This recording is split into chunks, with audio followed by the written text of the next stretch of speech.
Finally, the day Charles grew utterly sick of Camilla has arrived, a moment many believed would never come. A shift so abrupt and personal that it has sent shockwaves across every royal circle. According to multiple palace insiders, King Charles has ended his relationship with Queen Camilla behind closed doors, and the breaking point was nothing less than a scandal dripping with entitlement, arrogance, and a shocking sense of ownership. The catalyst?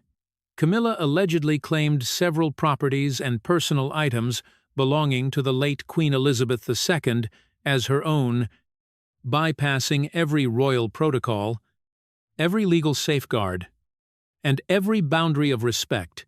These weren't just trinkets or symbolic tokens. We are talking about private possessions, heirlooms, and estates that the late monarch had clearly designated for future generations. When Charles discovered what she had done, witnesses say he was the angriest he has been in decades. A private confrontation erupted at Balmoral, one that forced senior advisers to intervene. For the first time, the king questioned not only Camilla's judgment, but her intentions and the role she has played in reshaping the monarchy for her own benefit.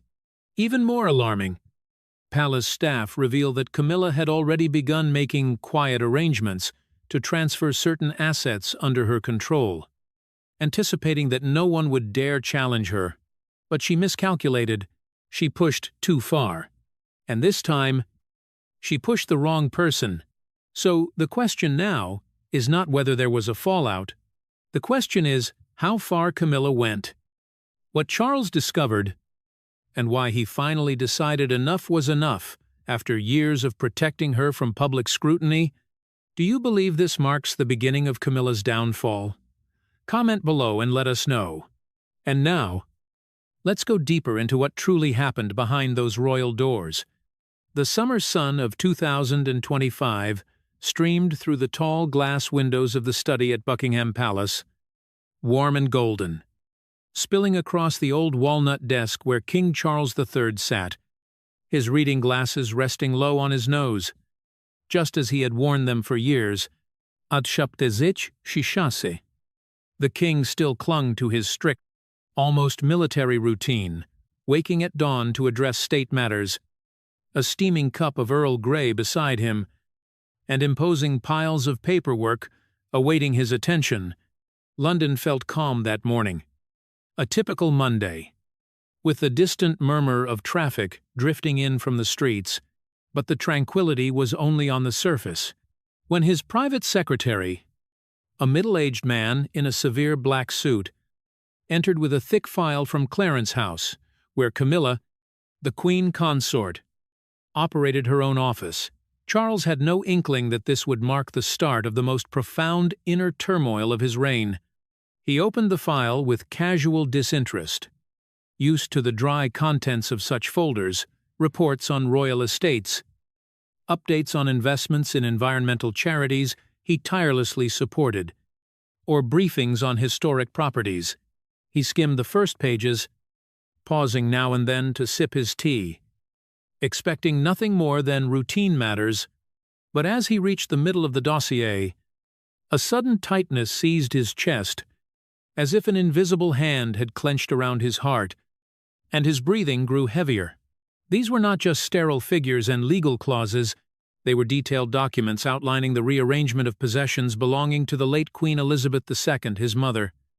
The embodiment of endurance and British tradition, they listed everything from the glittering diamond pieces she wore on grand state occasions, such as St. Edward's crown and the Delhi Durbar pearl necklace, to family lands in Scotland, those quiet retreats where she had often found solace amid turmoil. Even personal items displayed in the palace were included: centuries, old paintings by royal artists like Sir Joshua Reynolds, and rare 18th-century porcelain. These were not merely objects of great material worth. They carried the spirit and continuity of the royal line. Each page bore precise annotations with carefully drafted notes about transferring management rights. Some items were proposed to be placed under the care of public institutions like the British Museum for greater public accessibility, while others were candidates for auction to modernize royal finances and create fresh funding streams for charitable work. On the surface, the language seemed polished and reasonable, yet it left Charles deeply unsettled, as though someone were deliberately smudging the boundary between heritage and innovation. What truly shocked him, however, was the last page. There, in bold black ink, was a single concise line: approved. Camilla, Queen Consort. There was no space allocated for approved by the sovereign. No royal signature from him. No sign that he had been consulted. Not a meeting. Not a phone call. Not even a brief internal email. This was not a trivial bureaucratic oversight. It was an overstep. A covert maneuver carried out at the very center of the monarchy. Charles remained still, his fingers clutching the final sheet, feeling as if the solid floor beneath him was subtly trembling, though he knew it was only the reverberation of his own shock. In an instant, memories surged through his mind like a flood. His mother, Queen Elizabeth, with her reserved smile and penetrating gaze, sitting with him in private during her later years at Windsor Castle, repeating the importance of safeguarding the royal legacy. Charles, you must protect what I leave behind.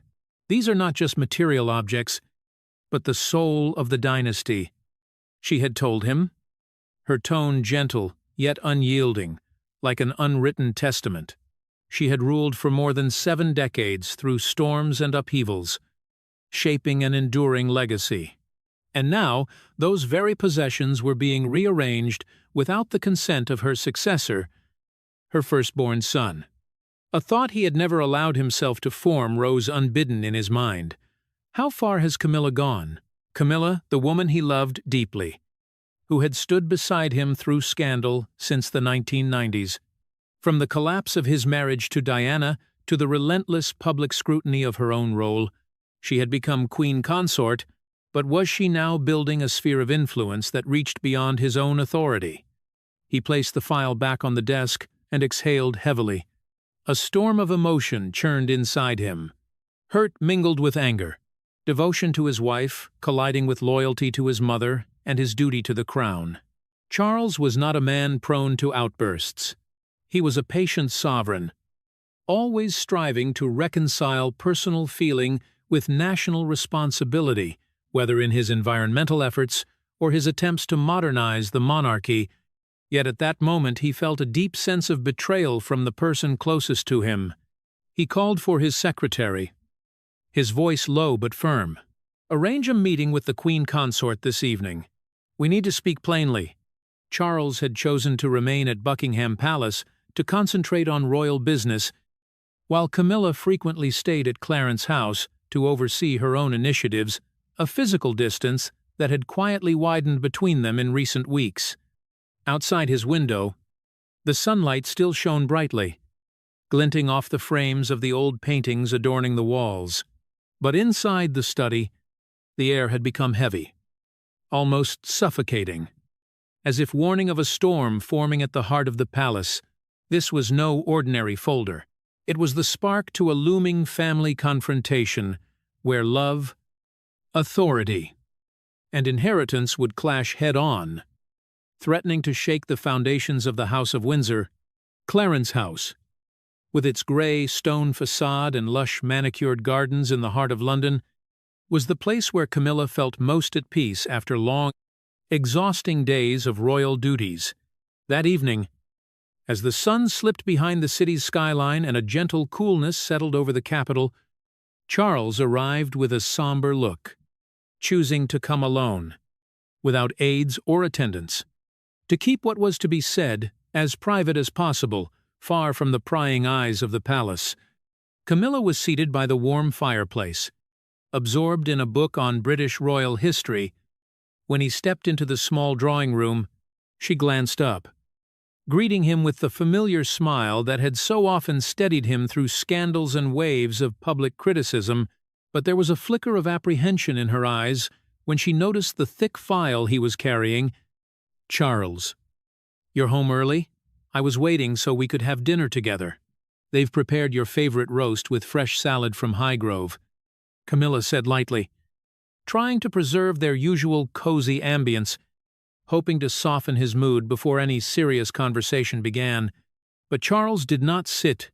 He remained standing, his expression heavy, and placed the folder on the polished wooden table with a soft yet pointed click. When he spoke, his tone was low and probing, more like a sovereign confronting one of his ministers than a husband addressing his wife. "Camilla, we have to talk about this. You signed off on these documents about my mother's estate without consulting me. The iconic jewels, the Scottish estates.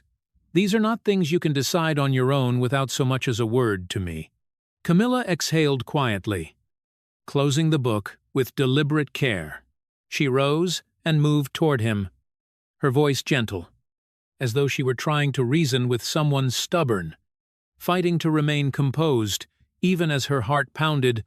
"You're constantly occupied with foreign tours, parliamentary meetings about climate change, even your health issues, those chronic back pains you refuse to acknowledge.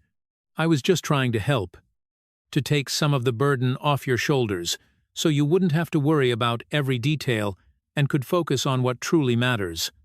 Those items were in a kind of undefined ownership category, locked away, collecting dust in storage, untouched by anyone.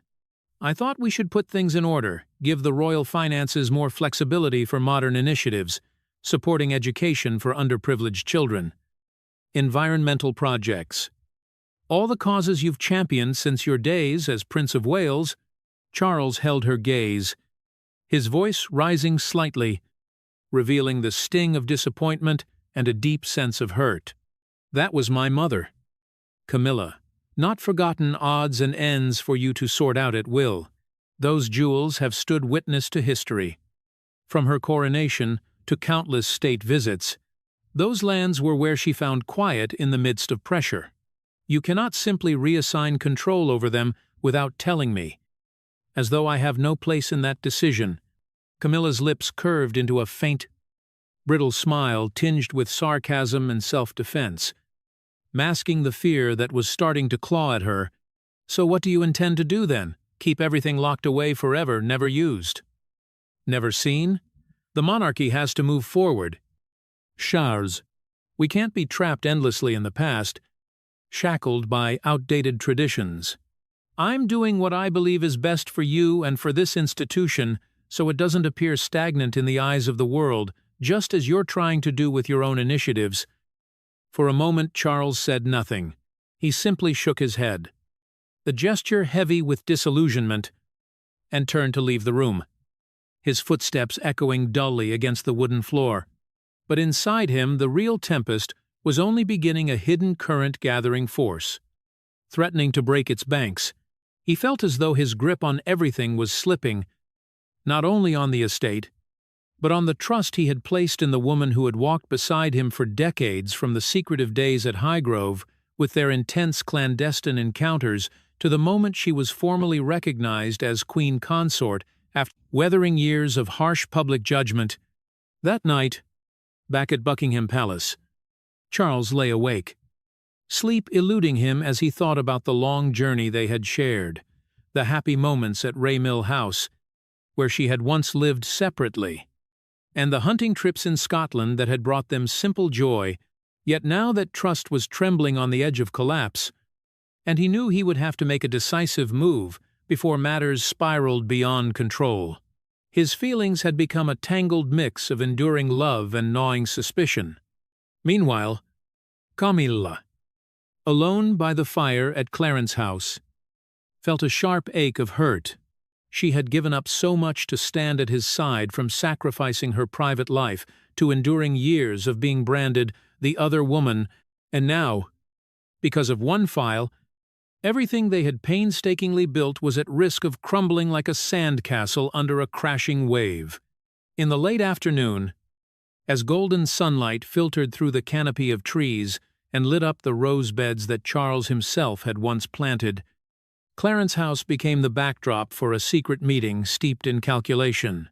Camilla, her face drawn with fatigue, but her eyes burning with resolve after heated disputes with Charles over Queen Elizabeth II's legacy, had summoned her sister, Annabel Elliot, for a confidential conversation.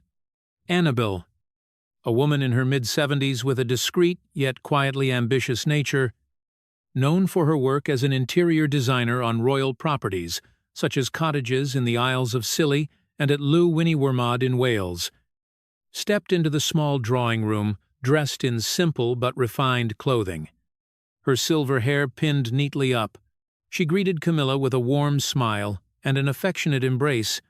Camilla returned her sister's familiar smile, though the tension in her eyes betrayed the gravity of what was to come, like someone poised on the edge of a high-stakes wager. "Annabel, I'm glad you could come.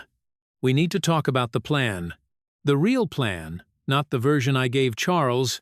Sit down. The tea's still hot." They settled opposite each other on the soft sofa, steaming cups of tea resting on the polished wooden table between them, the aroma of Earl Grey curling through the air. The room, once a setting for tender moments between Camilla and Charles, now felt heavy, weighed down by unspoken schemes. Camilla lowered her voice, wary of potential listeners, and began. Her words carried a mix of fierce ambition and underlying unease. "You know I'm pushing this rearrangement of the Queen's legacy, those dazzling diamonds she wore at her coronation, the vast Scottish lands with Balmoral's rolling green forests, and the old pieces like 18th-century porcelain that used to be displayed in the palace, to the public and to Charles. I frame it as simplifying a complicated management system, freeing up resources for modern royal charitable work, environmental causes he adores, things he's backed passionately since his days as Prince of Wales, but in truth I intend to liquidate and disperse some of it, sell certain items to raise money for our family project. A portion of that money will go to you, to Tom, to Laura, so we can set up a private real estate investment fund and launch a chain of luxury resorts in Wiltshire and Scotland under our own control. You'll take charge of the interiors using all your experience from working on Duchy of Cornwall properties. Tom can oversee the culinary vision, capitalizing on his reputation as a critic, and Laura can manage the art, curating exhibitions to draw in the elite. This will be the true legacy of the Parker Bowles line, securing our financial future without having to depend on the Windsors or their antiquated constraints. I've spent so many years climbing to this position as Queen Consort, enduring scandal since the Diana era. Now it's time for us to reap the rewards, but quietly, so neither Charles nor Anne catches on. If any of this gets out, everything collapses." Annabel listened intently, her eyes brightening with excitement and ambition. Though a flicker of unease crossed her features, "Are you absolutely certain?" "Camilla," she asked, "the resort idea is tempting. I could create truly luxurious spaces, blending classic British elegance with modern touches. Just as I did with the royal cottages, Tom and Laura would be ecstatic. He could transform the resorts into high-end culinary destinations, and Laura could turn them into living art galleries. But if this ever comes to light, it all falls apart. Charles already suspects something.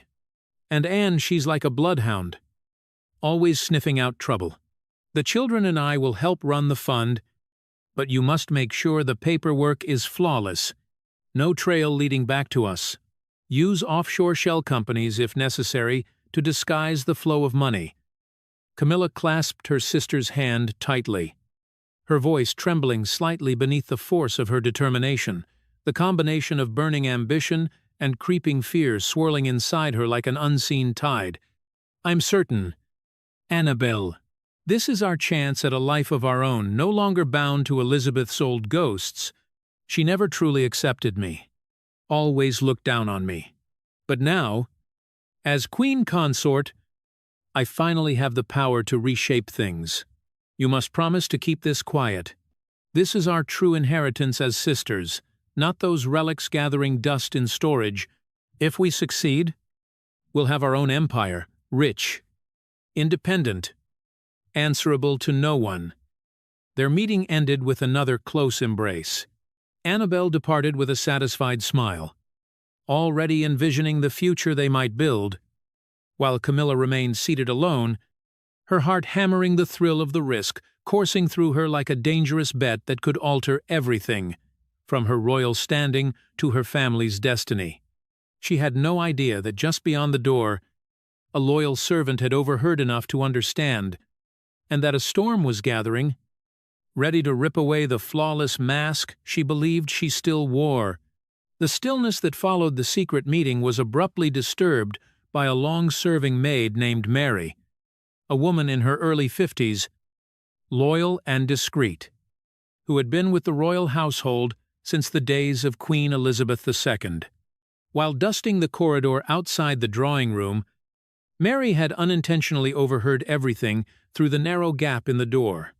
Talk of selling off parts of the late Queen's legacy to fund private real estate ventures for Annabel, Tom, and Lara. The words struck her like a blow. Her heart pounded with a mix of outrage and fear. Mary had watched Queen Elizabeth devote her life to that legacy, from the iconic jewels to the lands at Balmoral, and now they were being treated as mere instruments for personal enrichment, tormented by her conscience. She secretly reached out to Princess Anne using a private number the princess had given only to a handful of trusted staff. Speaking in a trembling voice, she relayed everything in detail.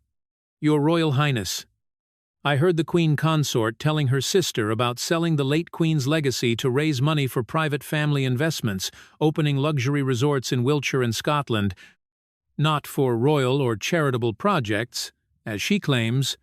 This is a betrayal. Mum." At Windsor Castle, Princess Anne, strong-willed and unyielding by nature, received the call. As she listened, color rose hot in her cheeks, and her hand tightened around the phone as if she might crush it. Guarding her mother's legacy had always felt like a sacred duty to her, and this was not just a matter of overstepping authority, it was a brazen violation of royal tradition. Without a second thought, Anne climbed into her black Range Rover and drove straight to Clarence House. She swept through the entrance and strode into Camilla's office without announcement. Her brisk, determined presence, sending nearby servants scurrying away. Whispering nervously in her wake, Camilla, who had been poring over more documents related to potential auctions, looked up in surprise, but quickly forced a composed smile onto her face. "Anne, you've come without an appointment. Is something urgent? Is this about those legacy rumors I've been trying to explain to Charles?" Anne shut the door sharply behind her. Her voice cut through the room like a blade tense. Emotional. The tone of a warrior defending sacred ground. "I know everything. Camilla, you're plotting to sell off Mother's legacy to raise money for your sister Annabel and your children Tom and Laura. To pour into private real estate, opening a chain of luxury resorts in Wiltshire and Scotland. This isn't for the crown or for charity. No matter what you proclaim, stop this now before it goes any further, or I will take my evidence to Charles." Camilla went pale, her pulse racing at having been found out, but she quickly rallied and snapped back in defiance, her voice growing sharper as she stood to face Anne. "What are you talking about? I'm only streamlining the management system. Just as I told Charles, there's no scheme here. You're misinterpreting things, or listening to someone who's trying to cause trouble. That legacy needs modernization, not endless clinging to the past, and if there is investment involved, it's for the greater good." Anne stepped closer, her whole body taut with fury, her eyes blazing. "Don't try to lie your way out of this. I have proof that you're abusing your position as Queen Consort for the benefit of the Parker Bowles family, turning something sacred into cash for private resorts, where Annabel designs the interiors, Tom oversees the cuisine, and Laura curates the art. This is treachery. Camilla, treachery against my mother and against the monarchy. Put an end to it, or I will expose everything, and Charles will not forgive you." Feeling driven into a corner, Camilla lashed out, her tone high and cutting, full of wounded pride and defiance. "You have no right. I am the queen consort. And Charles trusts me more than he trusts you. He knows I only want what's best for the crown. These are nothing but baseless accusations and slander. Who are you to threaten me, Anne? You've been jealous of my place ever since Diana." The confrontation ended with Anne storming out, her furious footsteps echoing down the corridor, but in her mind she had already chosen her next move, pushing events toward a breaking point. After the blazing confrontation, Princess Anne refused to simply wait. True to her decisive, no-nonsense nature like a warrior, defending sacred ground, she moved immediately. Back in her study at Windsor Castle, surrounded by ancient stone walls and the familiar scent of polished walnut, Anne sat rigid, her fists tightening as the anger from earlier still burned within her. Inwardly she vowed, "Camilla may try to deny it, but I will uncover the truth." She summoned her most trusted aide, Edward, a middle-aged man who had served the royal family since the days of Queen Elizabeth II, known for his unwavering loyalty and sharp discretion. With a firm, steady voice she gave her command, "Keep an eye on every move Annabel Elliot makes. I want to know exactly what she's doing. With whom? And why?" Edward set to work without delay, tapping into familiar yet shadowy channels.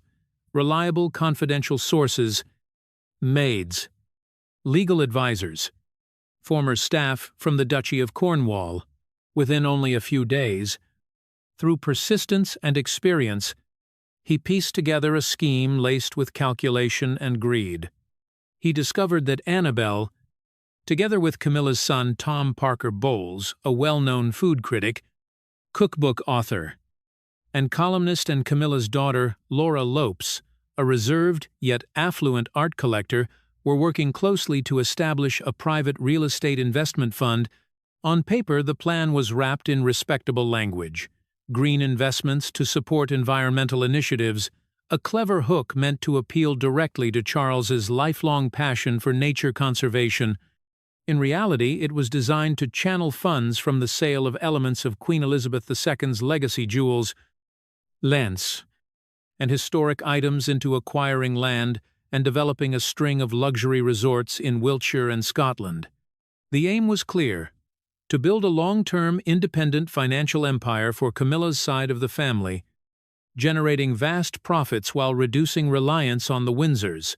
It was, in its own way, a quiet act of revenge for years of being looked down upon, a new legacy for the Parker Bowles line, crafted out of the old Queen's treasures.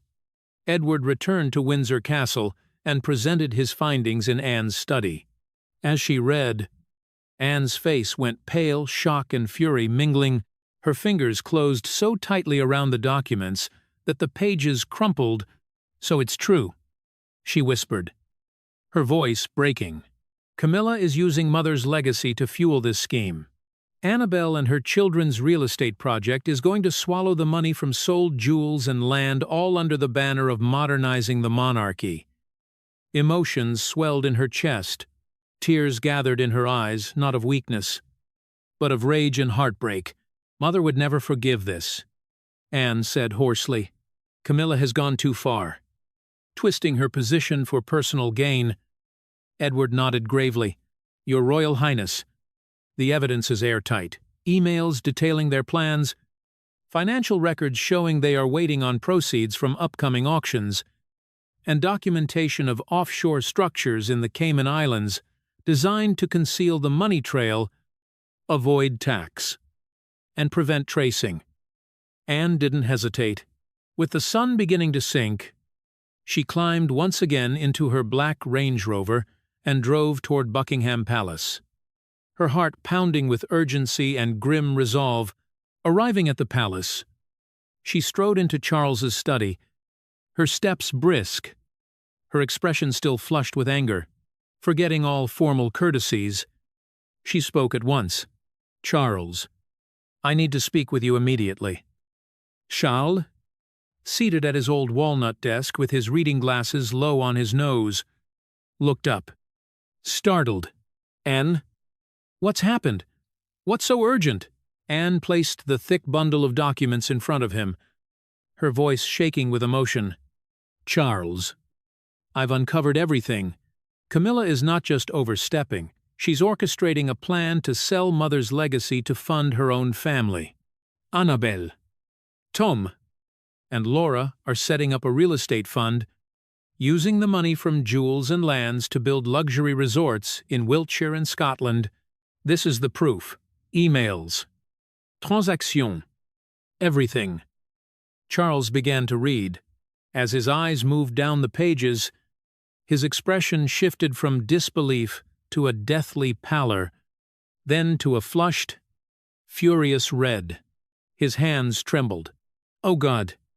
Camilla," he murmured, his voice cracking. "She has deceived me like this, using Mother's legacy. The most sacred things, symbols of more than 70 years on the throne, to line the pockets of her sister and her children, building resorts with Annabelle designing, Tom overseeing the cuisine, Laura handling the art." He looked up, his eyes blazing with pain. "This is betrayal. Anne, I cannot forgive this. Not ever." Rage surged through him like a violent storm. He slammed his palm down on the desk, making the documents jump. Tears spilled not from weakness, but from deep, torn loyalty. He rose from his chair, his voice steady now with hard, unyielding resolve. "I will dismiss her. Strip her of her privileges. This cannot go on. Mother's legacy is sacred. Intouchable." Anne moved to his side and wrapped her arms around him in a fierce, protective embrace. "You're doing the right thing. Charles, we must act now before more damage is done. I'll stand with you." After receiving the irrefutable evidence, Charles could no longer hold back the fury boiling inside him.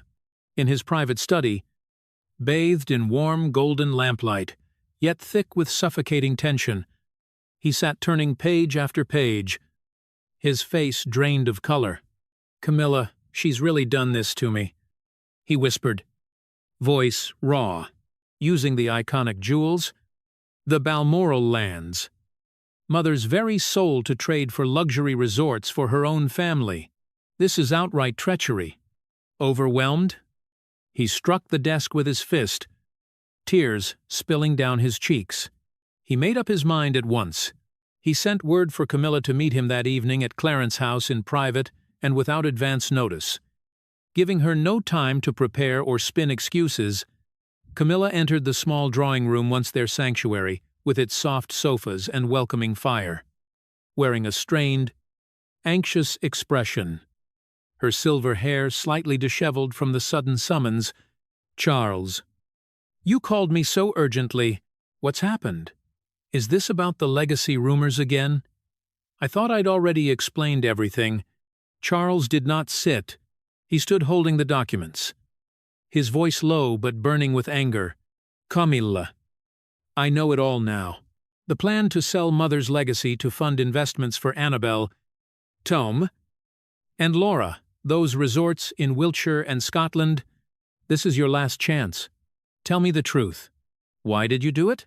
I once loved you enough to risk everything for you. Don't force me to lose every last shred of faith." Despite the evidence, a part of him still hoped she might confess honestly, that decades of shared history might mean something. Camilla turned pale but forced herself to regain composure and clung to denial. "Charles, what are you saying? There is no scheme. I only rearranged the legacy to create resources for the monarchy, especially for the environmental causes you care so much about. Those resort stories are lies. Rumors twisted by others. Annabelle was merely talking about personal investments, nothing tied to your mother's legacy. You believe me, don't you? Everything I've done is for us, for my love for you." She reached for his hand, eyes filling with tears, trying to appeal to his heart. But her denial only poured fuel on his rage. Charles withdrew his hand, his voice turning cold. You're still denying it? The proof is right here, emails, bank transfers, the whole structure laid out. You've crossed the final line. Camilla, anything related to my mother is sacred. You've betrayed not only me, but the entire monarchy. Unable to bear any more lies, Charles called for an emergency meeting with Anne, William, and Camilla to be held that very evening at Buckingham Palace. That night, under the glittering yet icy light of crystal chandeliers, the emergency meeting took place in a private conference room deep within the palace. The atmosphere felt like that of a royal tribunal. Anne sat with a steely, indignant expression. William was quiet but resolute. Camilla entered with a pale face and trembling hands, a sense of impending doom hanging over her. Charles sat at the head, the bundle of evidence in front of him. Camilla. Anne. William, we are here because of a betrayal that cannot be forgiven. I confronted you privately. Camilla. I gave you the opportunity to tell the truth. Instead, you denied everything.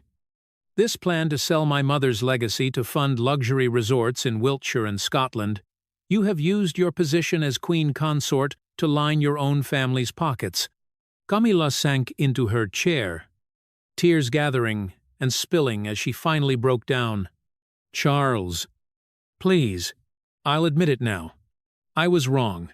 I was afraid for my family's future. And that's why I devised the plan. But I did it because I care, because the monarchy has to change. Please give me a chance to make it right. I'll end the project. Return everything. Don't cast me out. I love you after all these years together. Anne cut in at once, sharp and unforgiving. Make it right? You intended to use my mother's money to fund your private resorts? That is not a mistake, it is betrayal. And there is no undoing that. William spoke up with calm but resolute firmness. Father, we can't overlook this. Grandmother's legacy is untouchable. What she's done violates everything our family stands for. Charles's anger rose again, like a volcano erupting. He slammed his hand on the table. No, Camilla, I gave you a chance in private. And you chose to lie. Admitting it now is too late. I trusted you. I loved you for decades, from our secret days at Highgrove to the moment you stood beside me as queen consort. But anything tied to my mother is sacred. You have torn that apart. You have betrayed me. And the crown. His voice hardened as he pronounced his verdict. I have decided to expel you from the center of royal life and strip you of all privileges connected to the legacy and royal duties. You will live separately at Highgrove. You will retain the title, but you will have no power, no influence. There will be no second chance. This betrayal is beyond forgiveness, no matter how strong our love once was. Camilla broke down completely, sobbing uncontrollably. Charles, please, I love you. Don't do this. But Charles turned away, his tone icy and final. The meeting is over? Leave. After the final verdict, Camilla was removed from palace life, quietly yet unmistakably, and sent to live in isolation at Highgrove House, the tranquil Gloucestershire estate surrounded by the colorful gardens Charles had once designed as a symbol of the shared affection. Now those same flowers were nothing more than a backdrop to her solitude and remorse. Even though the title Queen Consort technically remained attached to her name, the palace released no official statement. But the news spread rapidly through the media, and public commentary became merciless. At last, she's been removed. The scheme to exploit the legacy has collapsed. Left alone at Highgrove, Camilla reflected on her tumultuous journey from the days of being a hidden lover, enduring the scandal of being labeled the other woman in the breakdown of Diana's marriage, to eventually reaching the powerful role of queen consort, overwhelmed by regret. She wept as she stared at old photographs of herself and Charles, though deep inside she still tried to justify her actions. I only wanted to secure a future for my own family. The Windsors never fully accepted me anyway. Meanwhile, The real estate venture, spearheaded by Annabelle, Tom, and Laura, crumbled disastrously. After funds tied to the halted legacy, sales were frozen. The Parker Bowles family soon faced significant financial strain. Annabelle lost major design commissions. Tom's professional reputation suffered. Laura was forced to part with portions of her cherished art collection. Camilla became increasingly isolated, shunned by the public and branded a symbol of betrayal. Over time, her health declined under the weight of stress and emotional downfall. As for Charles, though devastated at losing the woman he had once loved, with great passion spending many sleepless nights recalling their moments at Highgrove and Clarence House, he found a renewed sense of purpose in safeguarding his mother's legacy. His bond with Anne and William grew stronger than ever.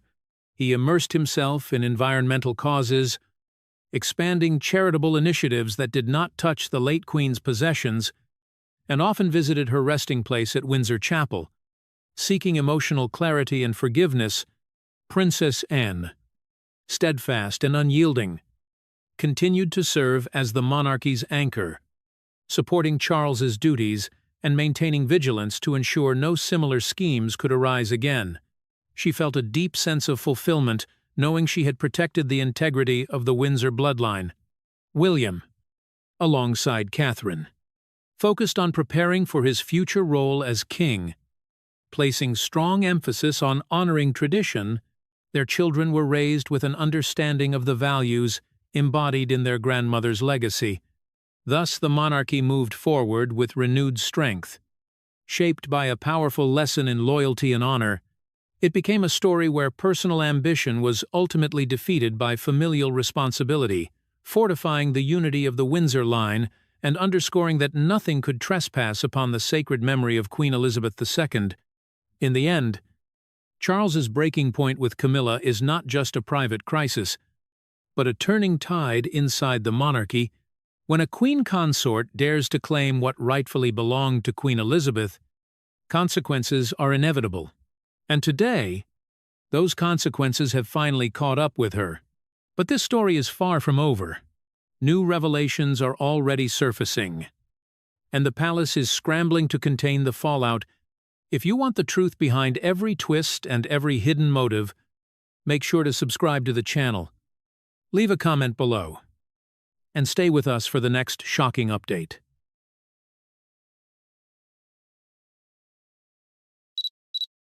Have you ever wondered why Prince William has been able to stand beside Camilla for all those years with a face that shows almost no emotion, not a single smile, not a single friendly glance, only a composure so controlled it feels cold?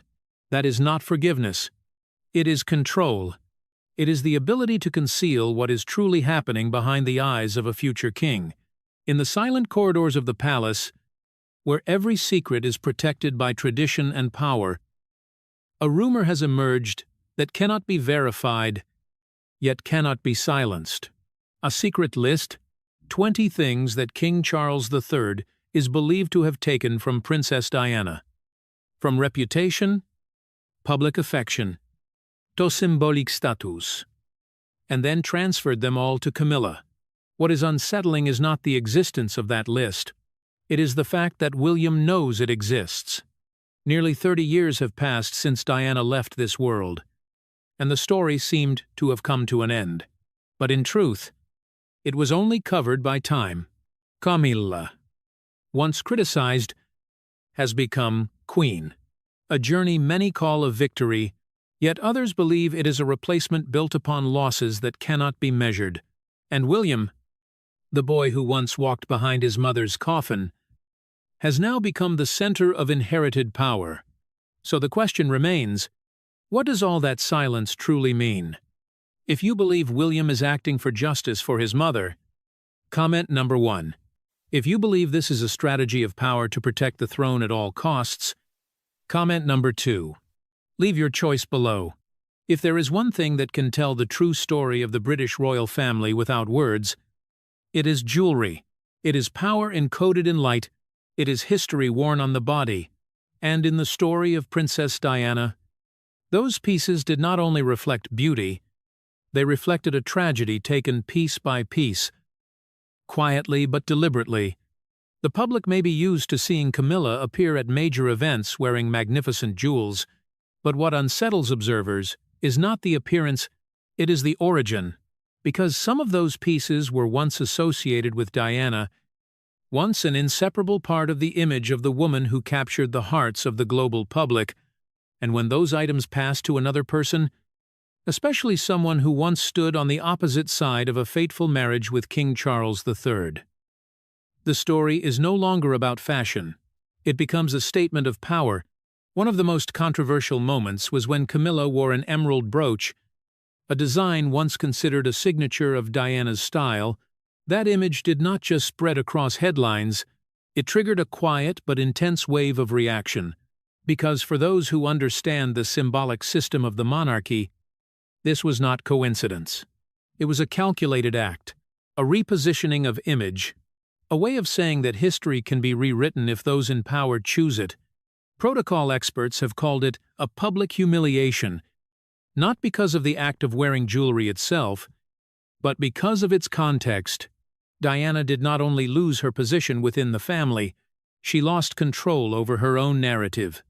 And when her final symbols are used by someone else, that is when memory begins to be manipulated. According to unofficial estimates, the total value of the jewelry collection once belonging to Diana, but later redistributed within the royal family, could exceed £100 million. But that number is only the surface. What is truly shocking is how the transfer took place. No clear explanation to the public, no transparent process made known, everything handled in silence, under the name of tradition and inheritance, and that is exactly what William cannot accept. According to many close sources, William does not see those pieces as assets. He sees them as legacy, as fragments of memory left behind by his mother, and to him, the use of those memories, in a way that diminishes Diana's image, is no different from a systematic erasure. What is notable is that William never reacts publicly, no speech, no direct confrontation. Yet that very silence has led many to believe he is preparing for something greater, a long-term plan, a strategy built not on emotion, but on legitimate power. After taking over the Duchy of Cornwall, the largest financial and influence base for the heir to the throne, William is believed to have begun a comprehensive review not only of financial assets, but also symbolic ones. Among them, Diana's jewelry plays a key role. Lawyers, legal advisors, and royal asset experts have been mobilized not to create a public conflict, but to prepare for an irreversible shift. At the center of that plan is Catherine Middleton, the woman William believes can continue Diana's image in the most natural way, not by imitation, but by inheriting spirit. The transfer of these pieces to Catherine is not only a family matter, it is a political statement, a way to affirm that Diana's legacy will not be erased, it will be reasserted. In a new form, but with the same core value. Yet that creates an underlying tension, because if these plans become reality, it means part of Camilla's current image will be challenged, not directly, not loudly, but enough to reshape how the public perceives her role in royal history. Camilla's silence throughout this period only deepens the mystery. No response, no explanation, only continued appearances with unchanged confidence, but in a system where every detail is controlled, silence is also a strategy. It can be a sign of confidence, but it can also be a sign of a confrontation being delayed. What makes this story remarkable is not its material value, it is its symbolic meaning. Jewelry in the royal family does not belong only to the wearer. It belongs to the story that person represents, and when that story changes, the entire structure of memory is affected. A former royal aide once said that Diana understood very clearly the power of the jewelry she wore. She chose them not only for beauty, but for message, and that is why seeing those pieces in a completely different context is not just a change of ownership, it is a change of meaning. William understands that, and perhaps that is why he does not rush. He does not need to prove anything immediately, because in a long game, the winner is not the one who reacts fastest, but the one who controls the outcome. And as gemstones continue to reflect light at royal ceremonies, one question still lingers. Who truly owns them? The one who wears them, or the one whose memory remains tied to every detail? But as attention remains fixed on money and jewels, another truth begins to emerge. What was taken from Diana was not only material, something far more valuable was her honor. Something King Charles III used his power to strip from her while she was still alive. And that is the battle William has never truly begun, yet has certainly never forgotten. If jewelry is the symbol of soft power, then titles are power legalized by words. In the British royal family, a title is not just a form of address, it is a position within the system, the right to appear, to speak, to be recorded in history, and that is why losing a title is no different from being erased from a part of oneself. For Princess Diana, the moment she lost the title of HRH after her divorce from King Charles III was not merely a ceremonial change, it was a deep cut into her honor. A cold decision, made not in anger, but through clear political calculation. Heir, or Her Royal Highness, is not simply a title, it is a symbol of position within the royal family. An official recognition that the holder belongs to the center of power. When Diana was stripped of this title, she did not just lose a form of address, she lost the right to stand as an equal within the very family she once represented.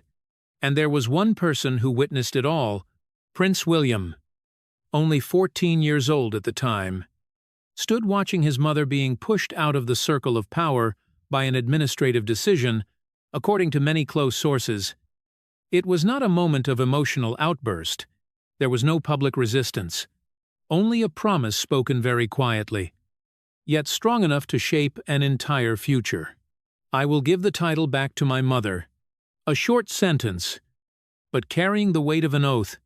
Many years have passed, and that promise has never been mentioned again in public. But those who closely follow William's journey all recognize one thing: he has not forgotten, and more importantly, he has not let it go. The rise of Camilla from a controversial figure to queen is one of the most significant shifts in the British royal family in many decades. But what many fail to notice is that her title did not come only from love or public acceptance. It came from a sequence of carefully designed decisions, each step gradually legitimizing her position within the system, and that is exactly what makes Camilla's title a perfect target in a long-term strategy that William is believed to be building. According to experts in royal constitutional matters, a title can be changed by decree of the monarch. No referendum required. No parliamentary approval in every case. This creates a possibility that few had previously considered, that within 24 hours after Charles is no longer on the throne, the successor could sign a decree that completely alters Camilla's position within the structure of power, from queen down to queen dowager. A title that carries more ceremonial meaning than real authority. Associated more with the image of a widow than with the center of political power. 24 hours. A period short enough to avoid a power vacuum, yet long enough to send a clear message that the old order has ended, and a new order is beginning. If that were to happen, it would not simply be a change in title. It would be a direct strike at the image Camilla has built over many years. From a criticized figure, she gradually regained public acceptance, becoming an essential part of royal activities, but all of that could be redefined by a single symbolic decision. What makes this story tense is not the legal possibility, it is the motive. Is this the way William fulfills the promise he made at 14, or is it a strategic move to consolidate power, removing elements that could affect the image of a new reign? Some analysts argue that these two motives do not exclude each other. In the world of royalty, where personal emotion and political interest often intertwine, a decision can be both personal and strategic. And in William's case, adjusting Camilla's title could be both a way to close an old chapter and to open a new one with clearer rules. But there are also warnings that any change involving titles could trigger strong public reactions because a title does not only affect the person who holds it, it affects how an entire nation perceives its history, and in an age where media can amplify every detail, a seemingly simple decision could become the center of a global debate. William understands that, and perhaps that is why he has never revealed any intention, no statement, no clear signal, only careful steps, calculated with precision, just as he has done with the issue of jewelry. But unlike jewelry, a title cannot be transferred quietly. It must be announced, it must be recorded, it must be accepted. And that is why, if that day comes, it cannot be ignored. What is notable is that, throughout this entire story, Diana remains at the center. Not because she is still present, but because what happened to her continues to influence present decisions. The loss of her HRH title is not just an event in the past, it is a precedent. A reminder that power can be used to elevate someone, and it can also be used to bring someone down, and if William truly chooses that path, he will not only be rewriting Camilla's story, he will be rewriting how the monarchy handles honor, power, and memory. But the biggest question still remains: can justice be carried out through power, or will power, when used in the name of justice, create a new cycle of different injustices? A title can be changed with a single stroke of a pen, but how do you restore a life that has been damaged by the media? The answer lies in how Prince William is controlling the royal information machine. In the British royal family, power does not only lie in the throne, but in the ability to control the narrative. Who gets to tell history? Who is forgotten? Who is protected? And who is turned into a shadow of themselves? For many years, King Charles III is believed to have operated a sophisticated media system where Camilla's image was rebuilt step by step, while Princess Diana's image was gradually reshaped in a direction that served the new order. This was not a loud campaign. There was no official statement declaring that Diana was being discredited, but when looking back at how royal-aligned media changed its tone over the years, a clear pattern begins to emerge.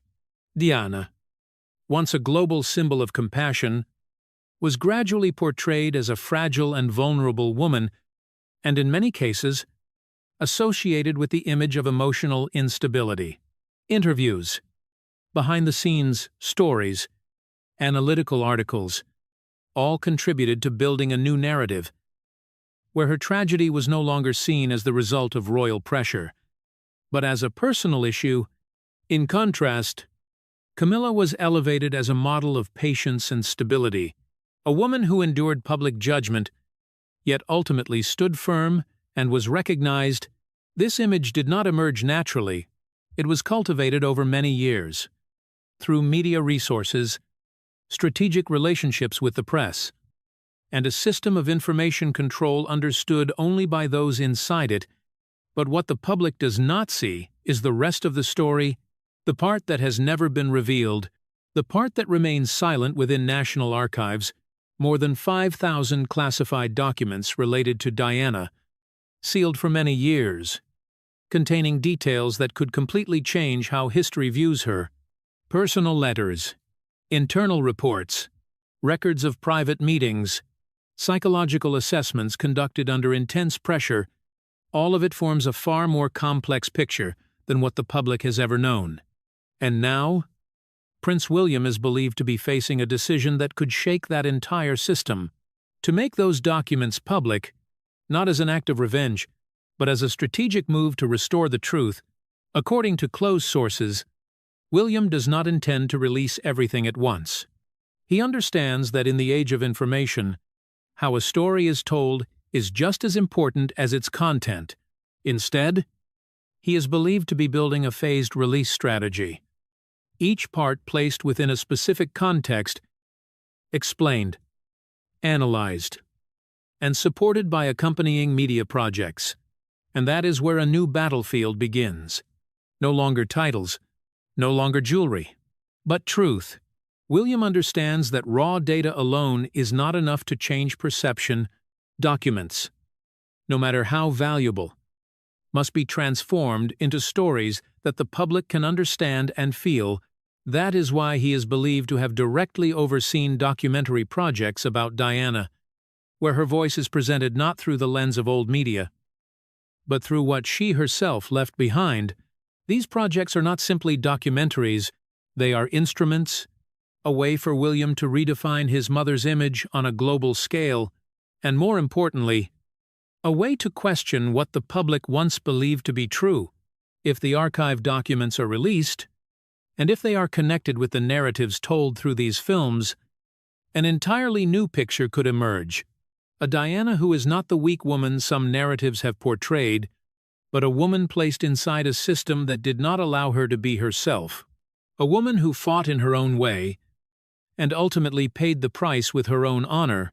This places Camilla in a sensitive position, not because she is directly tied to every detail within those documents, but because her image has been built alongside the weakening of Diana's image. If part of that story is reversed, the entire structure supporting Camilla's current image could begin to shift. Her silence in this context has become more striking than ever. There is no reaction, no clear strategic adjustment. But in a system where every move is calculated, silence can be a sign of waiting, or a sign of helplessness in the face of a process that no one can fully control. Because once the truth begins to be revealed, it cannot be taken back, it cannot be edited, it cannot be pushed back into the shadows. And in an age where the public grows increasingly skeptical of official narratives, the truth, no matter how complex, still carries its own power. William does not need to attack. He only needs to open the door. The rest, the truth will do its work. But a larger question still remains. Will making these documents public truly bring justice, or will it trigger a chain reaction that cannot be controlled, where past and present collide directly? In a system built on stability and control, any shift in narrative can create shockwaves. And if those shockwaves are strong enough, they can change not only how the public sees Diana, but how it sees the entire British royal family. When the truth is exposed, the sandcastle that Camilla has carefully built will collapse. And at that moment, she may realize there is nowhere left to go, not even within the palaces she calls home. Ladies and gentlemen, if the previous parts were the story of what was taken, then what follows is the story of what is being reclaimed, not through direct confrontation, not through loud declarations, but through a far more enduring form of power, the power of memory, the power of legacy, and above all, the power of continuity. After everything, what Prince William understands better than anyone is a simple yet ruthless truth. You can control the media, you can change titles, you can even redistribute assets, but you cannot erase a symbol that has taken root in the hearts of millions. And Princess Diana is that symbol. That is why William's strategy does not stop at reclaiming what belongs to his mother. He is doing something deeper. He is rebuilding Diana's space of influence within the heart of the modern monarchy, and at the center of that strategy is Kensington Palace. For many years, Kensington has not only been a residence, it is a living memory, a place where Diana once walked, once smiled, once suffered.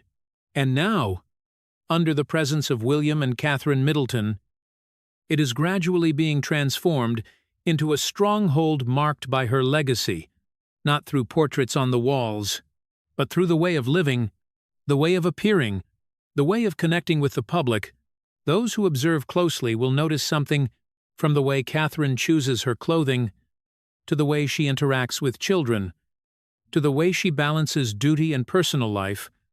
All of it echoes Diana. But what matters is that this is not imitation. It is selective inheritance, a modern version of the spirit Diana once represented, and that creates a form of retribution without words, no criticism, no confrontation, only existence. And radiance, at the same time, is the way William is raising his 3 children, Prince George, Princess Charlotte, and Prince Louis are not growing up in a closed royal environment like previous generations. They are exposed to the outside world. They are taught to understand others. They are taught that titles matter less than character. This is Diana's greatest legacy, and William is ensuring that it is not interrupted, but while one legacy is being rebuilt, another structure is facing the risk of contraction.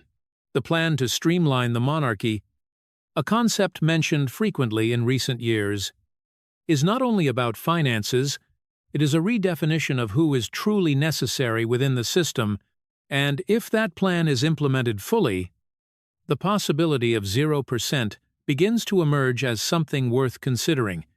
0% chance for Camilla to retain residential privileges in the principal estates. This is not an announced scenario, but among observers, it is not impossible, because in a system moving toward efficiency and clarity, elements that no longer fit may be removed. Not for personal reasons, but for strategy. If that happens, it will mark a major turning point, not only for Camilla, but for the entire way the monarchy operates, from a structure based on tradition and relationships to one based on function and image, and at the center of that transformation, William is not only the one who executes, he is the one who designs. What makes this story remarkable is not specific decisions, it is the way everything connects. Jewelry, titles, media, family, all are parts of a larger picture. A picture in which Diana is no longer a victim, she becomes the center of a rebirth, and that rebirth is not happening in the past. It is happening right now. Through every action of William, through every appearance of Catherine, through the way Diana's bloodline is being raised with a different set of values, this is the point many have overlooked. They search for revenge. They wait for a direct strike, but William does not play that game. He is playing a longer one. A game where the outcome is not decided in a single day, but across an entire generation, and in that game, the winner is not the one who holds the greatest power in the present. It is the one who shapes the future. Camilla may have secured her position. She may have become queen, but the real question is not where she stands today. It is where she will stand in the story that is told later, and that story, increasingly, is being written by William. Meanwhile, Diana's image, instead of fading with time, is becoming clearer than ever, not because she has returned, but because the values she represented are being revived in a new form, one that is more aligned with the present age.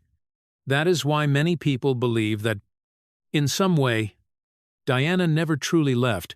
She only changed the way she exists, from a person into a legacy, from a memory into a system of values, and within that system of values, power is no longer measured by titles or assets. It is measured by influence, by the ability to reach people, by the way a story can continue to live across generations. William understands that, and he is using it to its fullest extent, not to destroy, but to reshape, not to take revenge, but to ensure that what happened will never be forgotten. And that is what makes this story so powerful. Because while some try to control the present, William is controlling the future.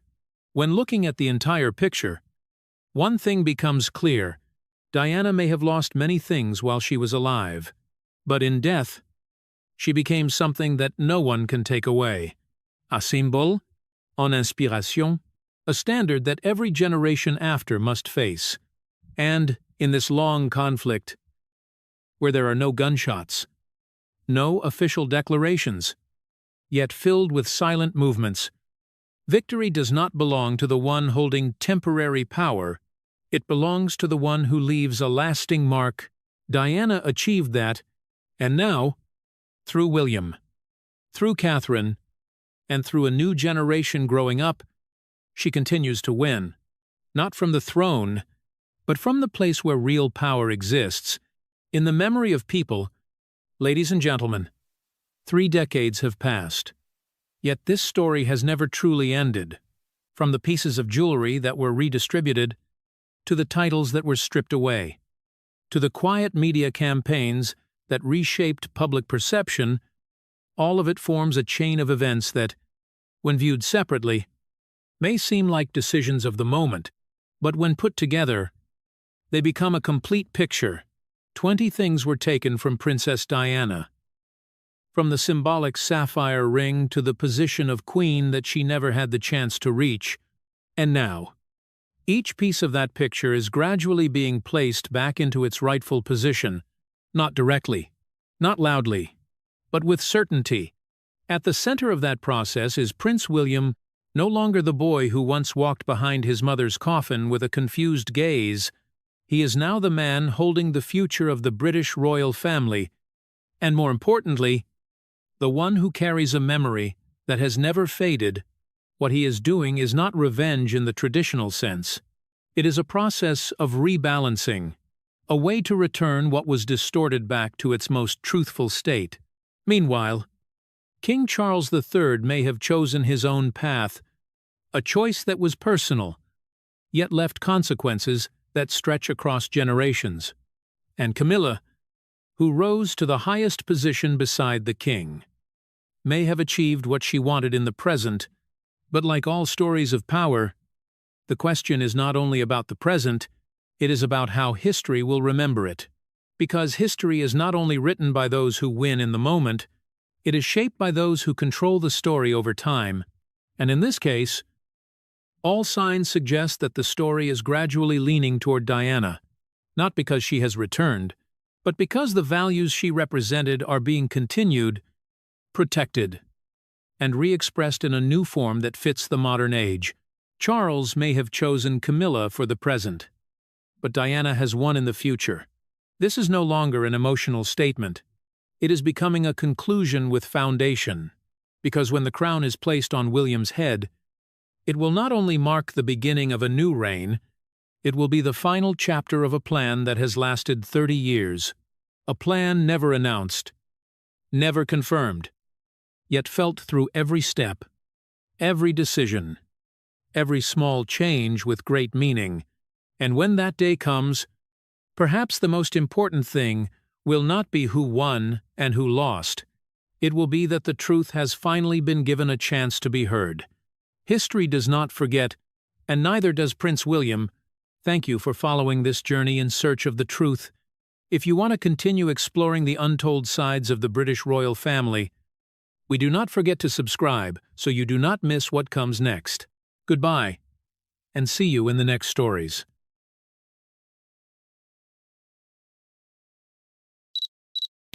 Absolute black screen. No image. No movement. Only a single line of white text appears slowly, as if it has just been decrypted from a high-level security system. Unreleased document. Confidential. Immediately after, the sound of radio static breaks in. Fragmented. Dry. And cold. A low voice begins to speak. Emotionless. Without any fluctuation. Today is April 13th. We have just received a compressed file from an anonymous IP address in London. This file not only contains the detailed travel schedule of Princess Anne for April 15th, but also includes a red warning, a warning of a deliberate pressure explosion, not un accident, not a technical failure, but a calculated act. The data is encrypted in multiple layers, but once unpacked, everything becomes more terrifying than ever. Technical parameters, coordinates, time markers, all of them align with a precision so exact that it cannot be dismissed as coincidence. While mainstream media remains flooded with reports of charity events and symbolic visits, at a deeper level, a silent conflict is steadily escalating between Kensington and Clarence House. Unconfirmed sources suggest that Prince William is currently holding a highly sensitive dossier. Inside is evidence of Camilla's covert interference with Squadron 32, a unit that should never be involved in any power struggle. We are still verifying, but what we have in our hands right now does not allow us to look away. If all of this is true, then this is no longer an internal disagreement. This is a confrontation capable of shaking the entire structure of power, and now, the question is no longer what is happening. It is who you will stand with, William's decisiveness, or the king's caution. Leave your choice. Comment 1 or comment 2. 2 mm gap. That phrase appears in the audio file we received like a warning signal. So small, it seems meaningless, yet powerful enough to change the entire course of the story, slowly unfolding behind the closed walls of the royal family. According to aviation experts we consulted, the Falcon 900 LX, a symbol of safety and near absolute precision, contains a fatal weakness at the pressure relief valve if loosened by exactly 2 mm. Not an estimate, not a random deviation, but a cold, exact threshold where the line between control and disaster becomes more fragile than ever. A technical specialist, who once worked in high-level maintenance programs, explained that the pressurization system of this aircraft is designed to tolerate only minimal deviation, but precisely because of that, if someone understands the structure and deliberately interferes, they can trigger a chain reaction without leaving obvious traces. When the pressure valve is loosened to the exact level, the cabin does not depressurize immediately. Instead, the pressure drops gradually, silently, and almost impossible to detect by normal sensation in the first few minutes. That is what makes this scenario more dangerous than any mechanical failure. The number that continues to surface in our discussions is 90 seconds.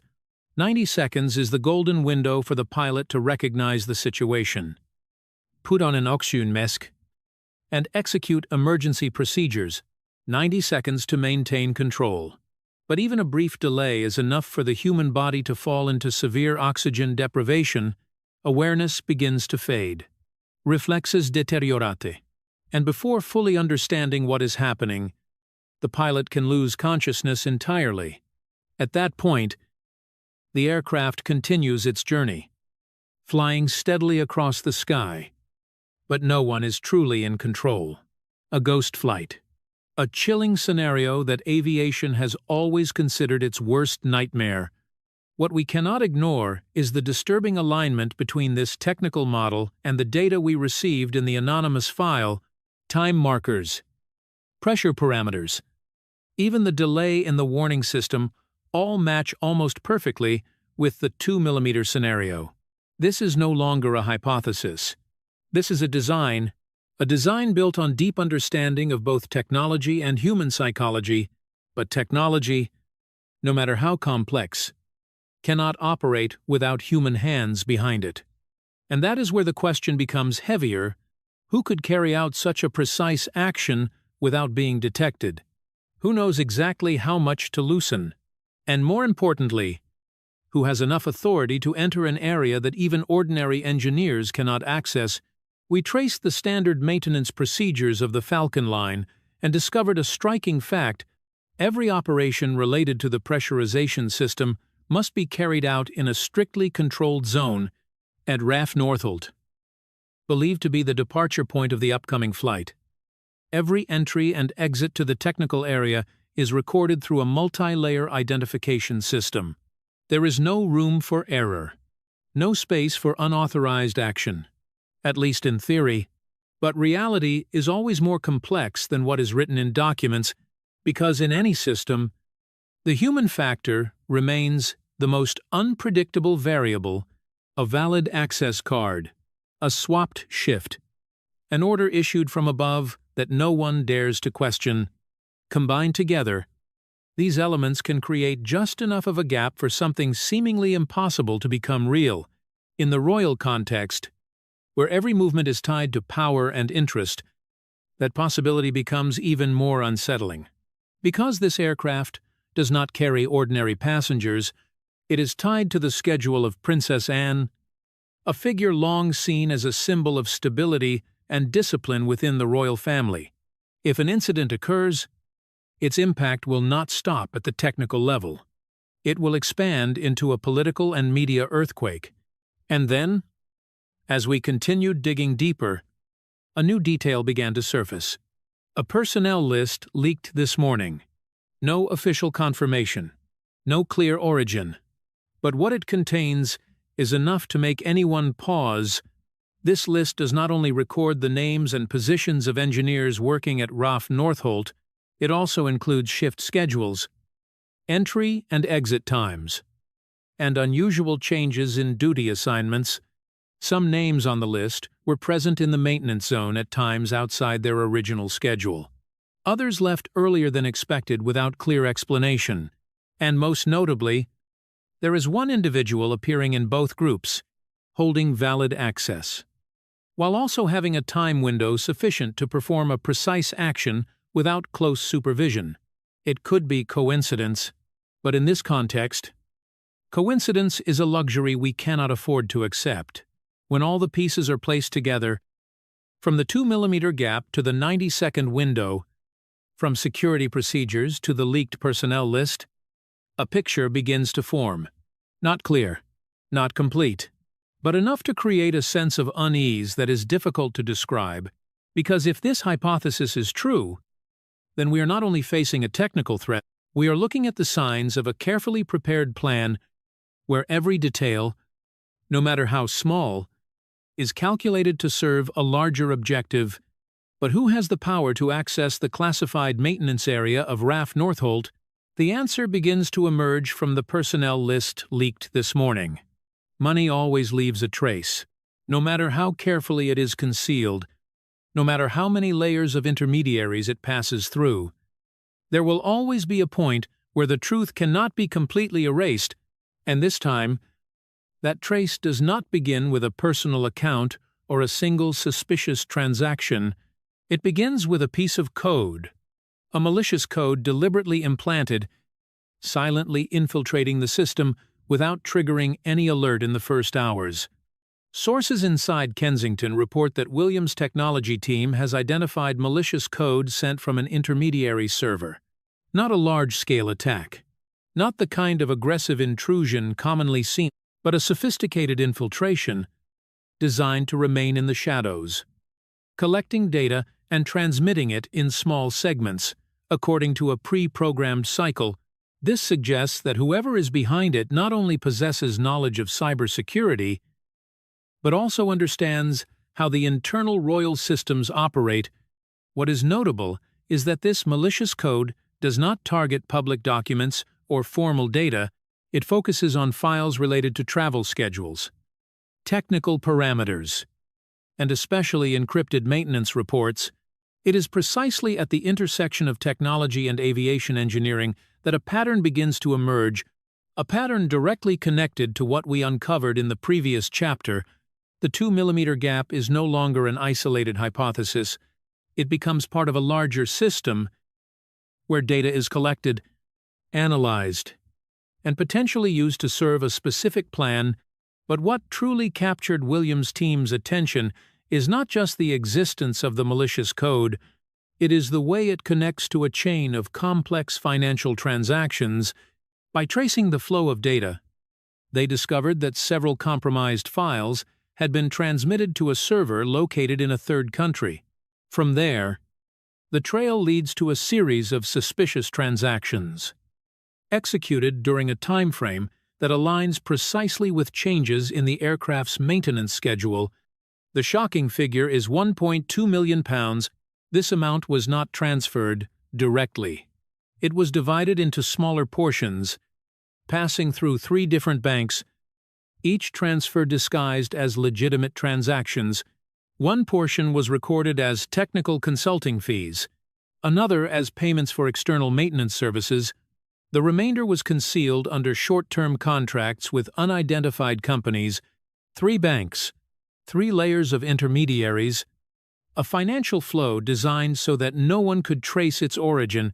Yet that very complexity becomes the most suspicious signal, because in the financial world, the more layers of concealment, the greater the likelihood of a real underlying motive. No one builds such an elaborate transfer system without something to hide. William understands this better than anyone. not only because he has access to internal reports that the public will never see, but also because he stands at the intersection of two worlds. On one side is royal duty, where every action must follow rules and tradition. On the other is the cold reality of power, where information can be manipulated and truth can be delayed indefinitely. In the days following the discovery of the malicious code and the financial trail, something unusual began to happen. There was no official statement, no response from relevant authorities. Even direct inquiries received no clear answers. Silence spread.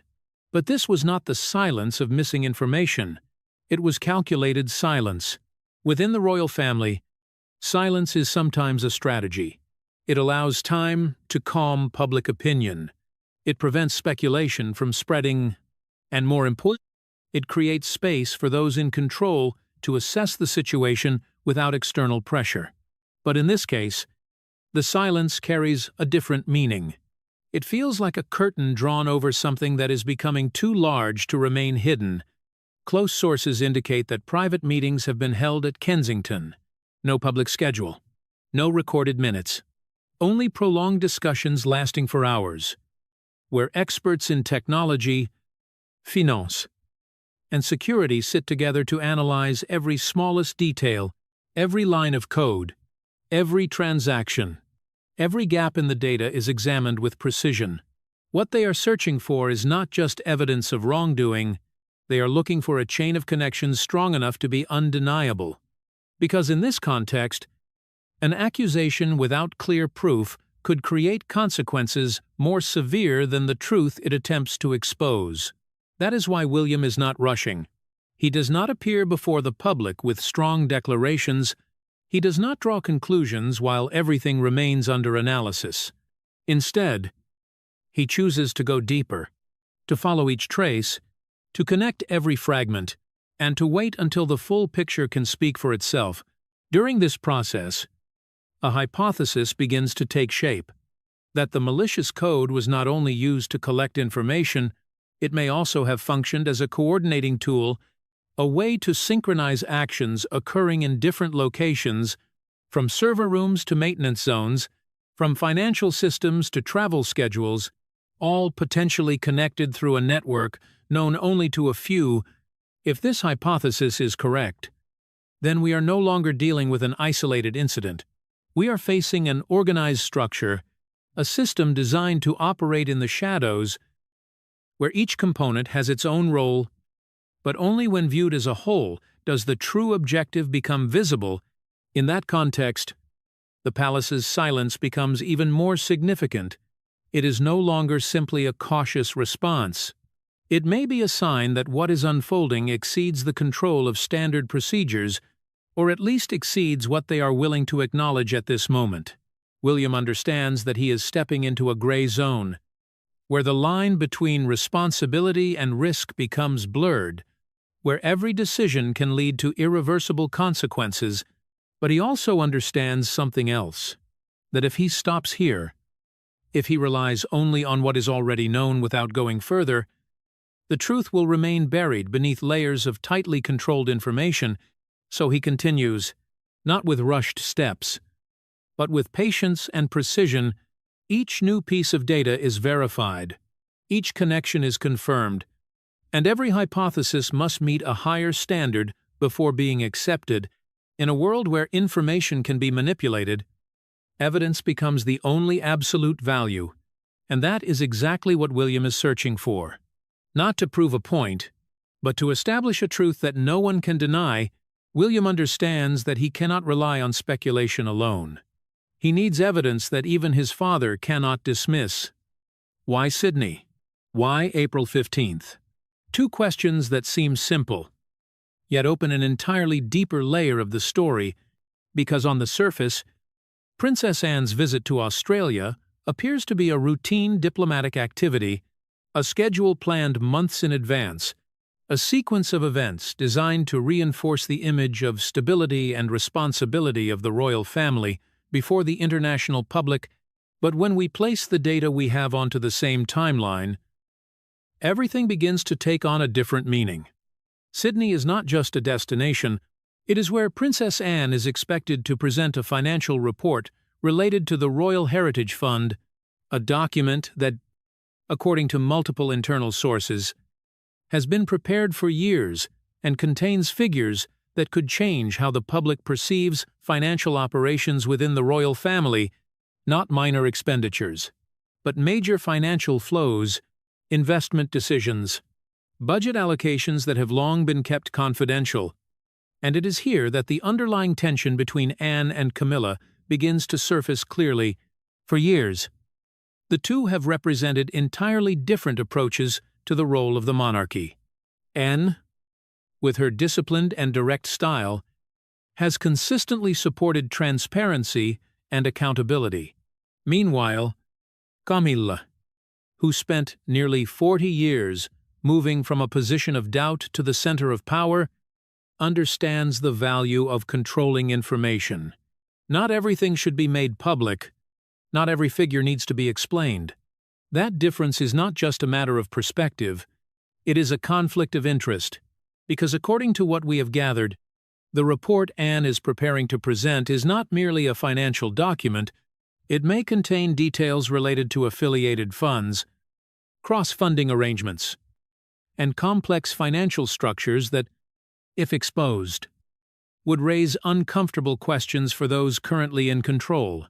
The striking number here does not lie within the report, but within Camilla's own story. 40 years.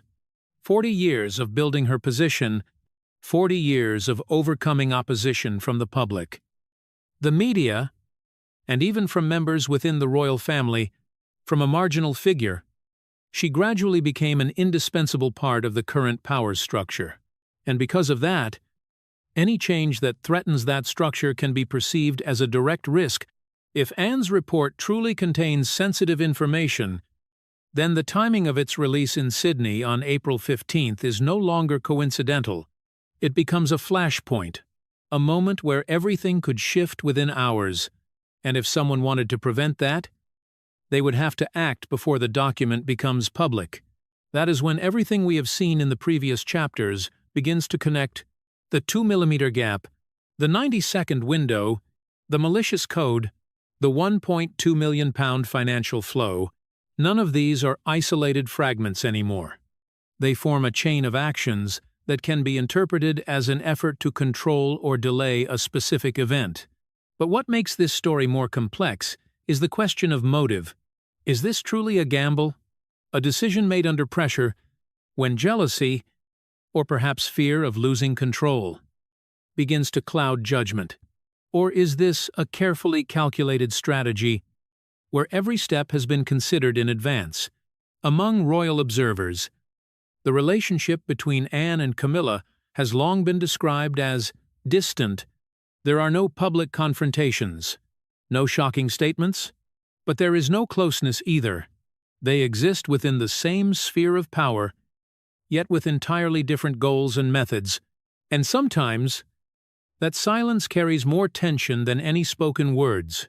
If viewed from this perspective, the financial report is not merely a document, it is a tool capable of shifting the balance of power within the royal family, and if that is true, then stopping it, at any cost, could be seen as an option some are willing to consider. However, it must be emphasized that everything we are analyzing remains within the realm of hypothesis based on available data. There is no direct evidence confirming that a specific individual stands behind this chain of events, yet the absence of clear evidence, while indirect signals continue to accumulate, is precisely what makes this story so compelling. Because within complex power structures, truth rarely appears in a clear form. It is often hidden in small details, decisions that seem unrelated, gaps within the data, and it is the connection of these elements that creates a meaningful picture. Returning to Sydney and April 15th, we are looking at a convergence point of multiple currents: a diplomatic visit, a financial report, a series of unusual technical and financial events, and a highly sensitive internal political context, all of it converging within a time frame so tight that it allows no margin for error.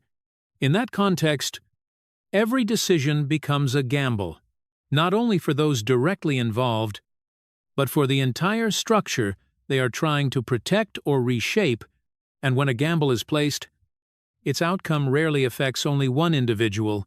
The most concerning factor is not the possibility of an incident, it is the possibility that all of these elements may have been arranged to lead to a specific outcome, an outcome where the truth is delayed or replaced by a more acceptable narrative. But if there is one thing we can be certain of, it is that time is running out. Key moments are approaching. New data continues to emerge, and the pressure on those holding information is increasing. All the pieces are in position. In just 48 hours, it will be either a tragedy or the greatest upheaval in history, a 24-hour ultimatum. That phrase has begun to appear within internal communication channels we have accessed as a signal that everything has reached its final limit. No longer fragmented analysis, no longer questions requiring more time to verify. Everything is converging toward a single point. A confrontation expected to take place on the evening of April 14th, within the thick walls of the palace, where the most critical decisions of the royal family are often made in absolute silence. According to sources we are monitoring, a high-level meeting is being arranged at an unusual pace. No public schedule, no official announcement. Yet external signs suggest otherwise. The number of vehicles entering and leaving the central area has increased sharply. Security routes are being adjusted at hours that do not match standard patterns. And most notably, several senior advisors have been urgently recalled to London without any publicly stated reason. We are closely monitoring activity at the gates of Buckingham Palace to confirm this meeting.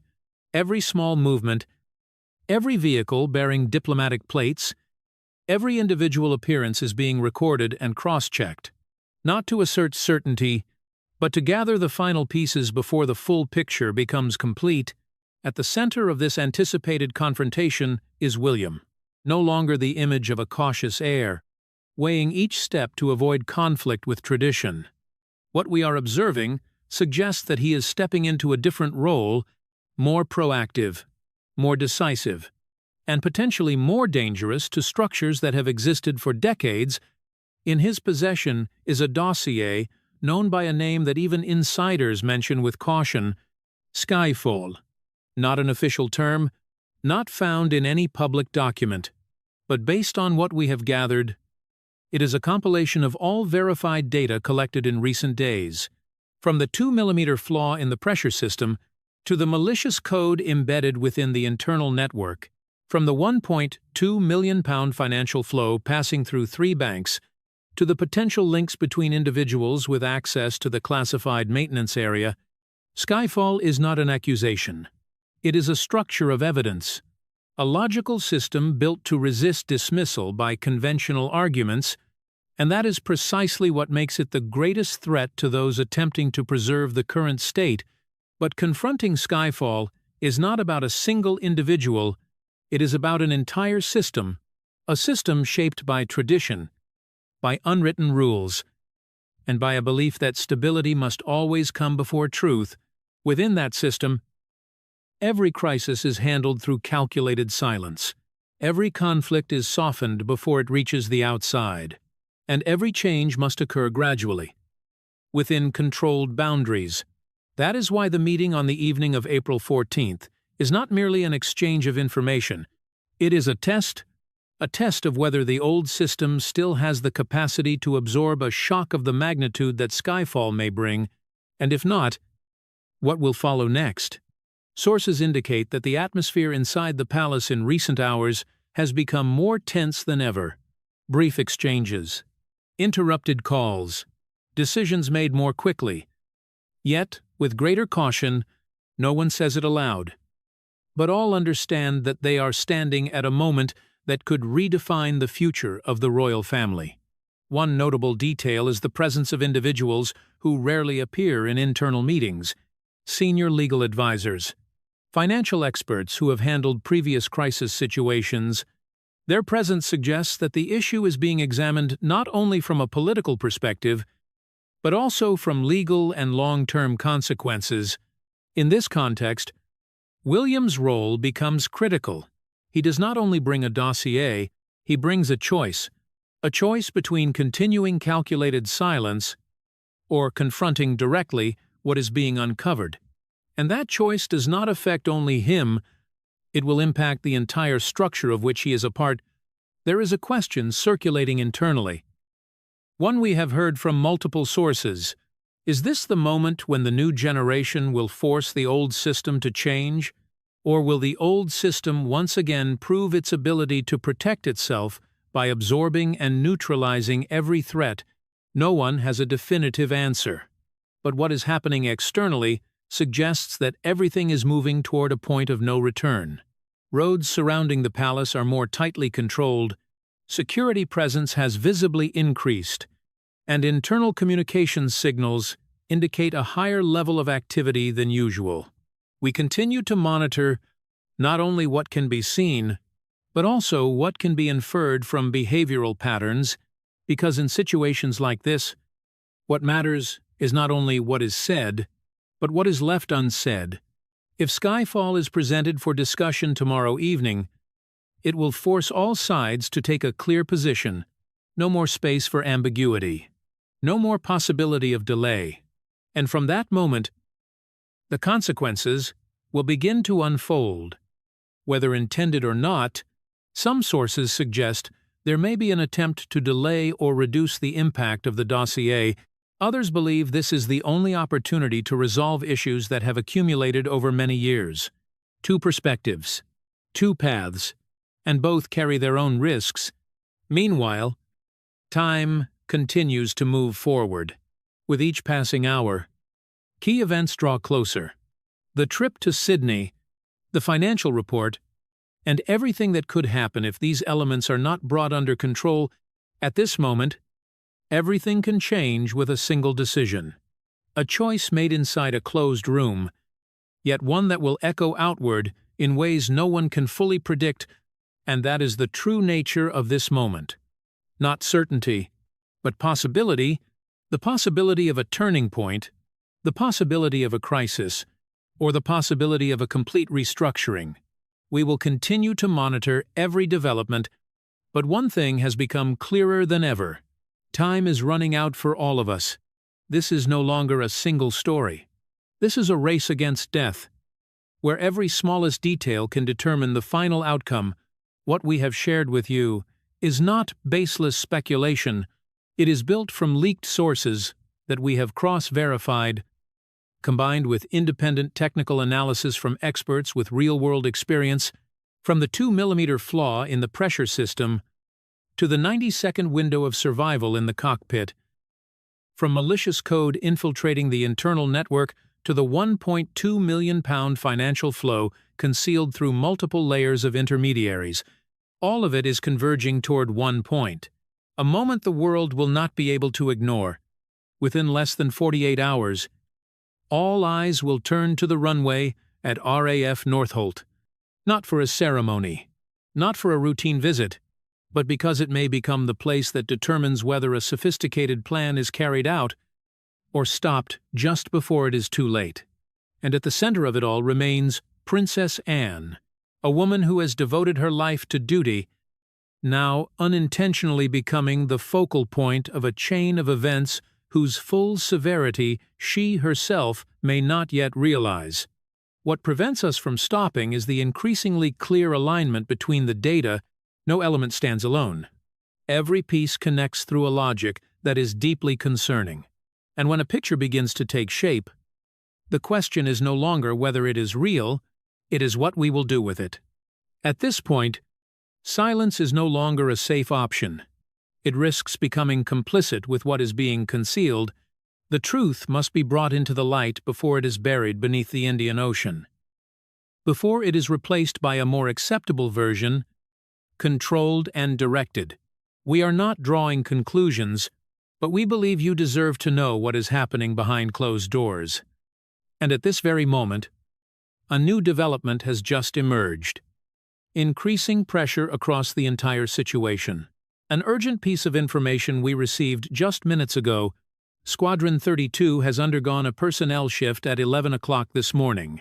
2 senior engineers have been suspended without any official explanation. No statement, no clarification, only a sudden change at a moment that could not be more sensitive. We will continue to monitor and update all details in tomorrow morning's video. If you have followed this far, you understand that everything is moving toward a point that can no longer be delayed. Every second carries different possibilities, and in a race like this, information is the only thing that can make a difference. Subscribe now to receive urgent alerts at the critical moment, because what is about to happen may not only change a single story, it may change the way we see the entire structure of power that we once believed to be unshakable. And right now, every second is priceless.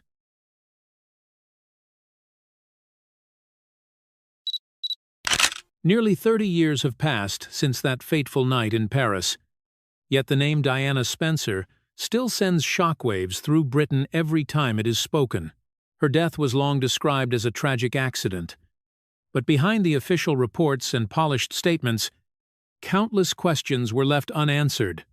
Now, according to new information from Scotland Yard, royal investigators have officially reopened the case surrounding the death of Princess Diana, a decision that has shaken Buckingham Palace to its core.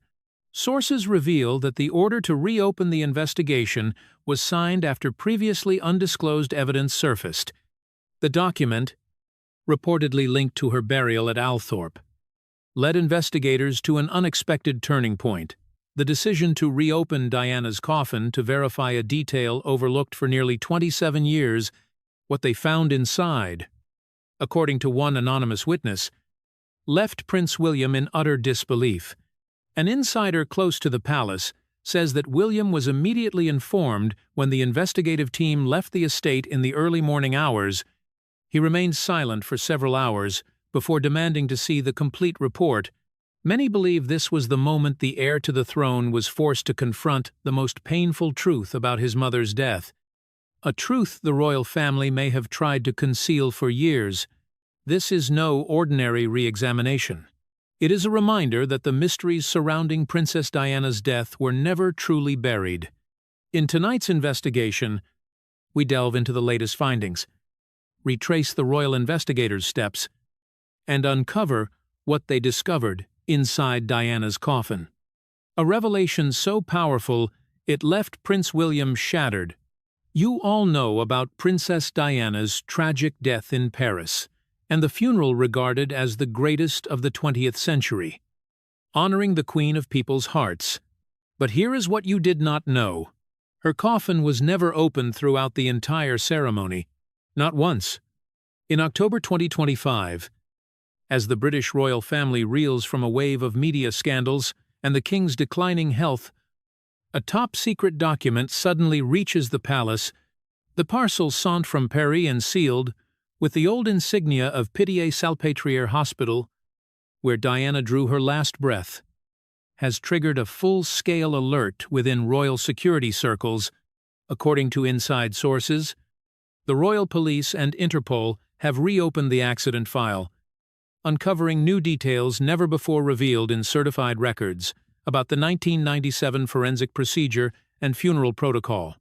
A lead-sealed coffin, no access granted to anyone outside diplomatic officials, and witnesses bound to lifelong silence. Was the sealing merely a matter of medical regulation and royal dignity? Or is there something else hidden? Something that happened to Princess Diana's body during those mysterious hours between Paris and London, and if the truth were to come to light, could the British monarchy withstand the emotional earthquake that is coming? In mid-October, as chilly winds from the North Atlantic swept through the ancient stone walls of Kensington Palace, London seemed poised for a long, uneasy winter. Golden leaves scattered across the paths, rustling like whispers from the past. Prince William, the heir to the throne, had just returned from a grueling flight from Boston after the Earthshot Prize events. The environmental award he had poured his heart into building, his days in America had brought him some relief. Projects safeguarding the planet, conversations with young scientists, all convincing him that the future held hope despite the unhealed scars of his past. William stepped into the familiar palace, the warmth from the fireplace spreading through the air. Yet he still felt a deep-seated weariness. He shrugged off his thick wool coat, hung it on the rack, and was about to sit down for a rest when his personal valet, Thomas, a loyal, middle-aged man who had served the royals for over 2 decades, approached. In his hands was a small package, the size of a thick book, sealed with shimmering red wax under the crystal chandelier's glow. "Sir, this arrived while you were in America," Thomas said, his voice steady but laced with concern. No sender's name. Just a postmark. "From Paris. We have checked security. No signs of danger." William furrowed his brow slightly, his blue eyes flashing with curiosity mixed with unease. Paris, the city of light, but for him forever tied to the darkness of 1997, when his mother, Princess Diana, departed forever in the Pont de l'Alma tunnel. On the thick paper envelope, scrolled in blue ink, "For the son who deserves the truth about his mother," William's heart pounded harder. The truth about mother, he repeated in his mind, a whirlwind of thoughts flooding in. How many years had it been since he had dreamed of her? Her radiant smile, her warm hugs, but also the nightmares of the car crash. The funeral. The sealed coffin he and his brother Harry were never allowed to open. He carried the package to his private study, a quiet room with towering bookshelves and a portrait of Diana on the wall, her eyes gazing down as if watching over him. With slightly trembling hands, William gently broke the red wax seal. Inside was a stack of aged documents, yellowed with time, stamped Hôpital de la Salpêtrière, Paris. This was the hospital where his mother had been rushed after the accident. He flipped through the pages, his heart thumping like a war drum, and then the line that froze him. Deep 4-centimeter stab wound in the right abdomen. Inconsistent with vehicle impact, the blood in William's veins seemed to stop. A wave of dizziness hit him, the world blurring around him. "Impossibly," he whispered, his voice faltering. Memories flooded back like a torrent. He was just 15, learning of his mother's death in the dead of night. Then the solemn funeral with millions mourning, but the coffin had always remained closed. Now this document suggested what? En assassination? A conspiracy. William shuddered, his vision darkening, and he collapsed into the soft leather chair. The valet Thomas rushed in, panicked, calling for the royal physician. In the chaos, a small envelope slipped from the file, inscribed in bold red ink, "Do not trust what is buried with her." One haunting question lingered. Who sent this gift? And why?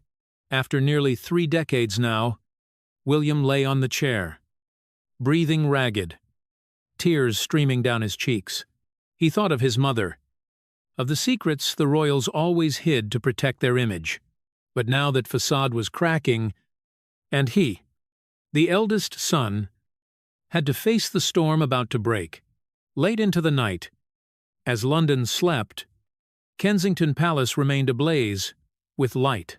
The desk lamp reflected off William's pale face, his eyes red-rimmed from sleeplessness and emotion.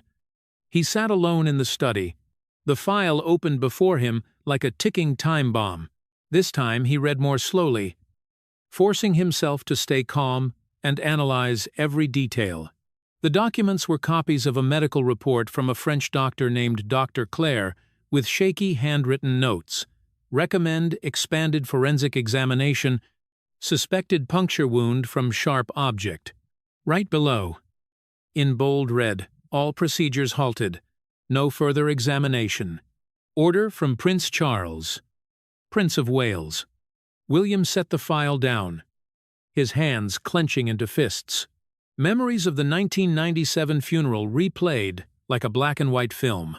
He and Harry, two young boys, walking behind their mother's coffin through London's streets. Millions surrounded them.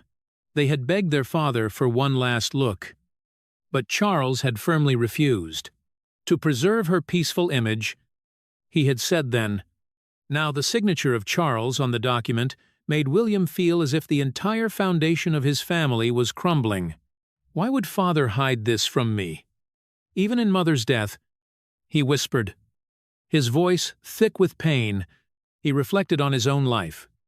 Growing up under the flash of media, always smiling despite a broken heart. His mother, Diana, was an icon of compassion, but also a victim of court intrigues. Was this document the key to unraveling it all, or just a cruel hoax? Meanwhile, at the Royal Police Headquarters, Inspector David Kemp, a veteran detective with over 25 years investigating royal matters, was tasked with verifying the package. Kemp was a tall man with silver hair and eyes sharp as knives. He had handled countless threats to royal security, from anonymous letters to terror plots. His initial report noted the Paris postmark was genuine, sent from a small post office in Montmartre. The paper and stamps matched authentic samples from Pitié-Salpêtrière Hospital. But the file code PS2139 did not exist in official medical archives. Kemp sat in his cramped office, cigarette smoke curling despite regulations, muttering, "Something is off. This could be a sophisticated forgery." He launched a formal investigation, contacting Interpol and forensic experts. Deep down, a thrill stirred. This was not ordinary. It touched the greatest secret of the British monarchy. If real, it could topple the throne. If fake, who dared such a risk? William, after an endless, sleepless night, slipped quietly into the bedroom. The dim nightlight illuminated the face of Catherine as she sat propped against the headboard, book in hand, but eyes fixed on him. "Kate, I do not know what to do," he whispered, voice trembling. Sitting on the edge of the bed, "This could change everything." Catherine set the book aside, taking his hand, her warm palm gently rubbing his shaking knuckles. "We will get through it together." "Will, but be careful. Do not let the past swallow the present." Her embrace offered a sliver of warmth in the cold night, but William knew the quest for truth was just beginning. The next morning, as the sun peeked through the grey clouds of England, William drove his familiar Range Rover to Clarence House, unannounced. The winding countryside roads through green fields did little to soothe his churning mind. He imagined confronting his father, King Charles III, the man who had lived his life in the shadow of royal duty. The peaceful atmosphere shattered as William entered the small drawing room. King Charles sat reading state papers with Queen Camilla, pouring tea from an antique porcelain set beside him. She startled briefly at the arrival of William, but quickly offered a polite smile. "William, what a surprise," Charles said, his voice warm, yet defensive. William cut straight to it, locking eyes with his father. "Did you ever see Mother's face one last time?" The air froze. The clock's ticking echoed like a bomb. Camilla set her teacup down with a slight tremor. Charles sighed, his eyes weary. "William, why ask now after all these years? I need to know." William interrupted, emotion surging. "I received documents from Paris. They mentioned wounds on Mother's body, not from the crash, and you ordered the examination halted." Camilla interjected softly but firmly. "William, you must understand, some past matters are best left undisturbed. It only brings more pain." William turned to her, fire in his eyes. "Whose pain are you talking about? Father's or the woman you replaced?" Camilla froze, her face paling. She had been at the center of the Charles and Diana divorce scandal and now old wounds reopened. Charles breathed heavily, his tone sharpening. I saw her. William. And I wish I had not been the last to do so. Your mother. She looked peaceful, but her body was covered in wounds from the accident. Why not let us see? Why hide mother from the world? Or were you hiding something for someone?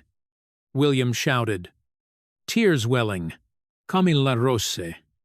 Voice rising. The world had seen enough blood. William, some images should never exist. We had to protect you children. Protect the monarchy. You have no right to speak her name. William roared. Fists clenched. Charles slammed his hand on the table, shattering a teacup. Porcelain shards were flying. Enough. Some truths, if exposed, would kill the last shreds of humanity in this monarchy. I chose silence to protect you and Harry. Do not force me to say it all. William stormed out, tears flowing freely. He drove back, mind reeling. Camilla watched from the window, sighing. Sometimes silence is the only way to keep a family from falling apart. Charles sat motionless, memories of Diana flooding back in agony. This confrontation was merely the prelude to a greater storm. 3 days later, under the guise of Earthshot prize business, Prince William flew to Paris with Inspector David Kemp. The plane landed in drizzling rain, the city of light shrouded in gray mist.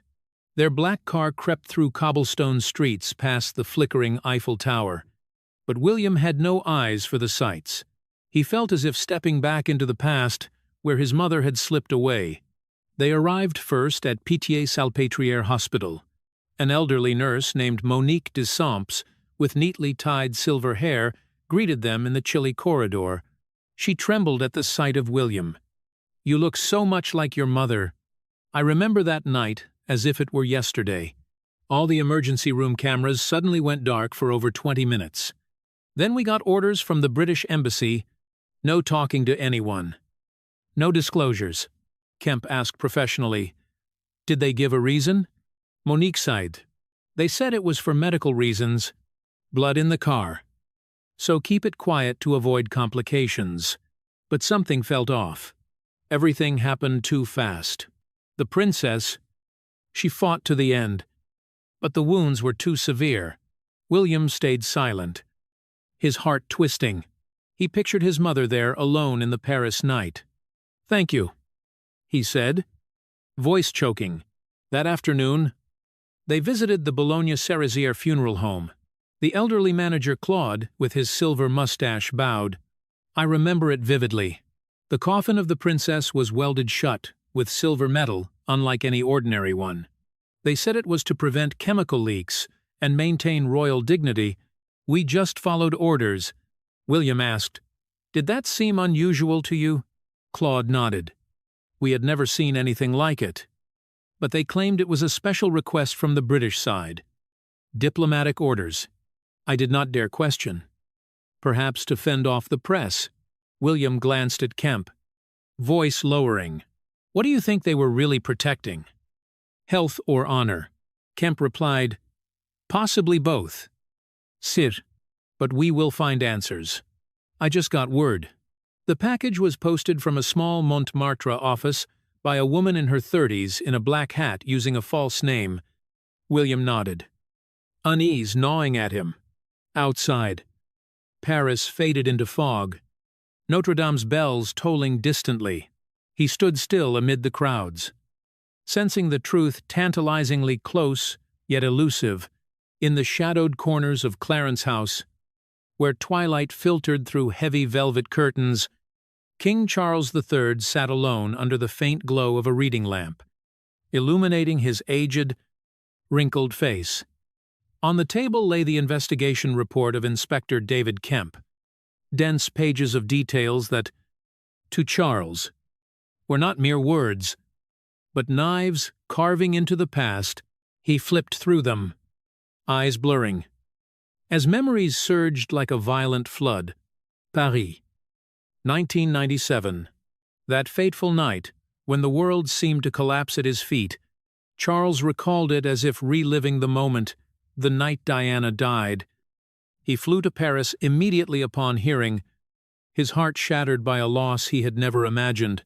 At Pitié-Salpêtrière Hospital, with its sterile corridors and sharp antiseptic smell, Diana lay there on the stark white bed, her face eerily serene despite the horrific wounds from the car crash, deep cuts from shattered glass, widespread bruises, internal injuries beyond saving. Charles knelt by the bed, clutching her cold hand, tears streaming down his cheeks. A prince trained to conceal emotions, now sobbing like a child bereft of his mother. "I am here to bring you home. On my honor. For the love of our two boys, sleeping unaware their mother will never wake," he whispered, voice breaking in anguish. It was not just to Diana, it was a vow to his own conscience, to safeguard what remained of her. With trembling hands, Charles personally draped the royal embossed shroud over her body, an act beyond protocol, born from the broken heart of an ex-husband and father, piecing together family fragments. He did not want the world to see Diana as a pitiful victim, but as an enduring symbol of compassion and beauty. Hours later, in an emergency meeting with British and French officials, he signed the order to repatriate her remains. The Home Office noted clearly, request to seal coffin, health and safety, per international protocols. The coffin was lined with thick lead, a standard measure against decomposition and leakage, especially for long-distance transport under global media pressure. But for Charles, it was more than protocols. A shield for the final image of Diana, from prying lenses and sensational headlines that might turn her into a tragedy rather than a heroine. Now in Clarence House, Charles closed the report with a heavy sigh. The door creaked open and Catherine entered. At his unexpected invitation, her familiar gentleness, evident in her glossy brown hair and warm smile that always brought peace to the royals. She sat beside him, taking his hand. "Your Majesty, William is suffering deeply. He thinks there is a conspiracy, that you have hidden the truth. Why seal the coffin? Why not let him and Harry see her one last time?" Charles looked at Catherine, eyes welling with emotion. He paused, wrestling inwardly, then spoke slowly, waited with gravity. "I signed that order, but I did not scrutinize every detail. The officials said it was law, international health safety, to prevent infection and decay en route to Britain. But deep down I know it was also for dignity. I did not want William and Harry to see their mother like that, bloodied, mangled wounds from the crash. Diana, she deserved to depart like a queen, not a wretched victim. I chose to preserve the best image in their memories, her radiant smile, her sparkling eyes. Not eternal scars." Catherine nodded, eyes welling with tears. "I understand, Your Majesty. That is a father's love. But William needs to hear it from you. He is lost in doubt."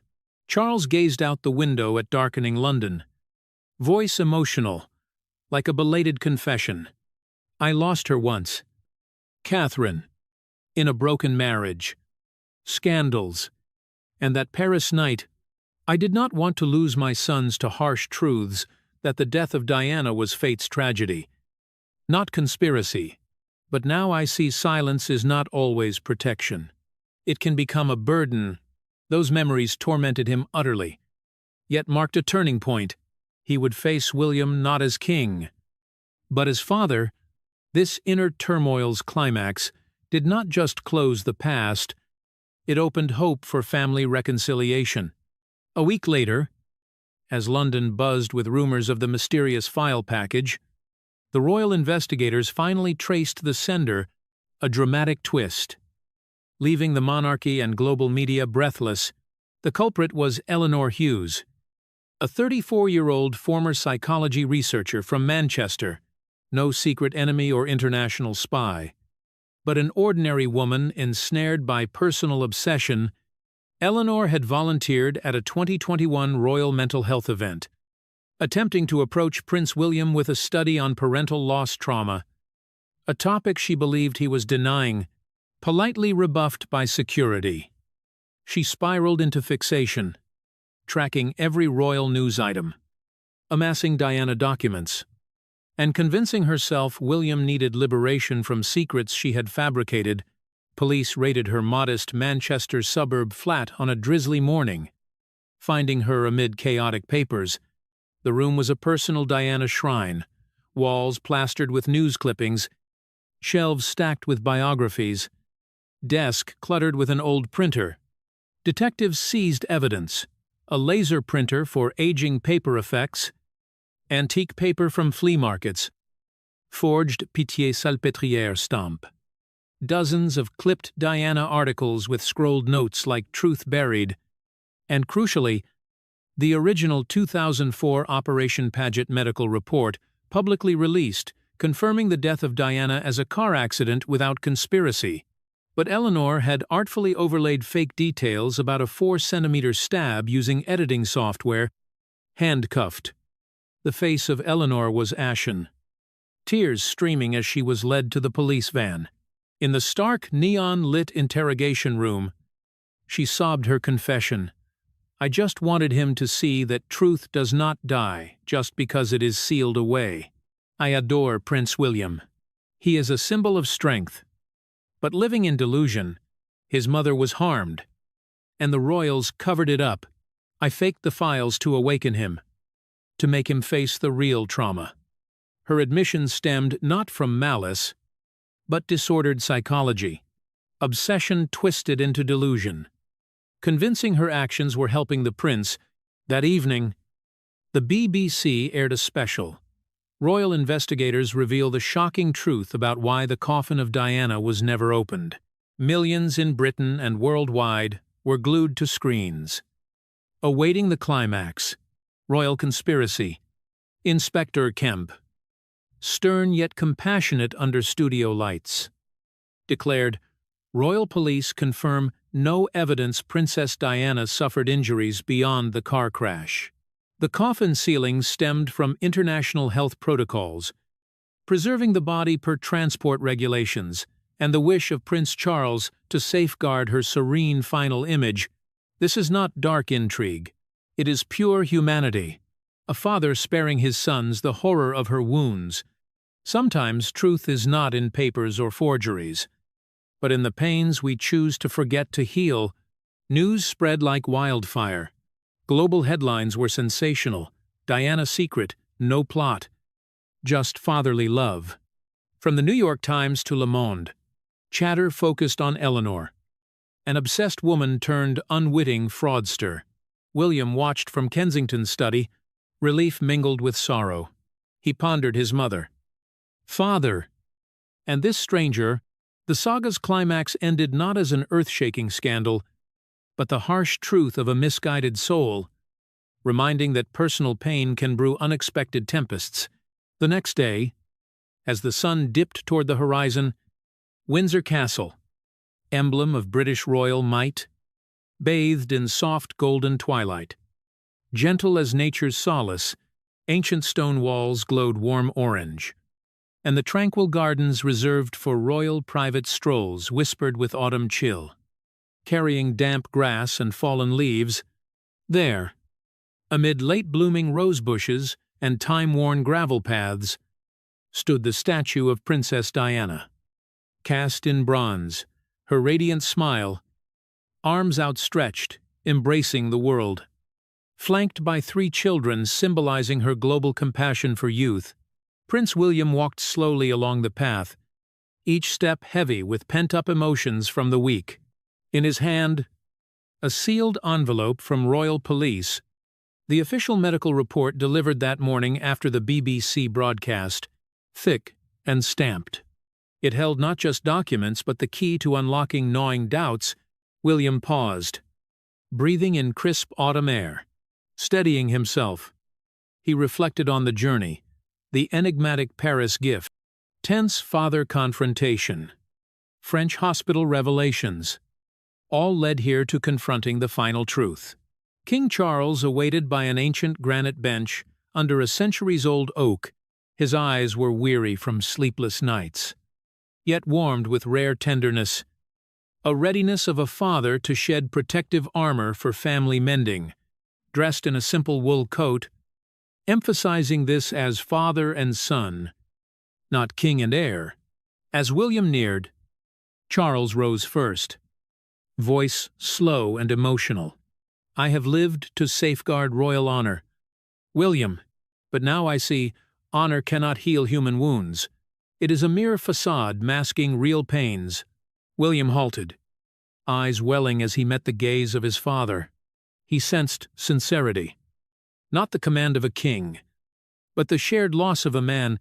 "I thought mother was buried with secrets." William replied, voice quivering, holding back emotional waves. "I doubted you, the whole family, but it was your fear buried too.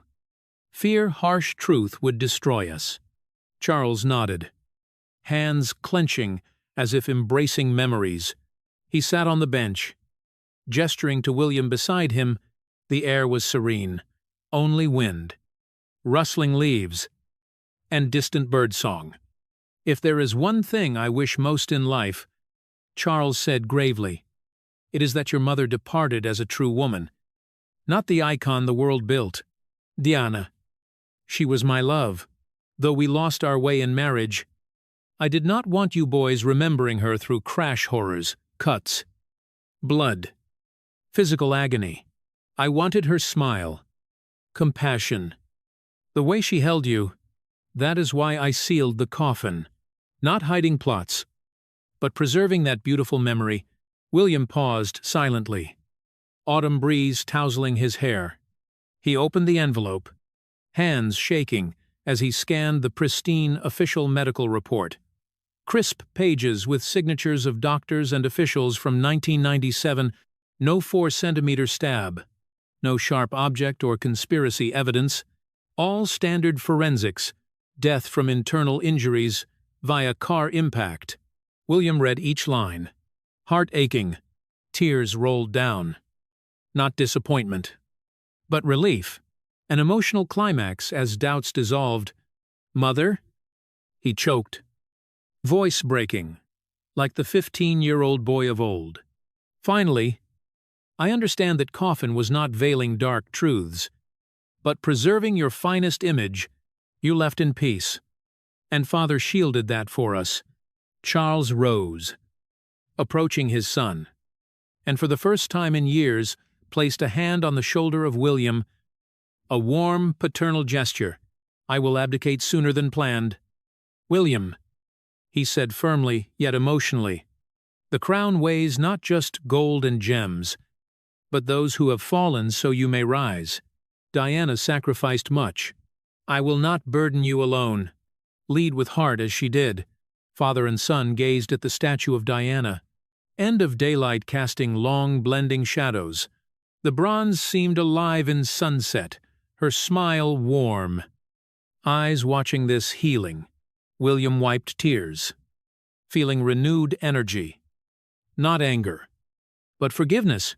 He embraced his father, a tight hug after emotional years apart.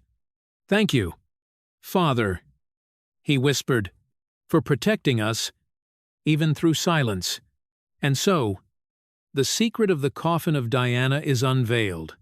Not courtly darkness, but the quiet love of a father.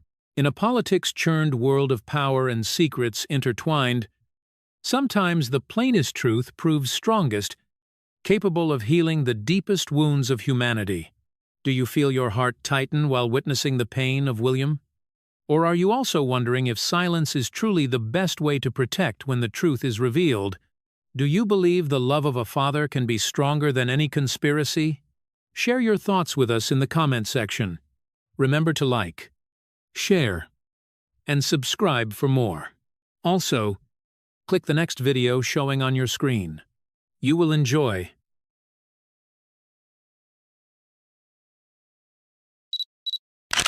Madam, this is not a request. This is the order of the monarch. Leave immediately.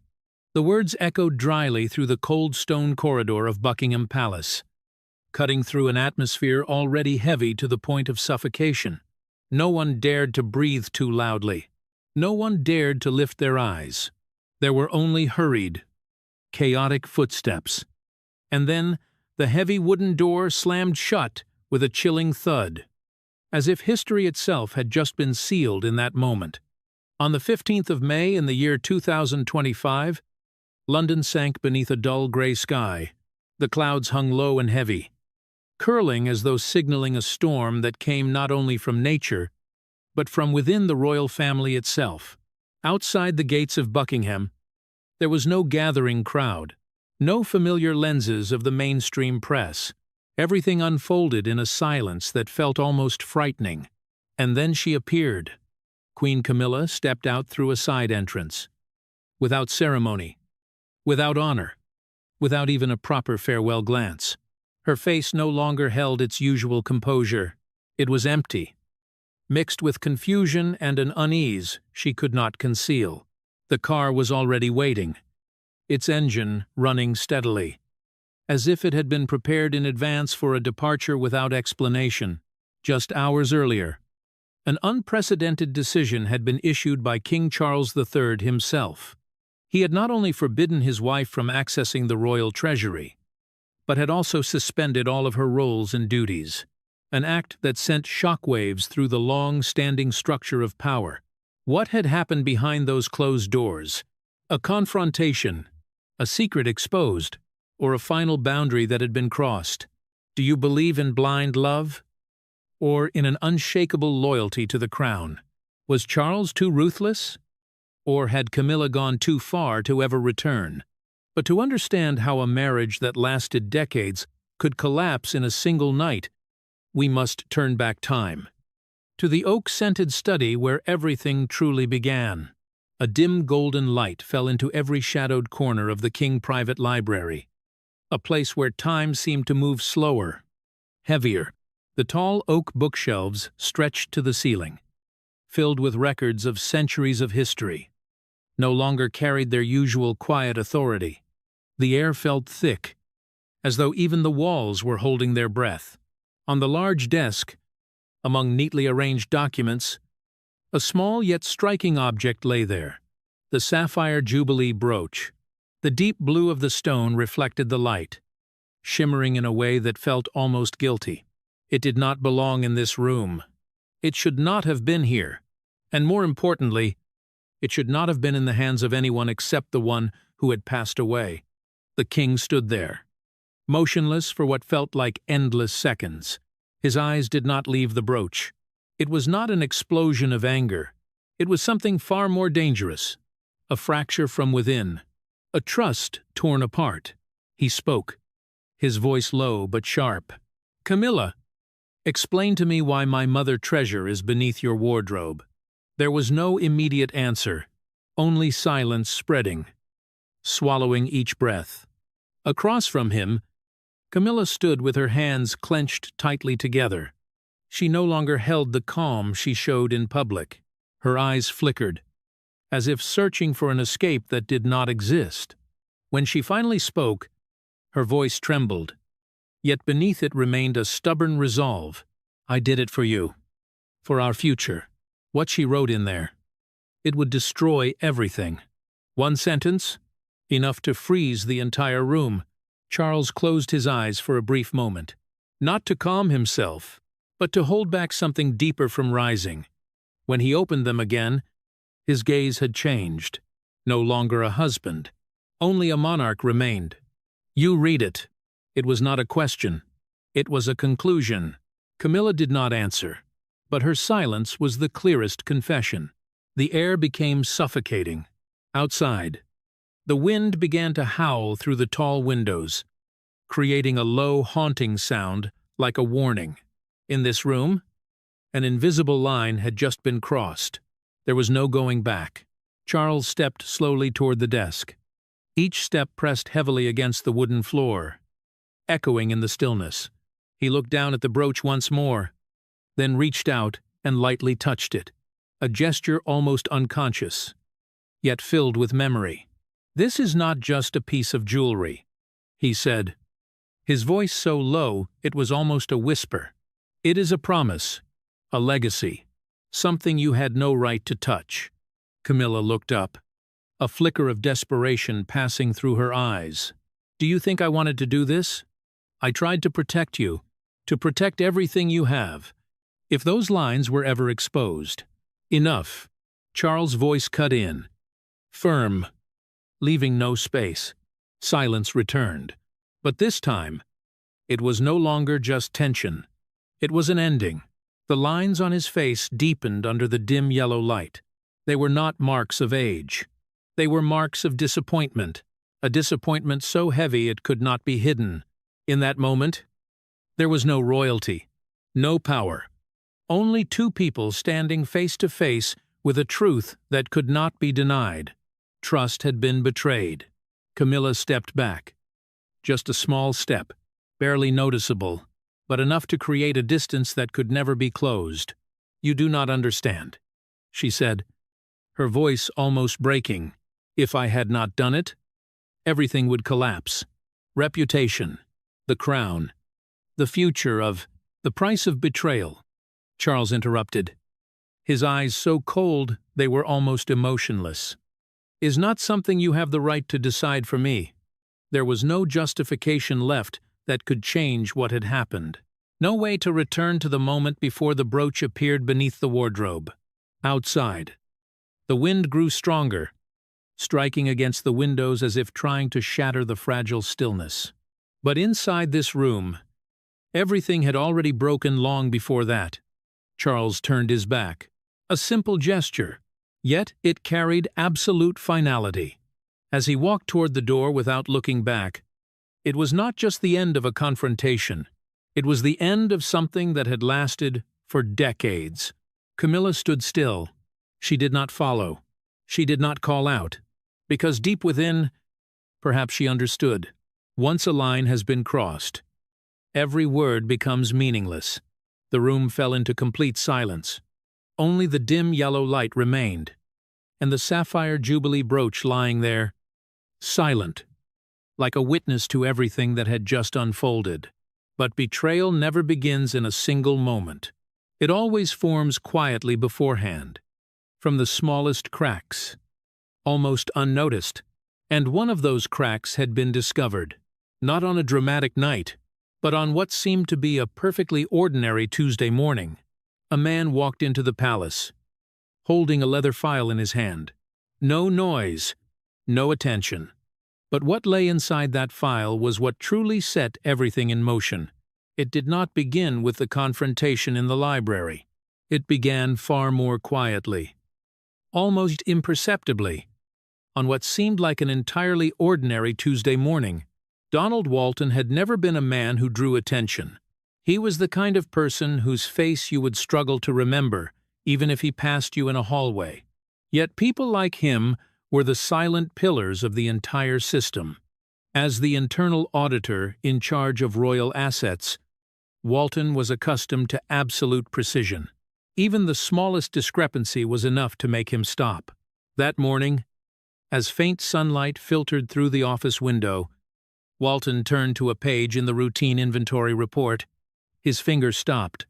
A gap, a blank line where a confirmation mark should have been. He turned back, checked again. Then a third time. It was not a recording error. An item was missing. At first, Walton did not think much of it. Mistakes happen, but professional instinct pushed him to keep reviewing. And then, line by line, the irregularities began to emerge more clearly. The sapphire jubilee brooch, no longer listed under direct control. The pearl necklace, once worn at the funeral of Diana, no confirmation of its current location. And most concerning of all, 2 leather-bound journals, not display items, not jewelry, but personal documents under special seal.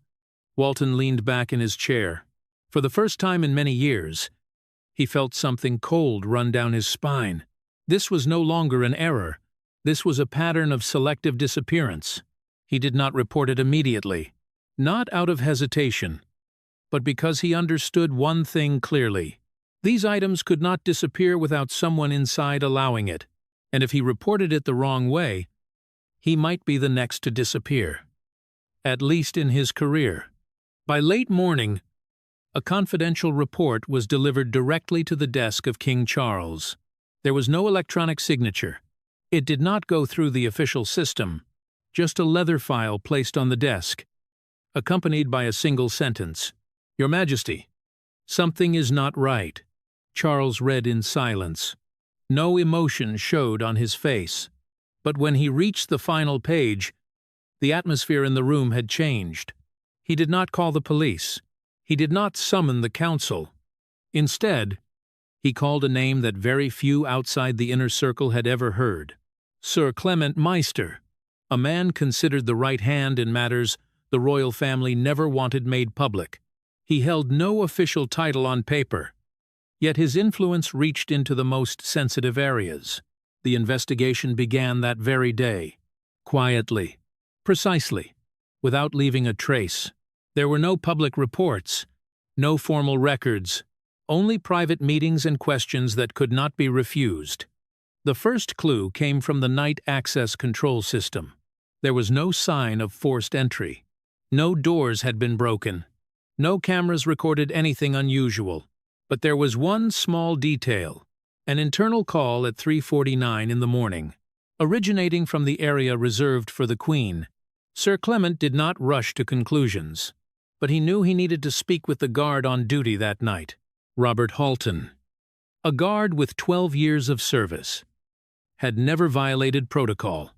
When he was called into a temporary questioning room, he appeared calm, but his eyes had already begun to show concern. "You were on duty that night?" "Yes." "Sir, anything unusual?" Halton hesitated, just for a second, but it was enough for Sir Clement to notice. "Answer. There was a call." "Sir, from the Queen area. Where did the call go?" "There was no recorded destination, just an internal signal. Very brief." "What did you do?" "I checked the corridor. No one was there. But the lights in that section were on. And—" Halton swallowed. "I thought someone was awake, but I was not authorized to go further." The room fell silent. A call at nearly 4 in the morning, an area that should have been completely still, and a guard not permitted to ask more. Sir Clement wrote it down. He did not need more. The pieces were beginning to connect. The investigation tightened. Each staff member was questioned. Every corridor was checked. Every moment was reconstructed like a slow-moving film. But the real turning point came from someone no one expected. Eleanor Hartridge, a cleaner assigned to the West Wing. No access to documents, no connection to the assets. Yet she was someone who saw what others overlooked. That morning, as rare sunlight streamed through the tall windows, Eleanor entered a rarely used room. Her task was simple.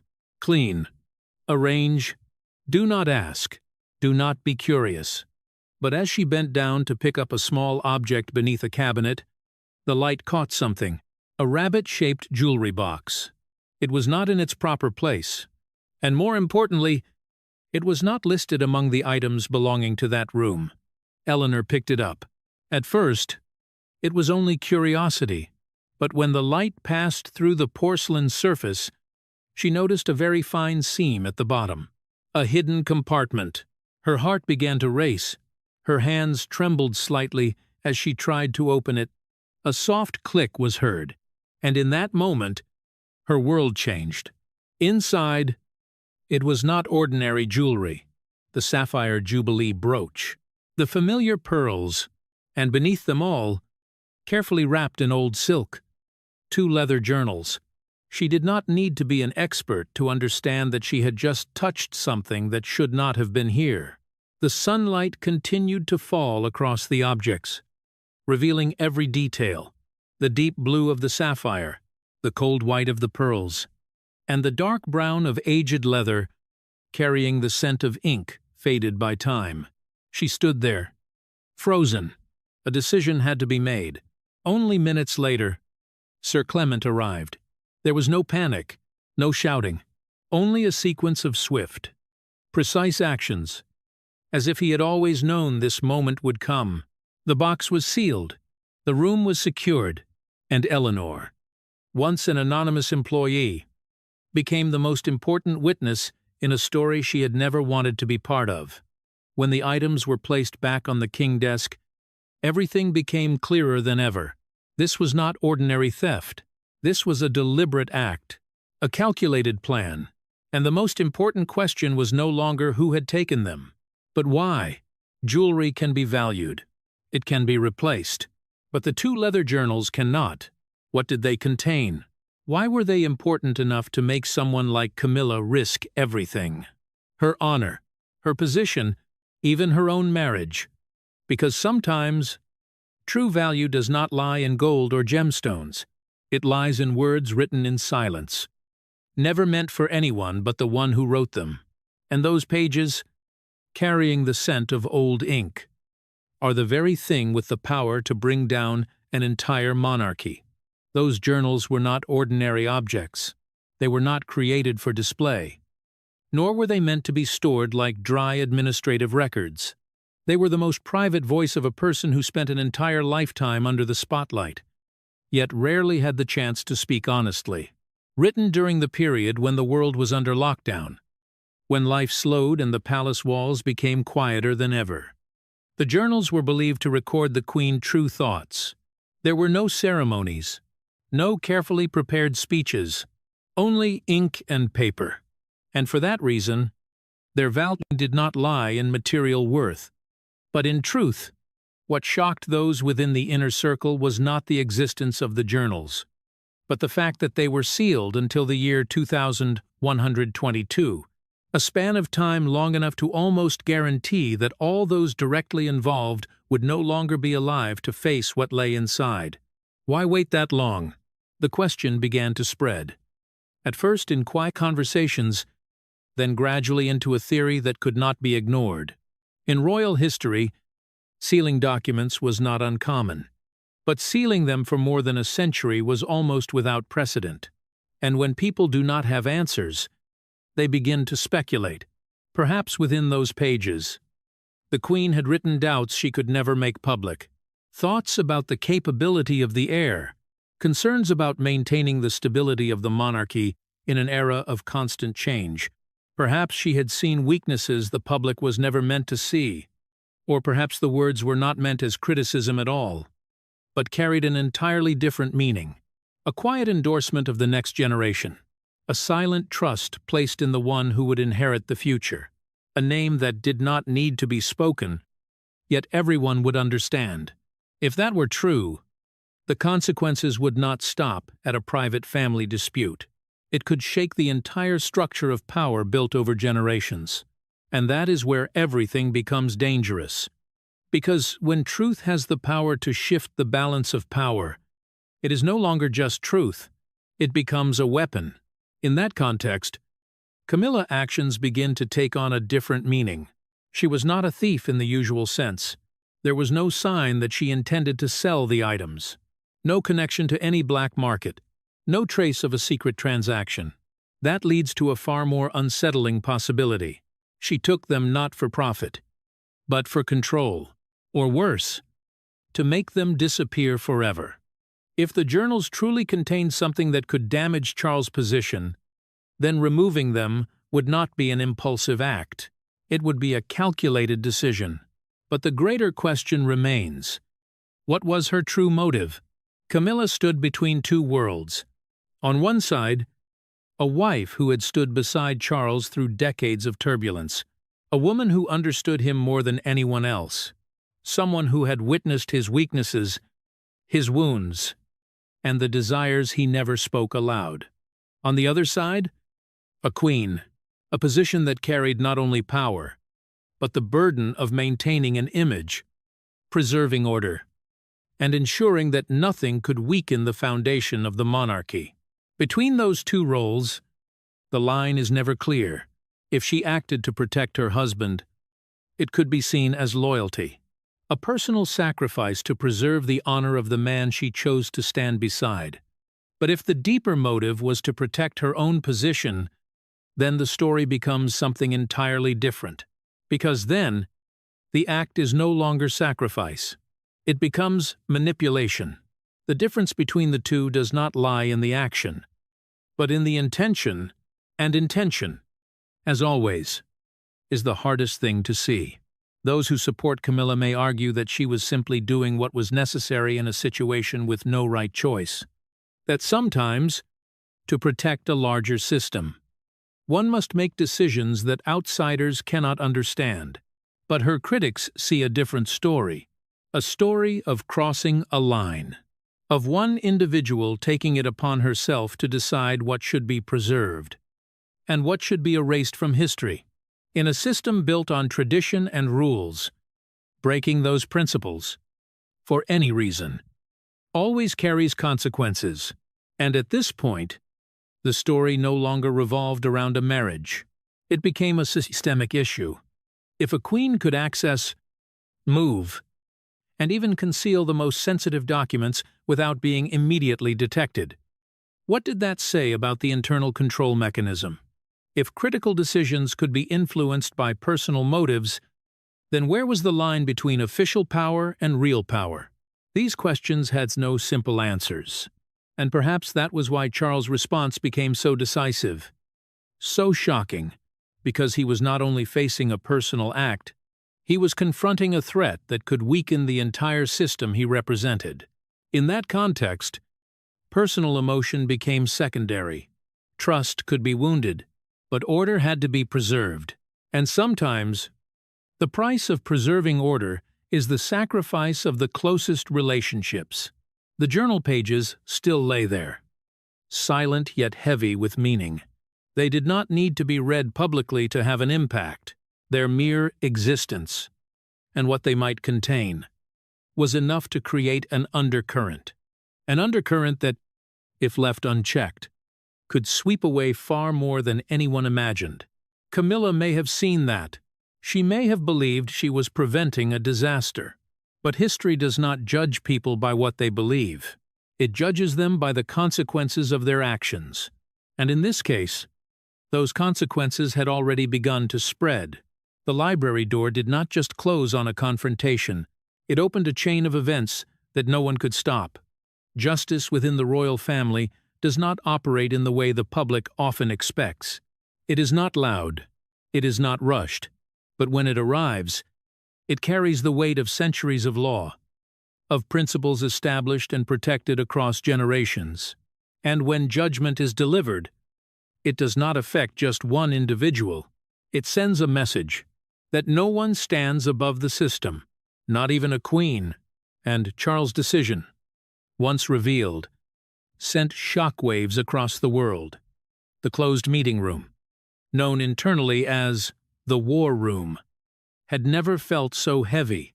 There was no press, no unnecessary aides, only the faces representing order and discipline within a system that had endured for centuries. King Charles sat at the center. Before him lay the sealed leather file. Yet its weight seemed to fill the entire room. To his right was William. It silent, upright, his gaze unwavering. To his left sat Princess Anne, long regarded as the embodiment of iron discipline within the royal family. A little further away was Edward, composed yet unable to hide the tension. No one spoke first. There was no need. Everything that needed to be known was already in the file.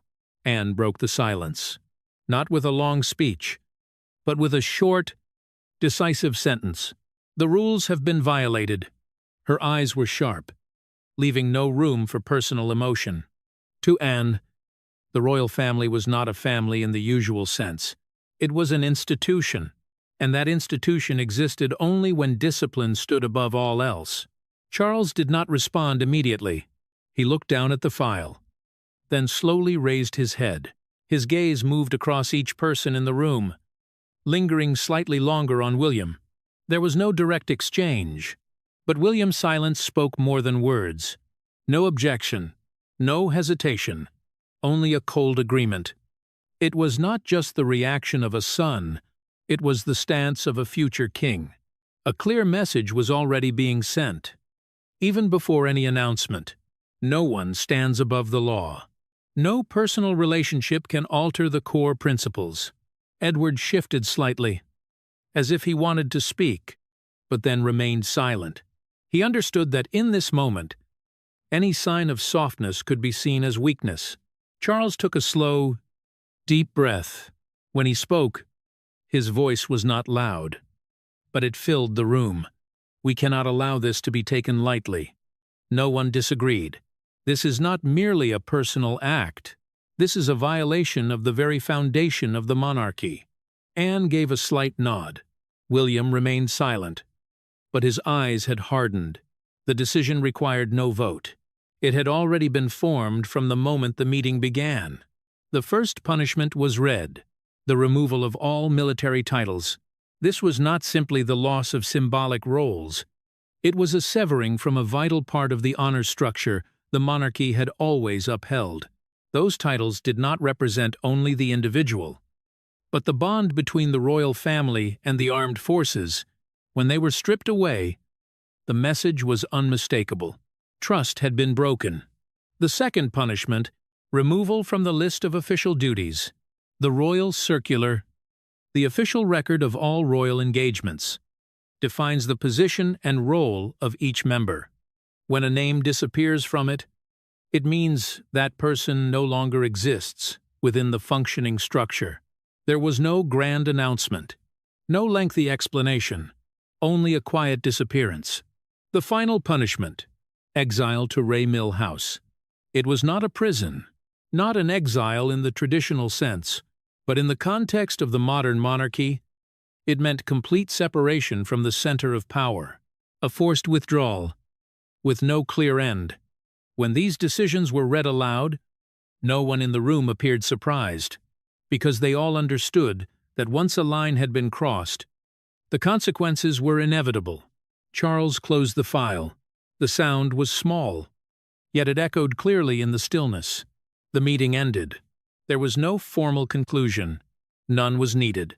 Each person stood and left the room in their own way. Anne walked out with firm steps, without looking back. Edward followed a moment later, as if carrying thoughts he could not put into words.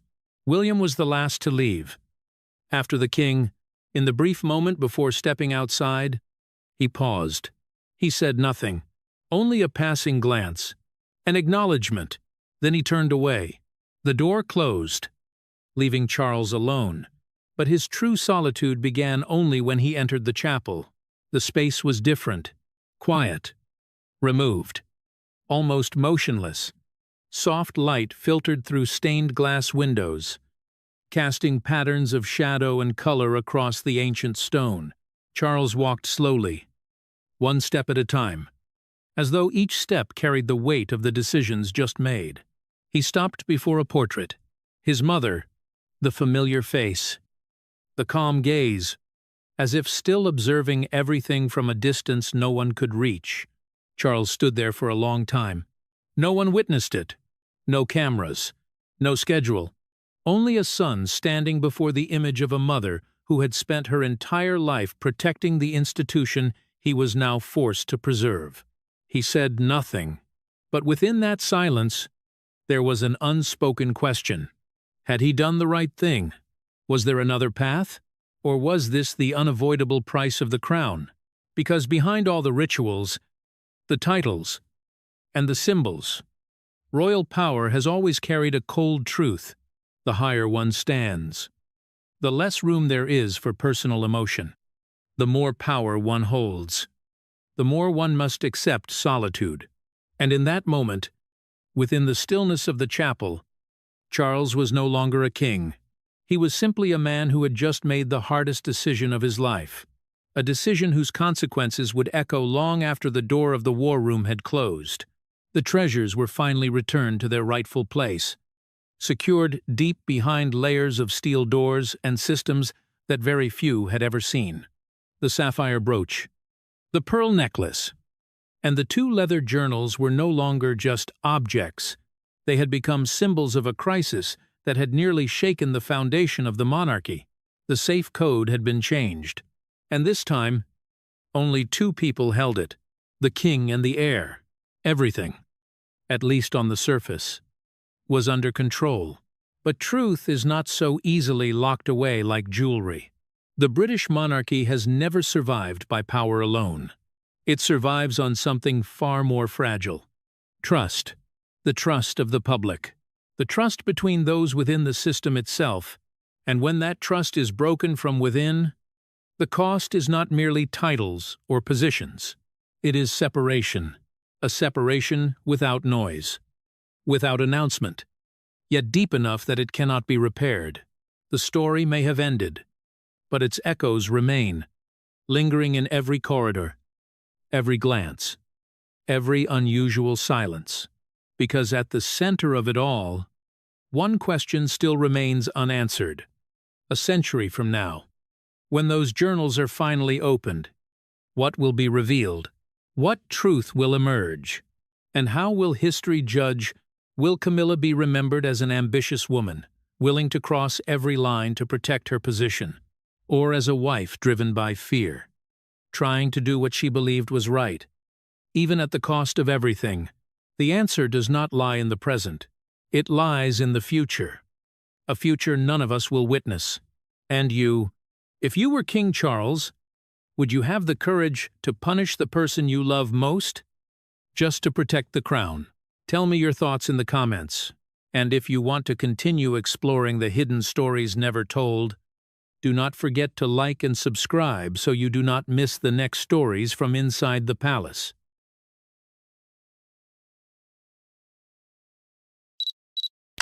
If I told you that everything inside Buckingham Palace just changed in the last 5 minutes, would you believe it? Because according to multiple insiders, King Charles has quietly set into motion a decision that will transform the future of the monarchy. And the person at the center of this political earthquake is none other than Prince William, while the palace is scrambling to maintain silence. Sources confirm that the king has begun the formal process of passing the crown to his eldest son, a move so sudden and so disruptive that Queen Camilla is reportedly furious beyond words. The tension has been building for months, behind the polished balcony appearances and carefully arranged public smiles. The royal household has been fighting a silent war. Charles's declining health, William's rising authority, and Camilla's increasing attempts to consolidate power have collided into a breaking point. But no one expected the king to move this quickly. No one expected William to be summoned to a private meeting just hours before the decision leaked. And certainly no one expected Camilla to be completely excluded from the discussion. Insiders claim that Camilla confronted the king immediately after discovering the truth, accusing senior courtiers of orchestrating a palace coup to sideline her permanently. But the reality may be far more complicated. Some say Charles wants stability. Others say William demanded clarity. And a few believe that damaging information about Camilla's political influence pushed the king to act before it was too late. What we know for sure is this. A transition of power is unfolding. A queen is enraged. A future king is stepping forward. And the entire monarchy is bracing for impact. Because tonight, the crown has shifted, and nothing inside Buckingham Palace will ever be the same again. The fog hung heavy over Balmoral Castle on the morning of November 18th.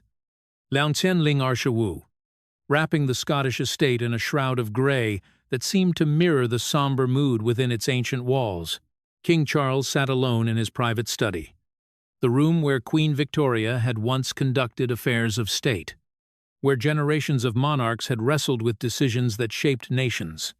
Before him lay a single sheet of paper, the words typed in formal legal language that belied the revolutionary nature of its content.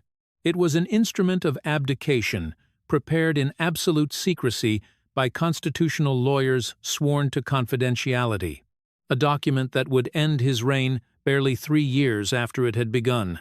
The decision had not come suddenly, though its formalization had accelerated in recent weeks. Charles had ascended to the throne in September 2022, at the age of 73, already the oldest person ever to assume the British crown. He had waited longer than any heir in the nation's history. spending decades preparing for a role that seemed perpetually just beyond reach.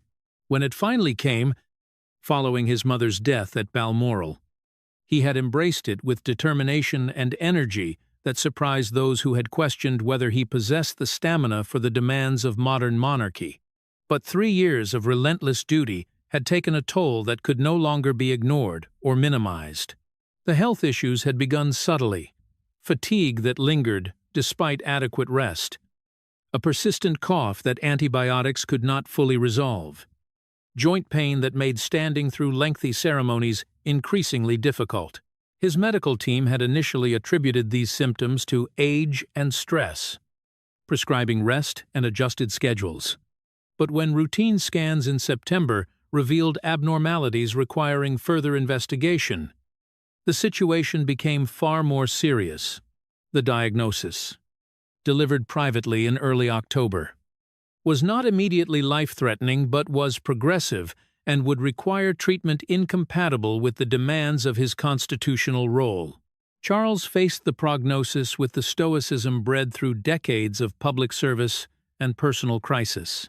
He had survived the dissolution of his first marriage under brutal media scrutiny, weathered the death of Diana and the public grief that followed, endured years of being portrayed as an eccentric waiting impatiently for power he did not deserve.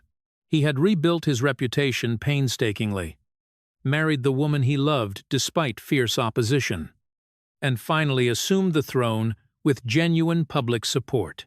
The idea of surrendering the crown after such a brief reign felt like cosmic cruelty, a final joke at the expense of someone who had already endured more than his share of humiliation and disappointment.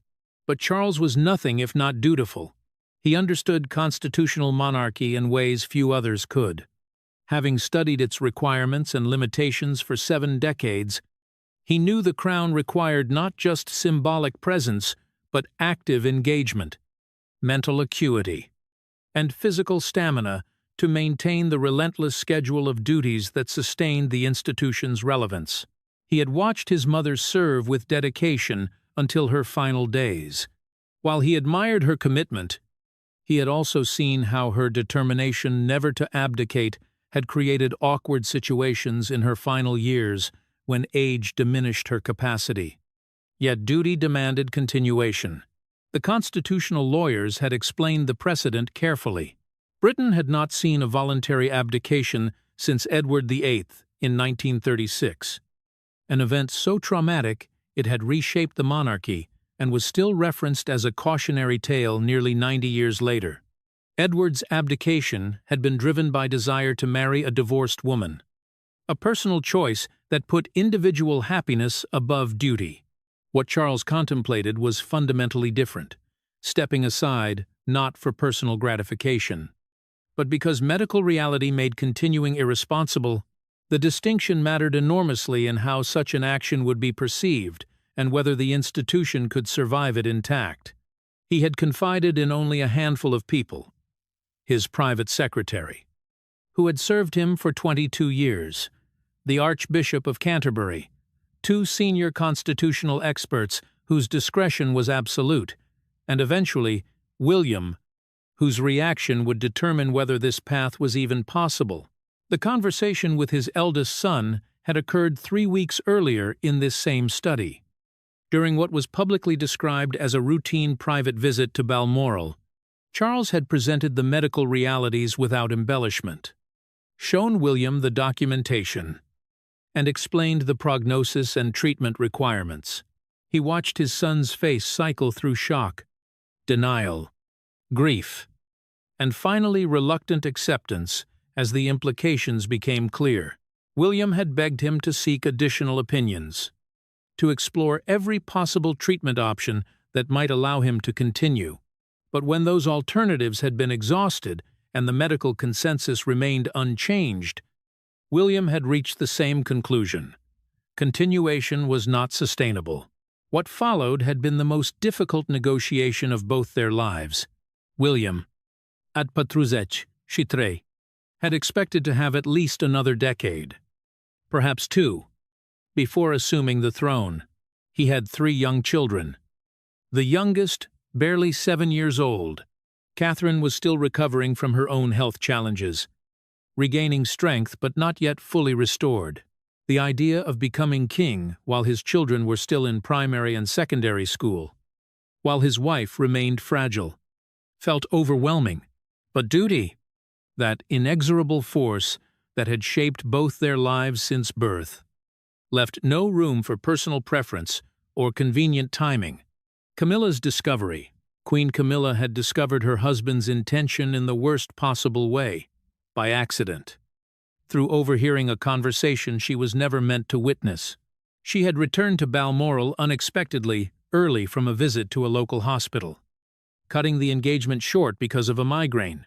Entering through a side entrance to avoid staff fuss, she had been walking toward the private apartments when she heard voices from Charles's study. The door was slightly ajar, and her husband's voice, heavy with emotion, carried into the corridor. "I have no choice," she heard him say. "The treatment protocol is incompatible with the demands of the role. I must step aside while I can do so with dignity rather than wait until circumstances force the issue." Camilla froze in the hallway, her blood turning cold as the implications crashed over her. She heard William's voice responding, discussing timelines and announcements, talking about transition planning and constitutional requirements. They were planning an abdication. Her husband, who had waited his entire life to be king, who had endured decades of preparation and criticism, who had been on the throne less than 3 years, was planning to surrender the crown, and he had not told her. She stood paralyzed, listening to them discuss how to inform her when the appropriate moment might be, how she might react. They were talking about her as though she were a problem to be managed, rather than a partner who deserved to be consulted. When she finally pushed open the door, both men fell silent, their expressions confirming that what she had overheard was exactly what it seemed. The confrontation that followed was described by those who heard raised voices through heavy doors as volcanic. Camilla's fury was comprehensive and devastating. She raged at Charles for excluding her from a decision that would fundamentally alter her life and identity. She demanded to know how long he had been planning this, how many people he had consulted while keeping her deliberately ignorant. She accused him of cowardice, of abandoning the responsibility they were meant to share, of caring more about his legacy than about their partnership. Charles attempted to explain, to outline the medical realities, to help her understand that this was not choice but necessity. But Camilla was beyond reason, beyond comfort. She had spent 20 years fighting for acceptance, enduring comparison to Diana, weathering public opinion that ranged from grudging tolerance to active hostility. She had finally achieved the position of queen consort, had begun to make the role her own, had started to feel that perhaps she had earned her place, and now, after barely 3 years, it was being ripped away. She would go from queen to queen dowager, from consort to the current king to widow equivalent of a former king, a demotion in everything but technical title. What enraged her most was the timing. Had Charles's reign lasted a decade or more, she could have accepted abdication as a reasonable response to declining health in old age. But 3 years felt like a cruel joke. Barely enough time to warm the throne before surrendering it. She felt cheated of the role she had sacrificed so much to obtain, robbed of the opportunity to truly make her mark as queen. The charities she had championed, the causes she had promoted, the carefully constructed public image she had built, all of it would be diminished by the brevity of her tenure and the manner of its ending. Her anger toward William was even more intense. She accused him of pushing his father toward abdication, of being impatient to assume power, of prioritizing his own timeline over his father's well-being. The accusation was unfair, and she likely knew it even as she made it. But rage seeks targets, and William was conveniently present. He attempted to defend himself, to explain that he had argued against abdication, that he had begged his father to explore every alternative. But Camilla was not interested in his explanations. She saw in him the person who would benefit from her loss, who would ascend while she descended, whose wife would become queen while she became a footnote. The confrontation ended with Camilla storming from the study, retreating to her private rooms and refusing to see or speak to Charles for 3 days. The household staff moved carefully through the castle, aware that something catastrophic had occurred, but uncertain of details. Meals were sent to separate rooms. Schedules were adjusted to prevent accidental encounters. The King and Queen of the United Kingdom were not speaking, and the tension radiated through every corridor and chamber of the estate.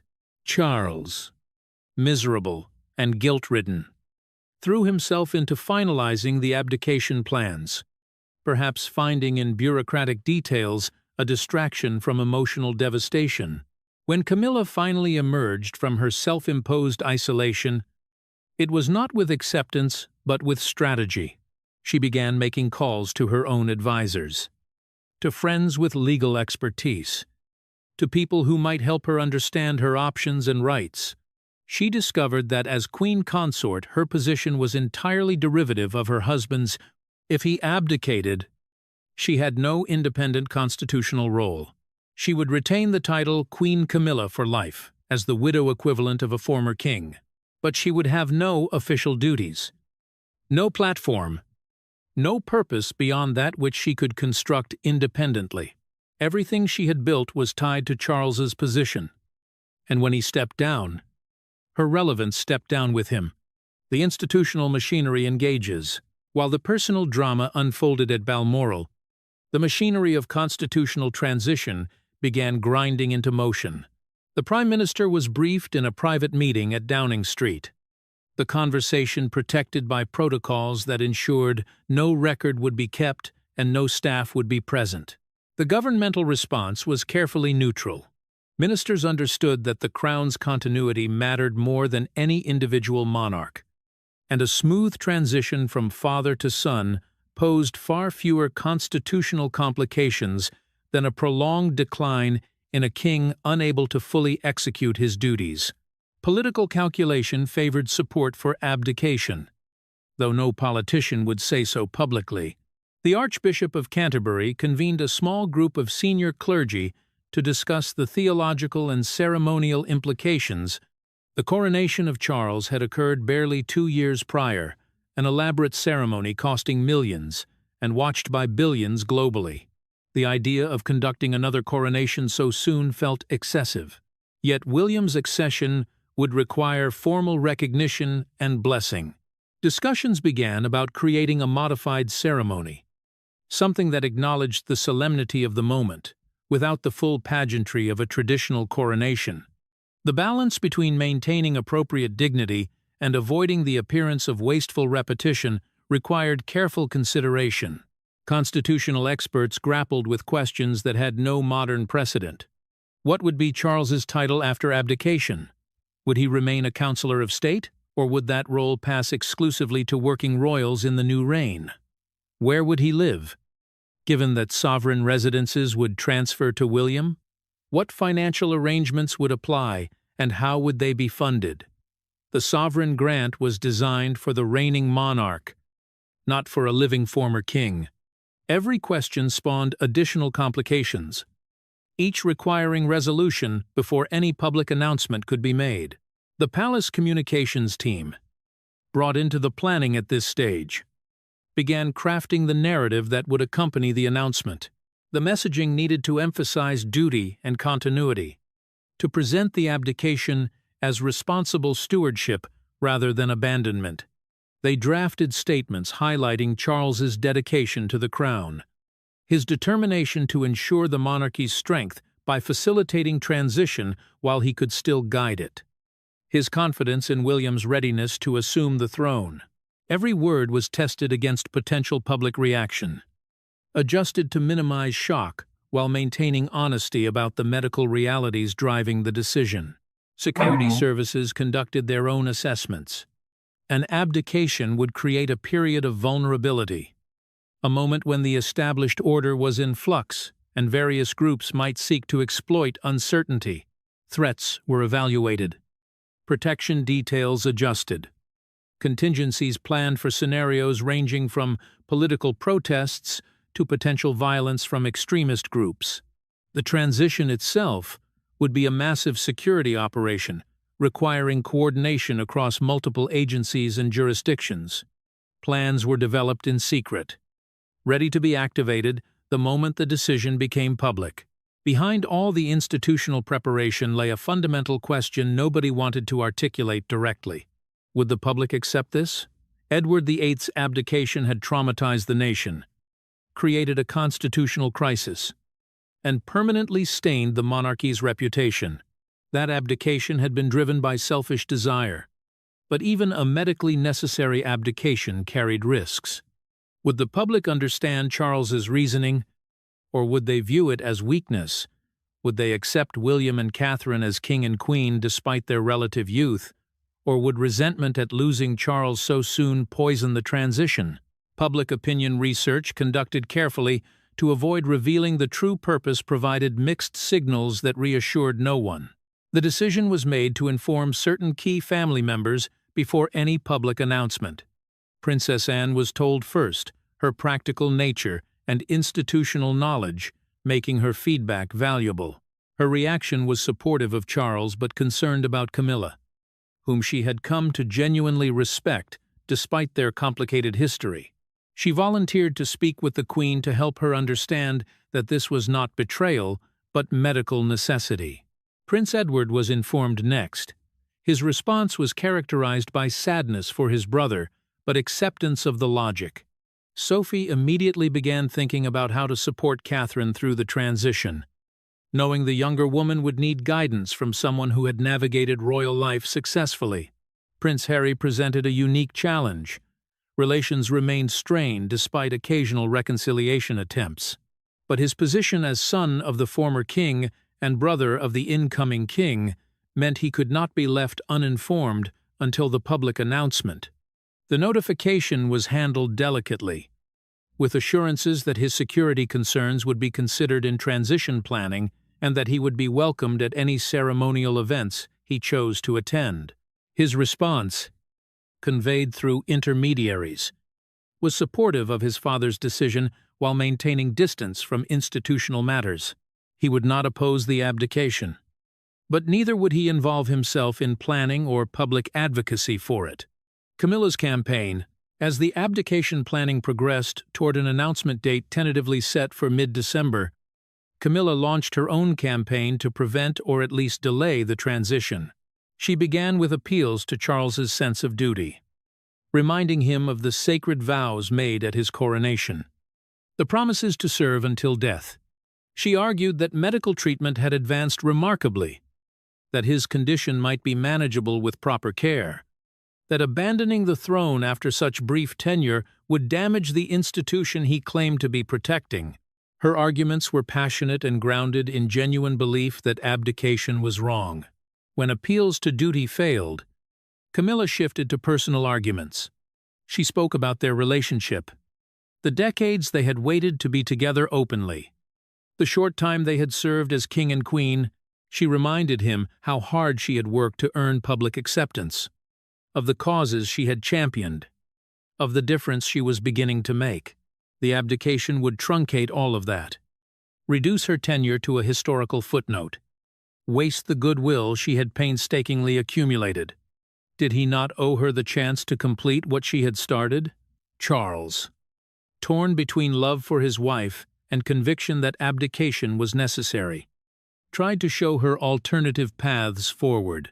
She could continue charitable work independently, maintain patronages and public engagements as Queen Dowager, have resources and platform, perhaps even more freedom, without constitutional constraints. But Camilla rejected these reassurances as hollow comfort. Queen Dowager was a title for widows, she argued, a designation that emphasized what had been lost rather than what remained. She had not fought for decades to be queen, only to have the role stolen after 3 years. Her most potent weapon was emotional manipulation, deployed with the skill of someone who understood Charles's vulnerabilities intimately. She wept about feeling abandoned, about being excluded from a decision that affected her profoundly, about watching her husband surrender the position he had been born to occupy. She questioned whether his medical team was being overly cautious, whether he was using health as an excuse to escape responsibilities he found burdensome, whether he was sacrificing their partnership to smooth William's path to power. The accusations hurt precisely because they contained slivers of uncomfortable truth Charles could not entirely dismiss. She also began lobbying others who might influence the king's decision. She appealed to Princess Anne, arguing Charles deserved support from his siblings in resisting pressure to abdicate. Anne, characteristically blunt, told Camilla that while she sympathized, Charles's health had to take precedence over anyone's desires, including Camilla's own. She reached out to longtime friends of Charles, hoping they would counsel him against abdication. Most responded with sympathy, but refused to interfere. Most controversially, Camilla attempted to appeal directly to William, requesting a private meeting without Charles present. The meeting at Clarence House, with only the two of them present, was later described as intensely uncomfortable. Camilla asked William to refuse the crown, to insist his father continue ruling, to prioritize Charles's emotional well-being over institutional convenience. William, maintaining respectful composure despite the awkwardness, explained that he could no more refuse his constitutional duty than she could demand his father continue in a role his health made unsustainable. Camilla left convinced William was eager to become king regardless of the cost to his father or stepmother. The campaign created an impossible situation for Charles. He loved his wife deeply, understood her anger and disappointment, wanted desperately to give her what she sought. But he could not ignore medical reality or subordinate constitutional responsibility to personal desire. The tension between these competing demands left him exhausted and miserable, caught between the woman he loved and the duty he could not escape. Friends who saw him during this period described a man aging visibly, the stress compounding the health issues that had prompted the abdication in the first place. The announcement and its aftermath. The announcement came on 10 December in a televised address from Windsor Castle that interrupted regular programming across the nation. Charles sat alone at a desk, the setting deliberately intimate rather than grand and ceremonial. His appearance shocked those who had not seen him recently. He looked older than his 77 years, tired and drawn, the toll of recent months evident in his face. When he spoke, his voice carried the weight of emotions barely held in check. He began by expressing love for his country and gratitude for the privilege of serving as king. Even briefly, he acknowledged that his reign had been shorter than anyone anticipated, shorter than he had wished. Then he detailed the medical realities that necessitated his decision. Speaking with candor, unusual for royal communications, he explained that his condition required treatment incompatible with the demanding schedule and responsibilities of monarchy, that continuing would be irresponsible to the nation and unfair to the institution. He had consulted widely and assured viewers the decision, while painful, was correct. Charles spoke with evident pride about William, describing his son's preparation, dedication to duty, and deep love for the nation. He expressed confidence that William and Catherine would serve with distinction and honor, that the monarchy would be strengthened by the transition despite its unexpected timing. He asked the British people to support the new king and queen with the same loyalty and affection they had shown him and his mother before him. His voice broke as he thanked Camilla for her partnership and patience in supporting him even through this difficult decision that affected her so profoundly. The response was immediate and overwhelming. Social media platforms crashed under the volume of traffic. News organizations scrambled to provide context and analysis. Constitutional experts were dragged from dinner parties to television studios to explain what would happen next. The public reaction was complex and divided. Many expressed sympathy for Charles's health situation and admiration for his willingness to prioritize the monarchy's strength over personal desire to continue ruling. Others felt cheated, having waited so long for his reign only to see it end almost before it began. Some questioned whether abdication was truly necessary, or whether he was being pushed out by younger royals eager for power. Camilla was conspicuously absent from the announcement, her absence noted by every commentator and observer. Official statements said she was supporting her husband privately, but those close knew she had refused to appear alongside Charles, had insisted she could not pretend to support a decision she believed fundamentally wrong. Her absence spoke volumes about the state of their relationship and the depth of the rift the abdication had created. In the days following, she maintained her scheduled engagements but appeared diminished, going through the motions with none of her usual energy or warmth. The transition period was set at 6 weeks, allowing time for necessary constitutional procedures and ceremonial preparations without drawing out the process unnecessarily. William and Catherine moved into intensive briefings, absorbing information about constitutional responsibilities, security protocols, international relationships, and the thousands of details that comprised modern monarchy. Both appeared overwhelmed but determined, understanding that circumstances had forced upon them a role they had expected to assume decades in the future. Catherine, still not fully recovered from her own health challenges, visibly struggled with the demands while maintaining a composed public presence.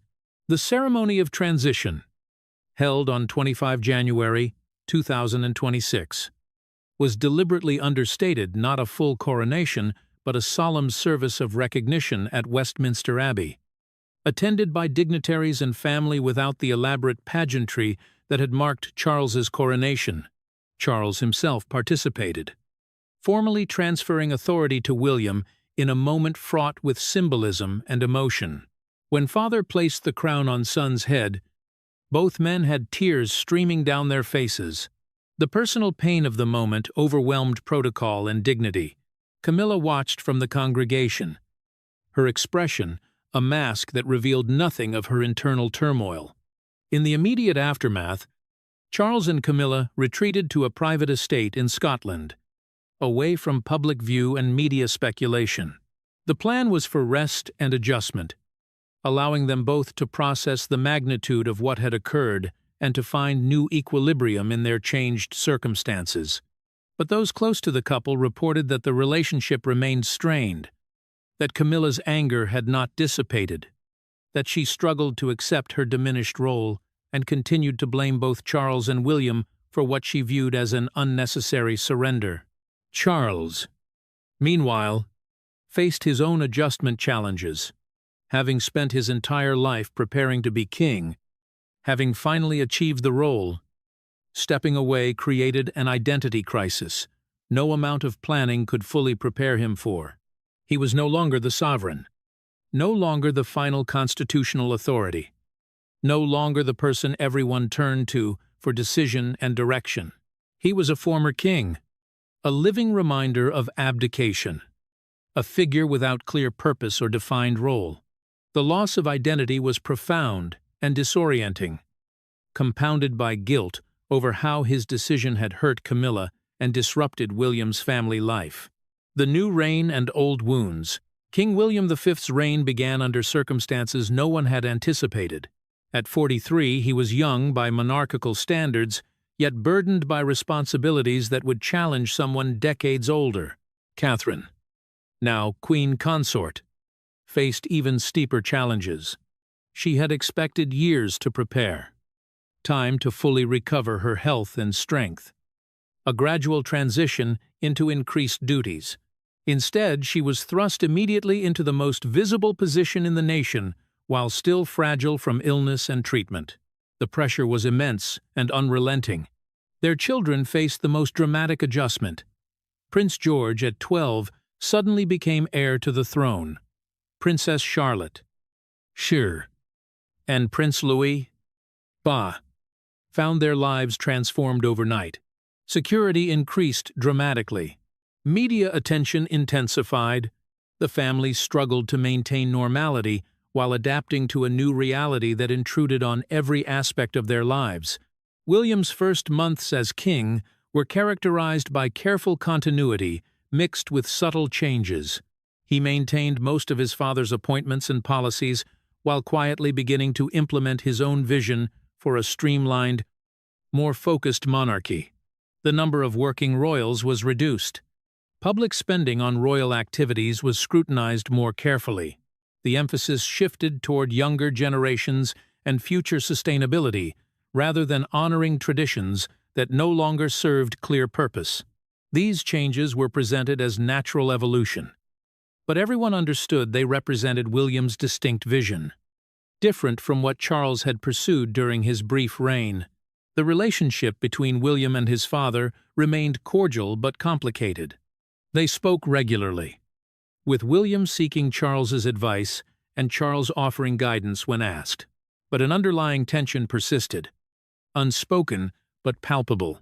Charles struggled with watching someone else occupy the role he had prepared for all his life and occupied so briefly. William felt perpetual guilt about benefiting from circumstances he had not created or desired. Both tried to maintain an appropriate relationship while navigating emotions that protocol and family loyalty required them to suppress rather than fully express or resolve.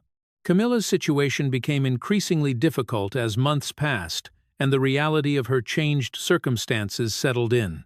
As Queen Dowager, she maintained certain patronages and continued some public work, but the platform and resources available to her were dramatically reduced.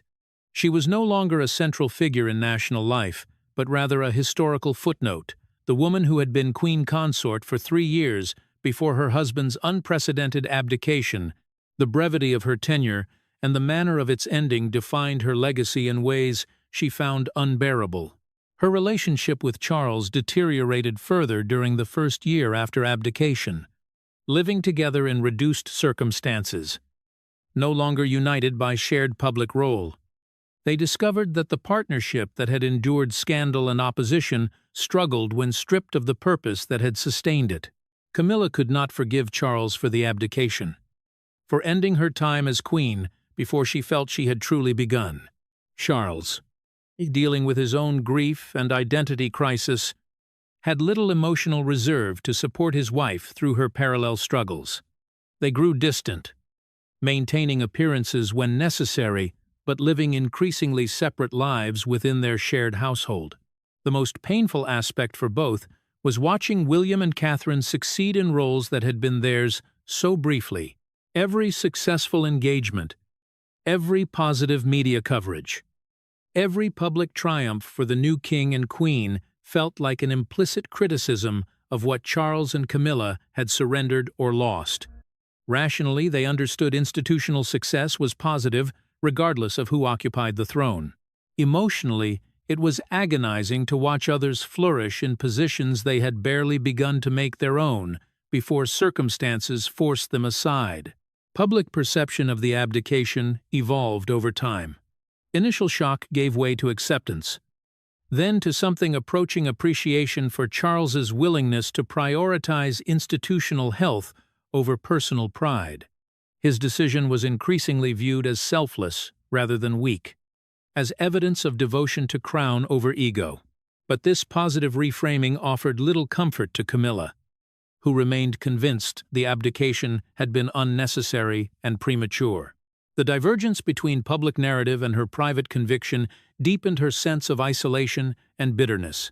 The health issues that had prompted the abdication proved more manageable than the initial prognosis, suggested a development that both validated Charles's caution and made Camilla's anger more acute. If treatment was working and his condition stabilizing, she argued, then the abdication had indeed been unnecessary. Charles could have continued ruling while managing his health, could have given them both more time to serve and solidify their legacy. That the abdication could not be undone. That William was now king and would remain so regardless of Charles's health improvements, made the situation even more frustrating and irreversible. 2 years after the abdication, Charles and Camilla separated quietly.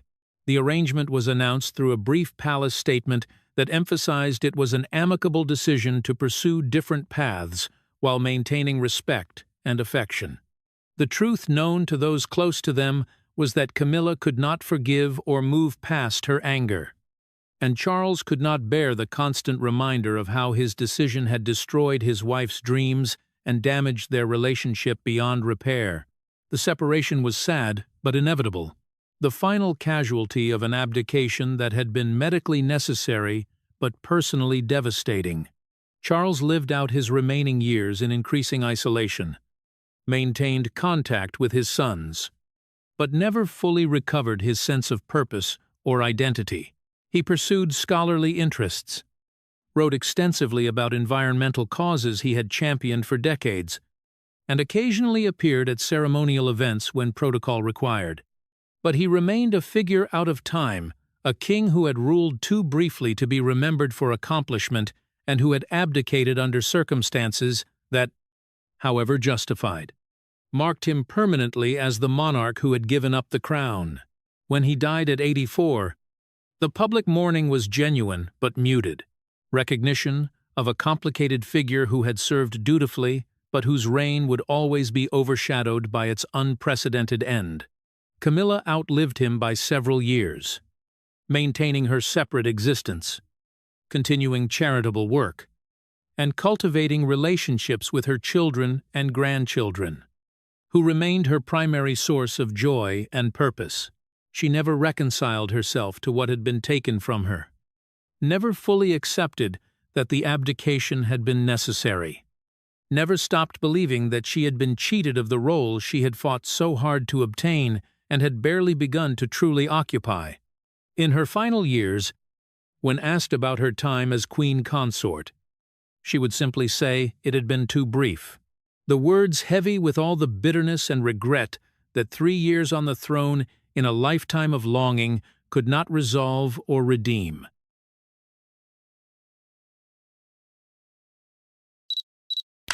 Inside the opulent golden chamber of Buckingham Palace, a place that has witnessed moments of power and history being written, a heavy silence now blankets everything.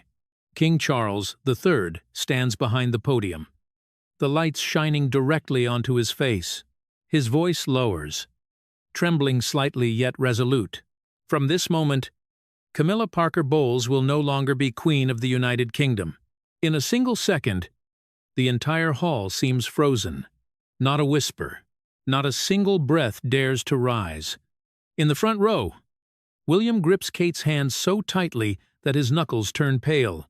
His eyes do not leave his father, as if he knows that what has just happened is not merely a royal decision, but an earthquake.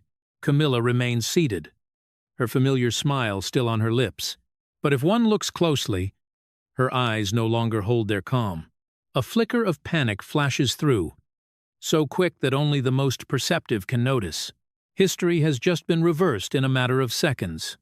The news erupts immediately. The king abdicates, strips away all titles from the woman once called Queen. The reasons spread at astonishing speed. Suspicions of falsified medical records, manipulation of power during the king's illness, and a silent plan that has existed in the shadows for far too long. Today, we will uncover the entire truth behind this shock. From the fateful night when Charles accidentally overheard a phone call he was never meant to hear, to the secret meeting where undeniable evidence was brought into the light. And the final question for you: do you think Charles's decision is the act of a king placing duty above personal feelings? Comment number 1. Or is it simply the painful reaction of a man betrayed? Comment number 2. Leave your choice right below. No one in that room could ever forget that morning. A morning that seemed ordinary at Buckingham Palace, yet became the moment that shook the entire British monarchy. Camera lights switched on all at once. Media lenses pointed straight toward the podium. And then, King Charles III appeared. He stepped forward slowly, each step heavier than usual. His face could not hide the tension, yet his eyes carried a rare determination. As he took his position, the entire hall fell into absolute silence. Not a single sound, not a single unnecessary movement. Everyone sensed that what was about to be said would be unlike any announcement before. And then, he began. I have spent my entire life serving this kingdom, and many years protecting those I love. His voice was deep and clear, but there was a brief pause after each sentence, as if every word had to be weighed with absolute care. But there are moments when duty compels us to make decisions that cannot be delayed. Only when he paused for a few seconds did the air in the room become more suffocating than ever. From this moment, I officially declare my abdication from the throne of the United Kingdom. A sharp gasp echoed somewhere in the hall. But before anyone could react, he continued, his voice turning colder. At the same time, Camilla Parker Bowles will no longer hold the title of Queen. All titles, honors, and privileges associated with this position will be revoked immediately. At that moment, time seemed to stop. In the front row, William lowered his head slightly, his eyes closing for a brief few seconds. His hand still held Kate's tightly.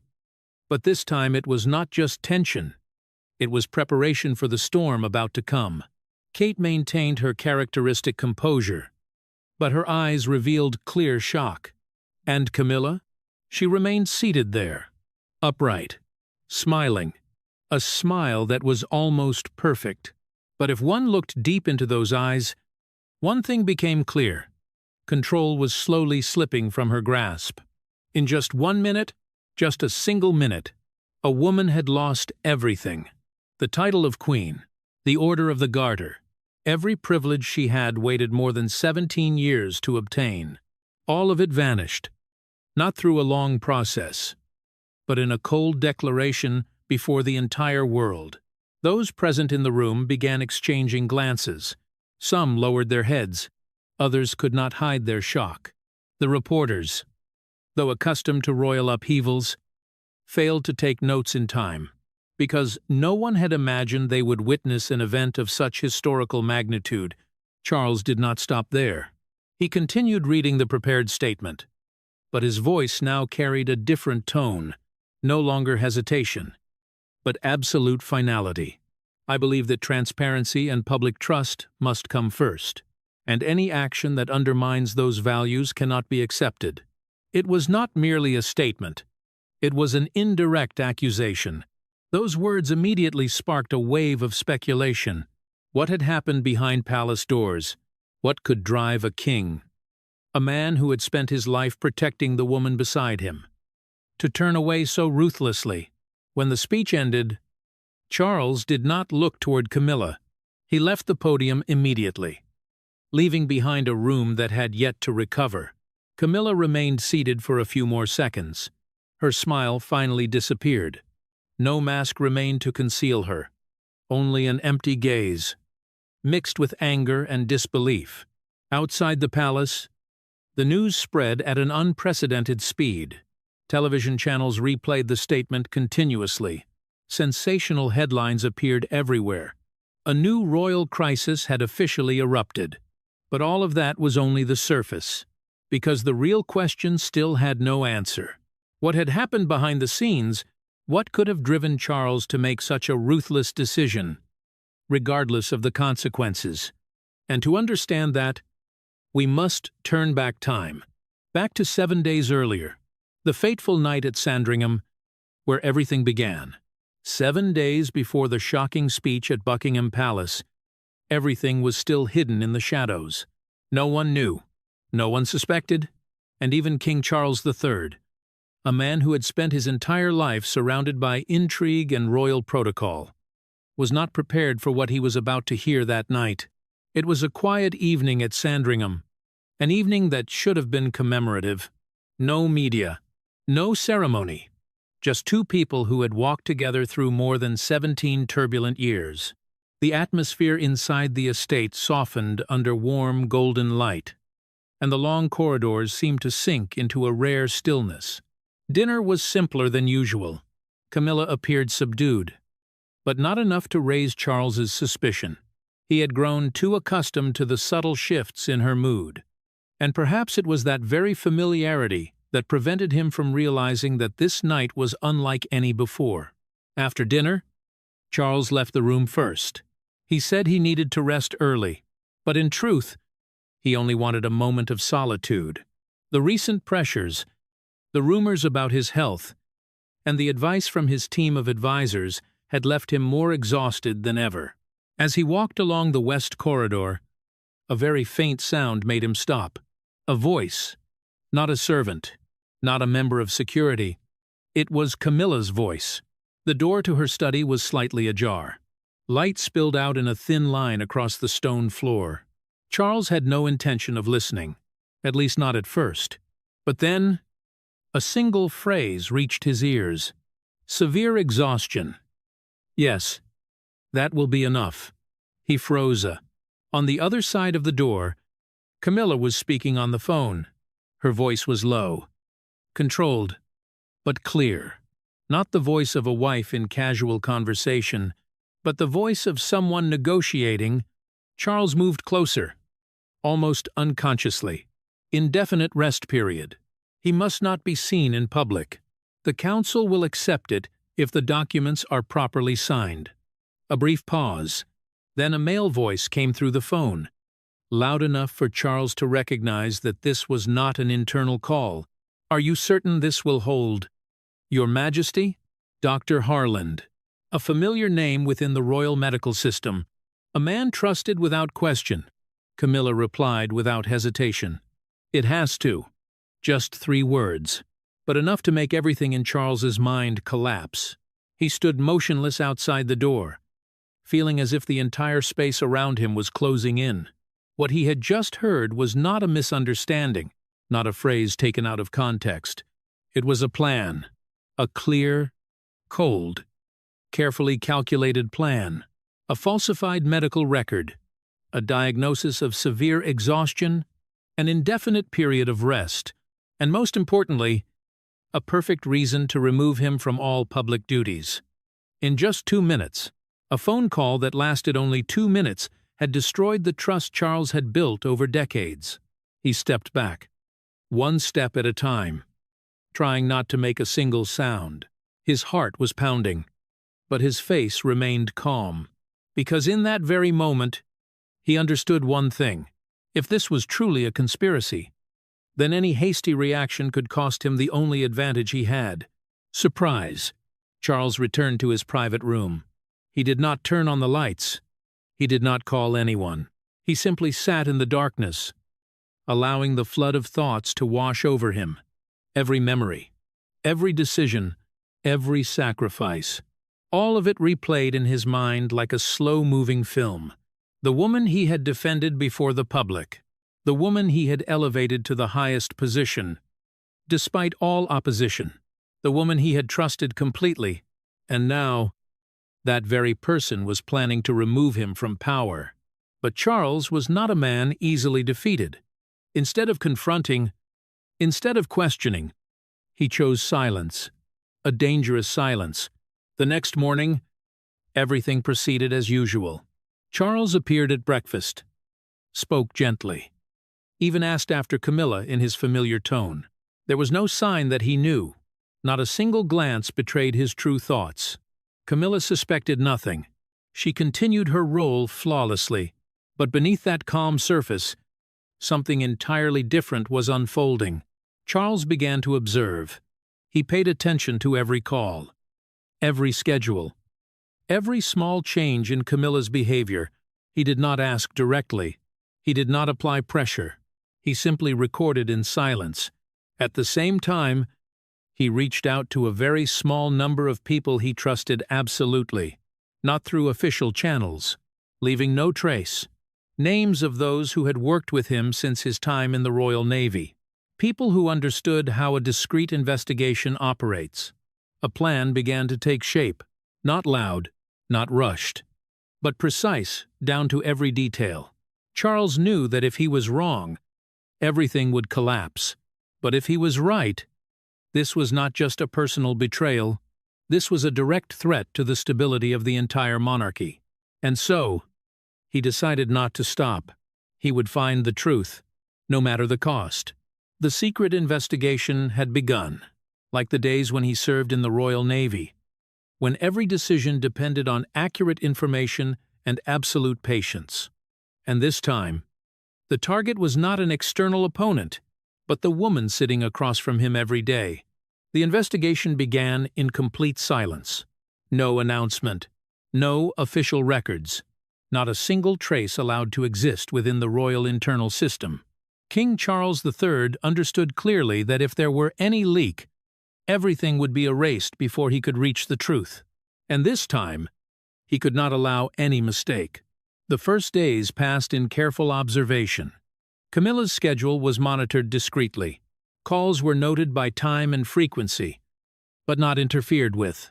Charles did not rush. He knew the most important thing was to let the other side believe everything remained under their control. His first move was the medical records. A request was sent, not through the official secretary, but through a separate channel. His most recent health records were delivered within 24 hours. The first report was entirely normal. Stable indicators. No signs of exhaustion. No recommendation for long-term rest. A clear conclusion. The king was fit to continue his duties. But Charles did not stop there. He requested another copy. From a different source. This time, the document arrived more slowly. And the moment he opened it, he knew he had not been wrong. A second report. Same signature. Same title. But completely different content. Severe exhaustion.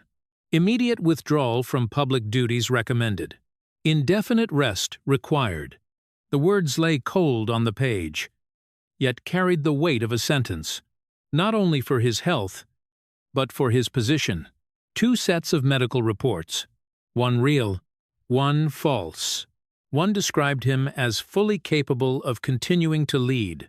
The other turned him into a man no longer fit to stand before the public. The difference was not only in the diagnosis, it was in the intention. Charles placed both reports on the table. He did not need more evidence to understand what he was facing, but he continued. Because in his world, the truth does not only need to be known, it must be proven. And that was when William appeared. Not as the heir to the throne, but as a son. William was called in on a discreet evening. No assistants. No security staff nearby. Just father and son in a closed room. Charles did not say much. He simply placed the 2 reports in front of William. William looked, read, and remained silent. That moment lasted only a few seconds. But it was enough to make everything clear. No explanation needed. No questions asked. William understood, and his first reaction was not anger. It was coldness. A coldness very much like his father. We need more than this. Just one sentence. But it was the signal for the investigation to move to the next stage. Kate was the one who delivered the breakthrough. With her subtlety and sharp observation, she began to notice details others might overlook. An email address appearing repeatedly in Camilla's schedule. A chain of communication, lightly coded. Not enough to alert the system, but enough to make a perceptive mind question. Through a tightly controlled technical channel, William and Kate traced that path. No direct intrusion, no system breach, only observation and collection. And then, they found it. An email. A short subject line. Plan B. The content was not long, but every line was written with cold calculation. In case the initial report is questioned, secondary documentation will be activated. Temporary authority can be transferred under medical advisory. Public narrative must remain consistent with exhaustion diagnosis. There was no more doubt, no more room for justification. But the evidence did not stop there. An audio recording was discovered. Attached within the exchange, it was unclear who recorded it, unclear why it had been stored. But when the audio was played, the room fell into immediate silence. Camilla's voice, if he steps back, even temporarily. The transition becomes inevitable. Another male voice. Not Harland. Interrupted. And if he refuses, a very brief pause. Then Camilla replied, then we make it impossible for him not to. No more words were needed. No more evidence was required. Everything was clear beyond denial. William stood up and walked a few steps away. He said nothing, but his eyes had changed. No longer doubt, no longer caution, only a cold determination. Kate remained seated, her hand resting lightly on the table. Her face held its calm expression, but in her eyes was a deep sadness, not only because of the betrayal, but because of the consequences it would bring. Charles did not react immediately. He listened to the entire recording one final time. Then he turned off the device. Not a single unnecessary movement, not a single extra word, only a long silence. In that moment, what remained was no longer evidence. It was the truth. The woman he had protected for so many years. The woman he had raised to the highest position now not only betrayed him, but had planned to remove him from power. But what hurt Charles the most was not the conspiracy. It was the calculation, the coldness, the willingness to sacrifice everything. He stood up and walked to the window. Outside, the garden remained quiet as always. No one knew that inside this room, a crisis was reaching its peak. When he turned back, his eyes were different. No more hesitation, no more searching for explanations. Only a decision. We will not announce it yet. William looked at his father. What is the next step? Charles paused for a second, then spoke slowly. We will give her a chance. Not a chance to escape, but a chance to face it. A private meeting. No witnesses. No press. No barrier of protection between two people who once trusted each other completely. A conversation where the truth would be placed on the table, and also where everything could come to an end. Because when the evidence is complete, when every path leads to the same conclusion, the only thing left is no longer investigation. It is choice. And Charles was ready for the most difficult choice of his life. The meeting was arranged for a late evening, when most of the palace had fallen into silence. No secretary, no guards standing nearby, no official recording devices allowed. Just two people facing each other in a closed room, a place that had witnessed many private conversations over the years. But that night, the atmosphere was completely different. Heavy, tense, and almost no room left for weakness. Camilla entered first. She maintained her familiar composure, head held high, her expression calm to the point of being unreadable.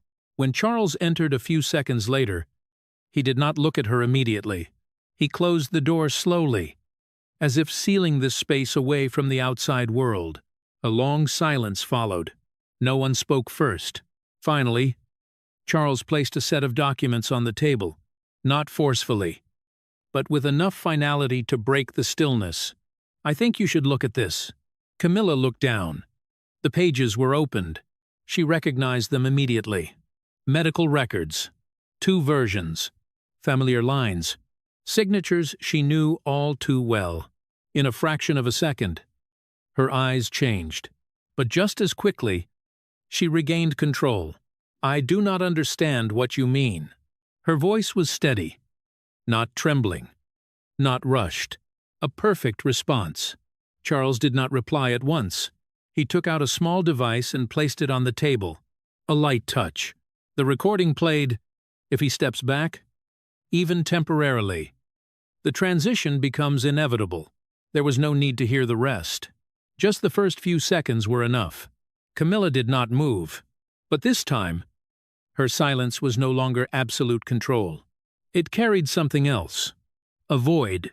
When the recording ended, Charles turned off the device. He looked directly at her.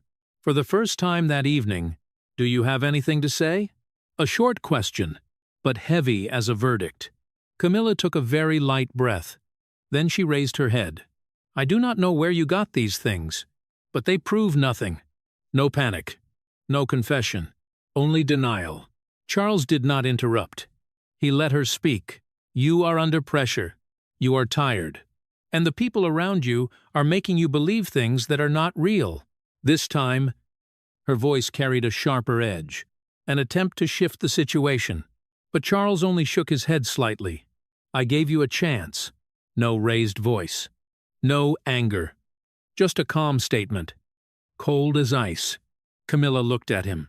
For the first time, her eyes revealed something close to unease. "You are making a mistake." Charles did not respond immediately. He looked down at the documents before him, then slowly gathered each page. "Maybe." A pause. "But I have no other choice." That sentence closed every possibility. No more argument, no second chance. Camilla stood still. She said nothing more. No apology, no explanation. Only looked at Charles, as if trying to read his thoughts. But this time, she could not. Charles stepped back. The distance between them, though only a few meters, suddenly felt wider than ever. From now on, everything will be handled through official procedure.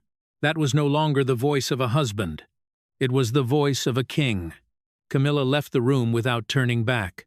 The door closed behind her, leaving Charles alone in the silence. He did not sit down immediately. He stood there for a few seconds, perhaps a few minutes. No one knew, but when he returned to the table, everything within him had changed. He opened another set of documents. This time, not evidence, but a decision. The abdication statement had already been prepared. The words were written clearly, precisely, with no room for ambiguity. Charles picked up the pen. He paused for a very brief second, not out of hesitation, but because he fully understood the weight of this act. Within 7 days, just 7 days, he had gone from a husband who trusted completely, willing to defend the woman beside him against all criticism, to a king forced to sacrifice his own throne to protect the honor of the monarchy.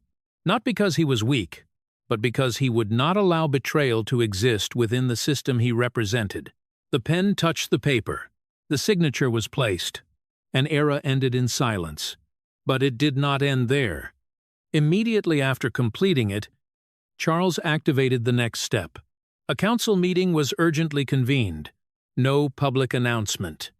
No official schedule. Only the most important names were called. The message sent was brief. Present in room 1844. Immediately. No explanation. No details. But enough for everyone to understand that something unprecedented was about to happen. Charles closed the file. He did not look back. No hesitation. No delay. Because he knew that the path ahead would leave no room for personal emotion. Only responsibility remained, and decisions that could not be undone. The door of room 1844 closed, and the outside world was almost completely cut off. Inside, the most powerful figures of the royal family and the advisory council were all present. No one spoke loudly. No one engaged in long exchanges. A heavy atmosphere filled the room, as if everyone understood they were about to witness a moment without precedent. King Charles III entered last. No ceremony. No greeting. He placed a thick file on the table, his gaze sweeping across each person, pausing briefly on Camilla, who sat opposite. She maintained her familiar composure, but this time, that calm seemed to show faint cracks. "We begin." His voice was not loud, but it was enough to command absolute silence. Charles did not say much. He did not need to persuade. He only needed to present. Each document was opened. Each piece of evidence was placed on the table.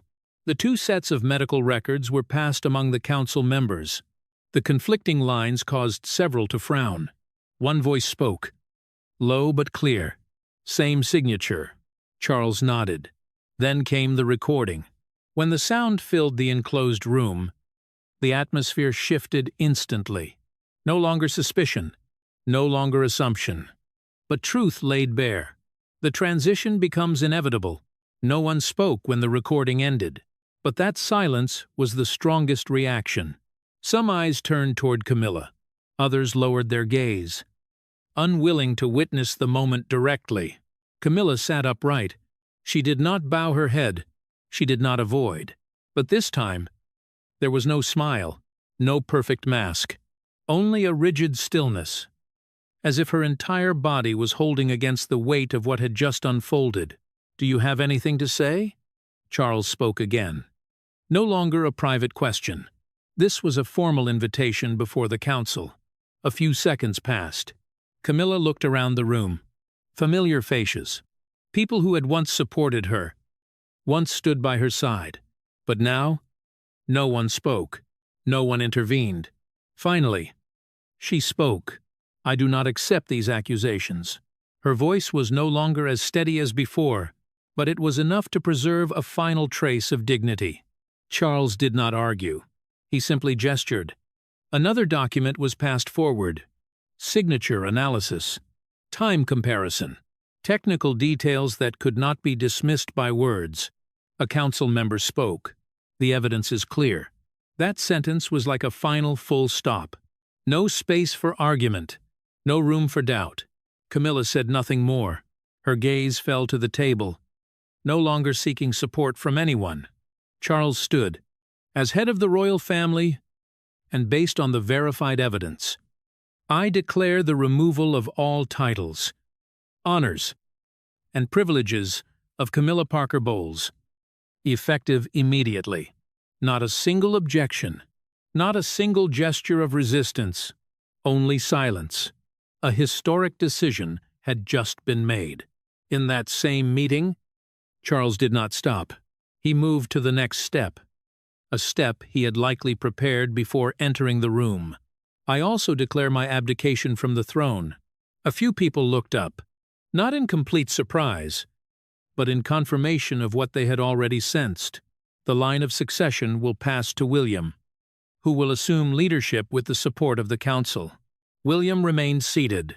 No expression, no reaction. But his eyes made one thing clear.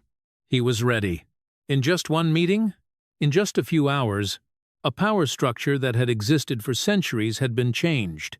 Not by war, not by external pressure, but by a conspiracy that came from within. Centuries of royal tradition had nearly been destroyed by a plan built in silence, by the woman closest to the king. When the meeting ended, everything moved quickly and coldly. Camilla was asked to leave the palace that very night. No ceremony, no official announcement. Only a discreet convoy escorted her out through the back gate. Avoiding all media attention, no one saw her off. No one spoke a final word. Only a chapter closed.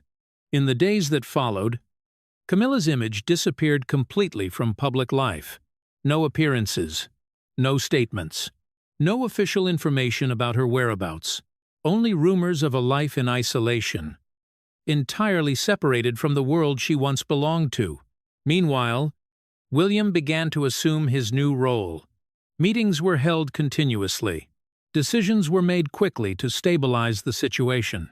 Kate stood beside him, a steady anchor, preserving the image of the monarchy through the crisis. And Charles, he withdrew from the spotlight. No public appearances for a long time, but he did not disappear. In silence, he began to write a memoir, not to justify, not to tell the story in his favor, but to record the truth, every detail, every decision, every moment that led to that day. It was not only the story of a king, but the story of a man who had to choose between love and duty, and who accepted the cost of everything to protect what he believed was right. The story comes to an end, but its echoes remain, like a cold reminder of the price of power, of trust, and of choices that cannot be undone. Throughout this journey, we have witnessed a very different King Charles III, no longer a man torn between the past and the present, no longer someone trying to balance personal feelings with royal duty, but a king who made a final decision, decisive and irreversible. He chose justice, not because he no longer had feelings, but because he understood that if emotions were allowed to take control, everything he represented would collapse. A conspiracy, even if it came from the person closest to him, could not be ignored. A betrayal, no matter how painful, could not be hidden.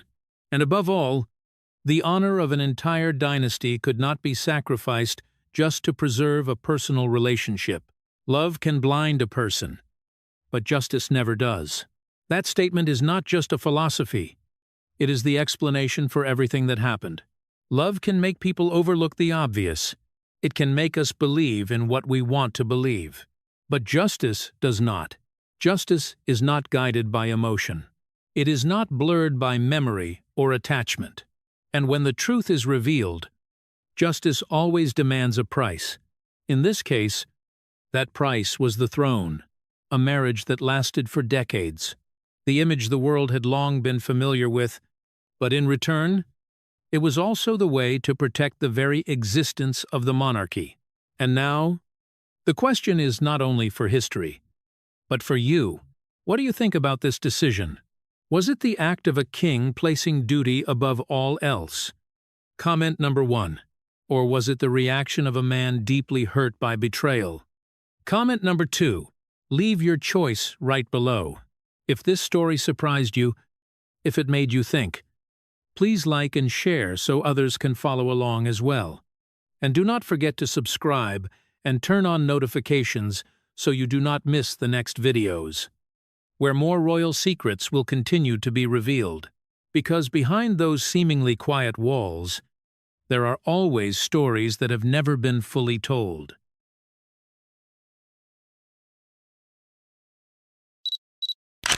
There are secrets that are never revealed to the public. They exist quietly behind ancient stone walls, protected by tradition, by protocol, and sometimes by a silence that lasts for decades. But history has shown time and again that no matter how carefully the truth is hidden, it will eventually find a way to surface. And when it does not arrive gently. It comes with legal documents, with letters from lawyers, and with questions that the royal family can no longer avoid. For many years, the British royal family has endured no shortage of storms. From personal scandals to crises of public image, they have always found a way to preserve their power structure and maintain stability in the eyes of the public. But this time, the situation appears to have changed. It is no longer pressure from the media or public opinion from the outside, but a challenge emerging from within the family itself. A youngest brother, once seen as standing outside the center of power, is now appearing with a completely different stance, no longer silent, no longer avoiding, but directly using the law to question what has long been considered settled. Numbers have begun to surface. Hundreds of millions of pounds, 2 iconic estates tied closely to royal history, and a will that has been kept sealed, never fully disclosed to the public. All of it is becoming the center of a dispute that could shake principles once considered untouchable. So, what is really happening behind the palace doors? Does Prince Edward truly have the right to claim what he believes belongs to him? Or is King Charles correct in maintaining control and management over the entire system of assets? Leave your opinion. Comment number 1 if you support Edward. Number 2, if you believe Charles is right, and explain your reason. We will now dive deeper into the full story. Within the complex structure of the British royal family, where each member carries a clearly defined role and public image, Prince Edward has long been the least mentioned name. As the youngest son of Queen Elizabeth II, he has not stood on the front line of power, nor has he frequently appeared in controversial narratives. His presence, when noted, is often associated with steady activities, low-profile engagements, and a life almost detached from the media storms that have surrounded other members of the family. Born at a time when the spotlight of public scrutiny had already begun to shine intensely on the monarchy, Edward seemed to choose a different path. Rather than fully committing to traditional royal duties, he once ventured into television production, established his own company, and sought to build an independent direction. While not always successful as expected, that choice revealed something clear.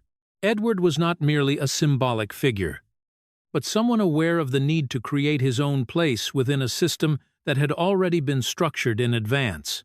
His personal life reflects this as well. His marriage to Sophie, the Duchess of Edinburgh, is considered one of the most stable relationships in the modern royal family.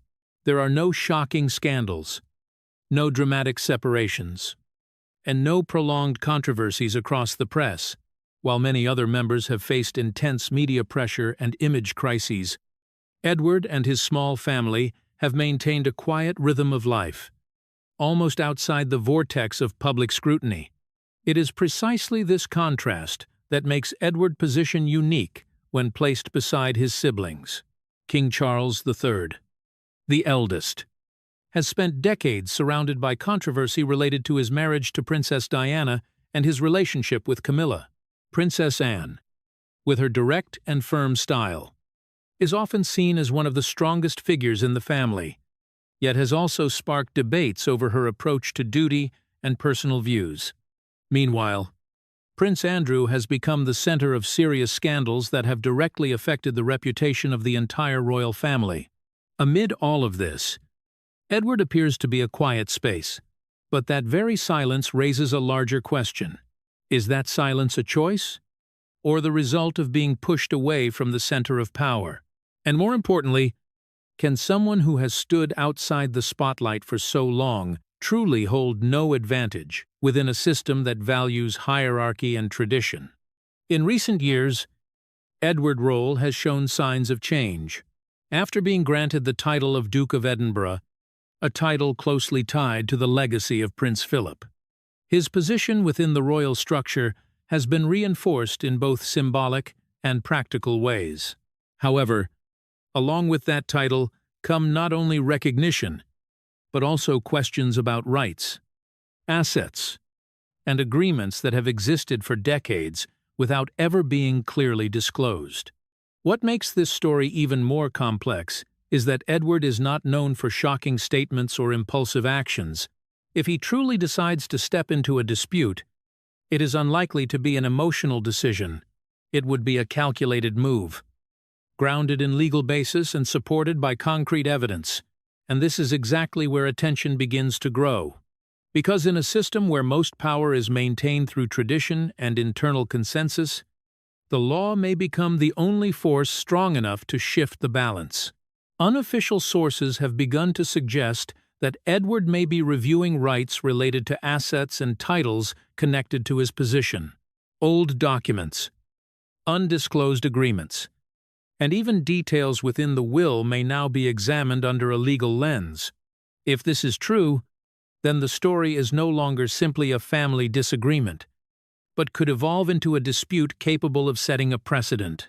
And that is the critical point, because when a figure like Edward, once seen as standing outside all conflicts, decides to use the law to reopen the question, then every previous assumption about the stability of the royal family can be called into doubt.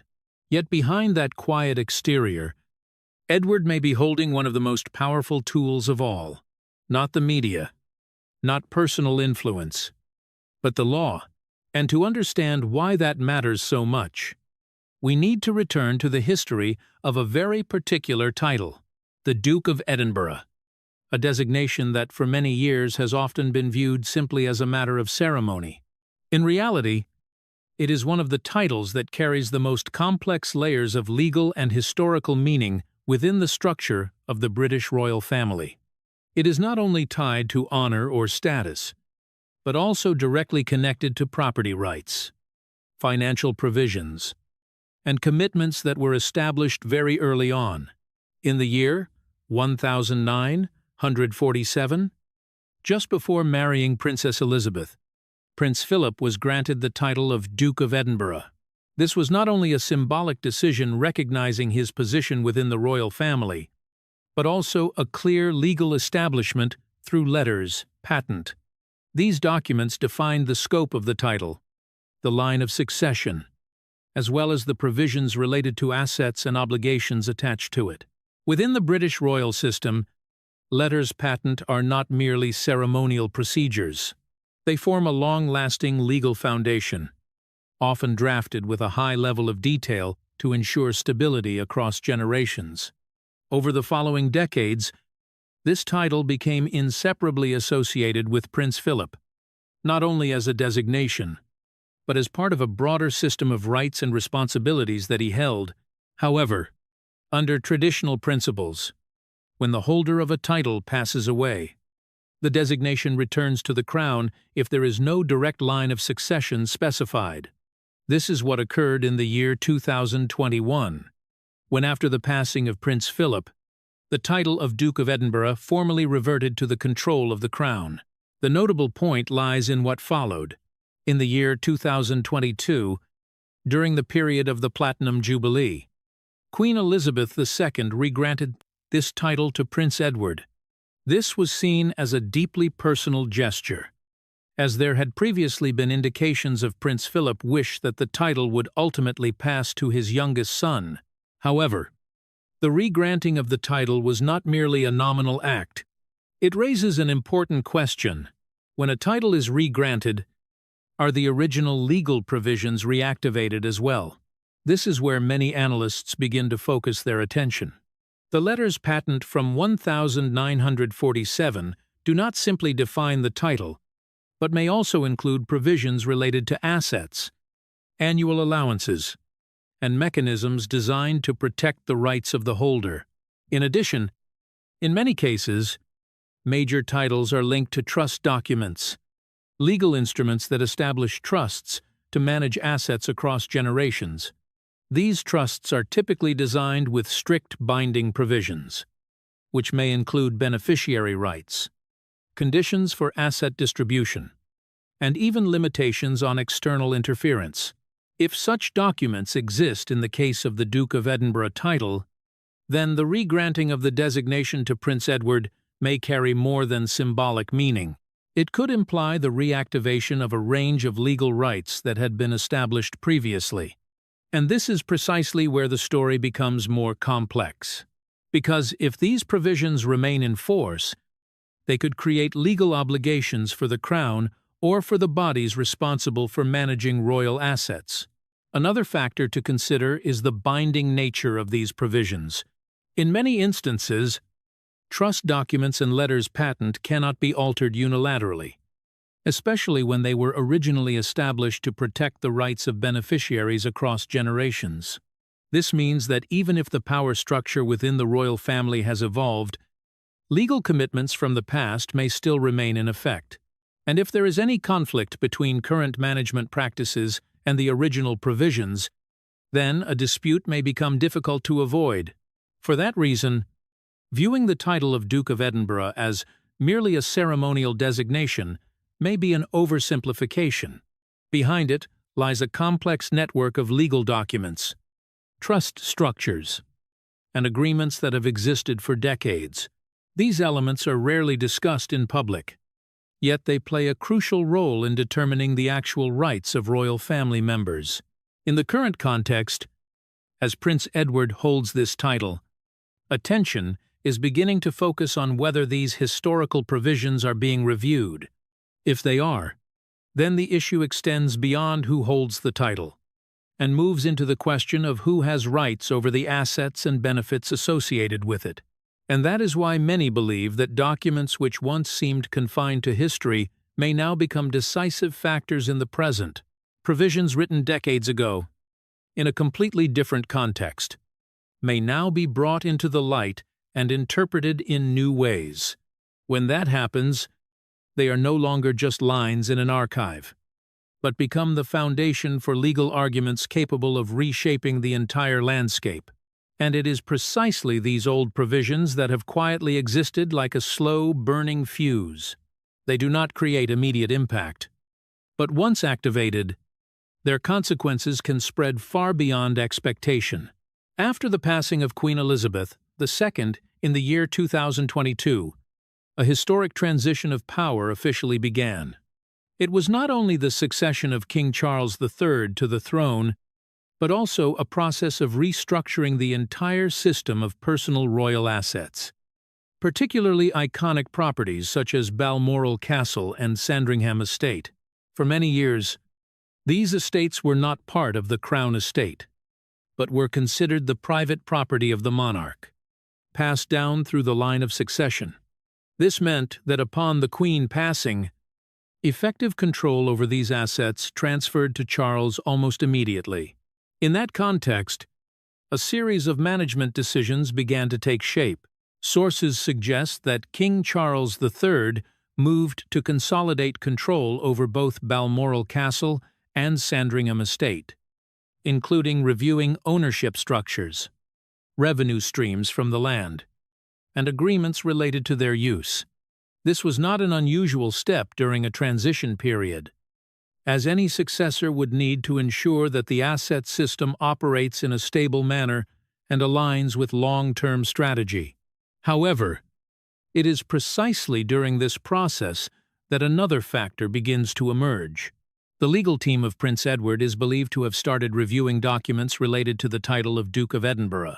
This review does not stop at the letters patent from the year 1947, but also includes supplementary materials, trust documents, and agreements that have never been widely disclosed.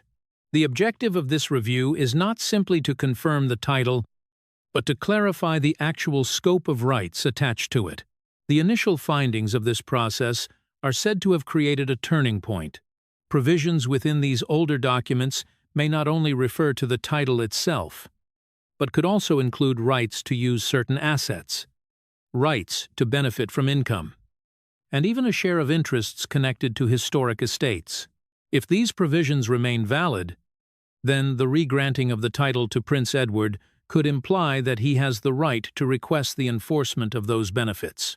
This is exactly what makes the situation sensitive, because if a member of the royal family can rely on legal provisions to establish claims over assets traditionally seen as under the control of the monarch, then the entire framework of managing private royal property could be called into question. And this is not merely theoretical. The figures involved have begun to surface, and they are significant enough to draw attention. Balmoral Castle is not only an iconic residence, but also the center of an estate covering approximately 50,000 acres. The estimated value of this entire area is often placed at over £100 million, and in some assessments, even higher. Meanwhile, Sandringham Estate, with an area of around 20,000 acres, is valued between £50 million and £200 million. These are not just numbers on paper. They represent income streams from agriculture, land leases, commercial activities, and tourism. If the legal provisions tied to the title of Duke of Edinburgh include rights to a portion of income or usage related to these assets, then the actual value of those benefits could reach tens of millions of pounds over time. This is where the concept of partial interest begins to emerge. It does not necessarily mean full ownership, but it is enough to create a substantial financial stream that can be protected by law. What is notable is that such rights, if they exist, are rarely made public. They are embedded within complex legal documents, drafted in specialized language and typically understood fully only by experts. This means that for many years, they may have existed without attracting attention. But once a legal team begins to examine every detail, they can be brought into the open and become the basis for specific claims. In the case of Prince Edward, the decision to pursue a legal route, if it is indeed taking place, reflects a very different approach from what the public has previously seen. There are no controversial statements, no public interviews, but rather a quiet process of working through documents and provisions. Yet it is precisely this silence that leads many to believe this could be one of the most serious challenges to the current asset structure.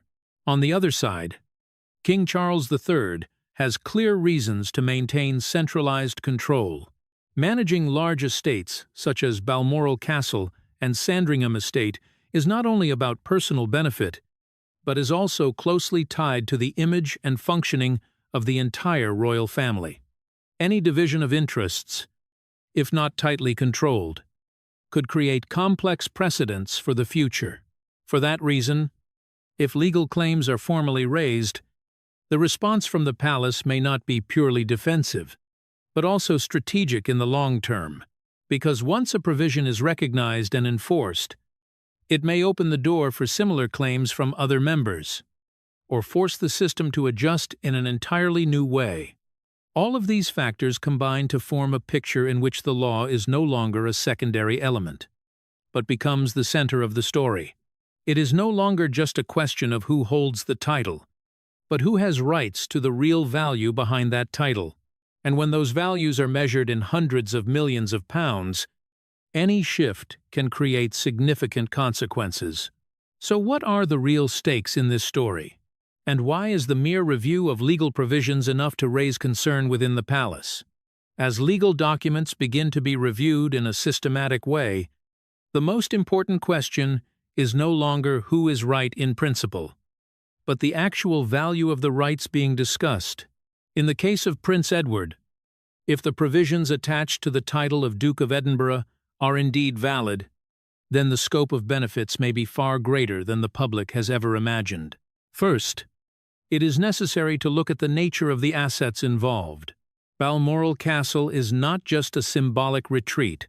It is the center of an estate covering approximately 50,000 acres, including forests, grasslands, rivers, and areas used for agriculture and wildlife management. Each year, this estate generates income from multiple sources. Agriculture provides a stable stream through livestock and cultivation. Land leases and usage rights contribute a significant portion. Tourism brings a steady flow of visitors during open periods. In addition, regulated hunting activities and ecological management can generate further revenue, particularly from high-end clients. Similarly, Sandringham Estate, with its approximately 20,000 acres, represents a diverse asset system. It is not only a private residence of the monarch, but also an economic complex with multiple revenue-generating activities. Large-scale agriculture, renewable energy projects, property rentals, and visitor programs all contribute to a substantial income stream over time. Importantly, these revenues are not fixed figures. They fluctuate based on market conditions, management strategy, and demand in each period, but overall remain at a high level. In that context, if legal provisions allow Prince Edward to claim a share of income or certain usage rights, then the true value does not lie in a single figure. It lies in a long-term financial stream that could extend over many years, even decades. This is exactly why the concept of partial interest becomes so significant. Full ownership is not required. Even a defined percentage of income is enough to create a very large financial value over time. Another factor that needs to be considered is the right of use. In many cases, usage rights do not carry only personal meaning, but can also be leveraged economically. The right to access certain portions of land, the right to organize specific activities, or the right to participate in decisions related to asset management can all be transformed into direct or indirect financial benefits. If these rights are clearly defined within legal documents, they can hold value equivalent to tangible assets. What is notable is that this entire situation does not involve a dispute over the throne or position within the line of succession. Prince Edward is not making claims about political power or representational roles. The focus lies entirely on rights defined by property law and binding provisions that have existed for decades. This makes the argument more difficult to dismiss, because it is not based on emotion or personal opinion, but on specific legal principles. When these elements are combined, the financial picture becomes clearer. The value of Balmoral Castle alone has been estimated at over £100 million. Sandringham Estate ranges between £50 million and £200 million, depending on the valuation method. When adding the annual income streams from agriculture, tourism, leasing, and other activities, the total economic value involved may far exceed the initial estimates. In a scenario where Prince Edward rights are partially recognized, the total value he could access or benefit from over time could reach hundreds of millions of pounds. This is not an exaggerated figure, but the result of accumulating asset value and long-term income streams. In some assessments, this figure is even considered larger than the financial scale of certain royal charitable foundations, which are typically viewed as well-resourced entities. It is precisely this scale that transforms the situation from a simple internal matter into something far more significant. When asset values reach this level, any adjustment in rights can create ripple effects. It may influence asset management strategies, investment decisions, and even how the royal family defines its role in the future. More importantly, it could establish a precedent. If one member can rely on legal provisions to assert rights, then similar cases may arise in the future. From this perspective, evaluating the real stakes goes beyond monetary figures. It also concerns who has the authority to participate in shaping the royal asset system. And when that authority is grounded in law, it carries weight far beyond traditional agreements. All of these factors lead to an unavoidable question. When information about these potential rights is formally compiled and presented, how will Buckingham Palace respond? When the first indications of Prince Edward legal review began to circulate internally, the response from Buckingham Palace was not a public statement or a clear denial. Instead, it was almost complete silence. In many cases, silence can be interpreted as a strategy of information control. But in this context, it carries a different meaning. It reflects the sensitivity of the issue, and may indicate that the parties involved have not yet reached a unified approach on how to handle it. Alongside that silence, a series of actions are believed to have taken place behind closed doors. Discussions are said to have occurred between the legal team of King Charles III and representatives of Prince Edward. The objective was not only to clarify the provisions, but also to assess their binding strength in the current context. Documents from decades ago were brought back for review, with every clause analyzed through a modern legal lens. This is not a rapid process. It requires time, caution, and a high level of confidentiality.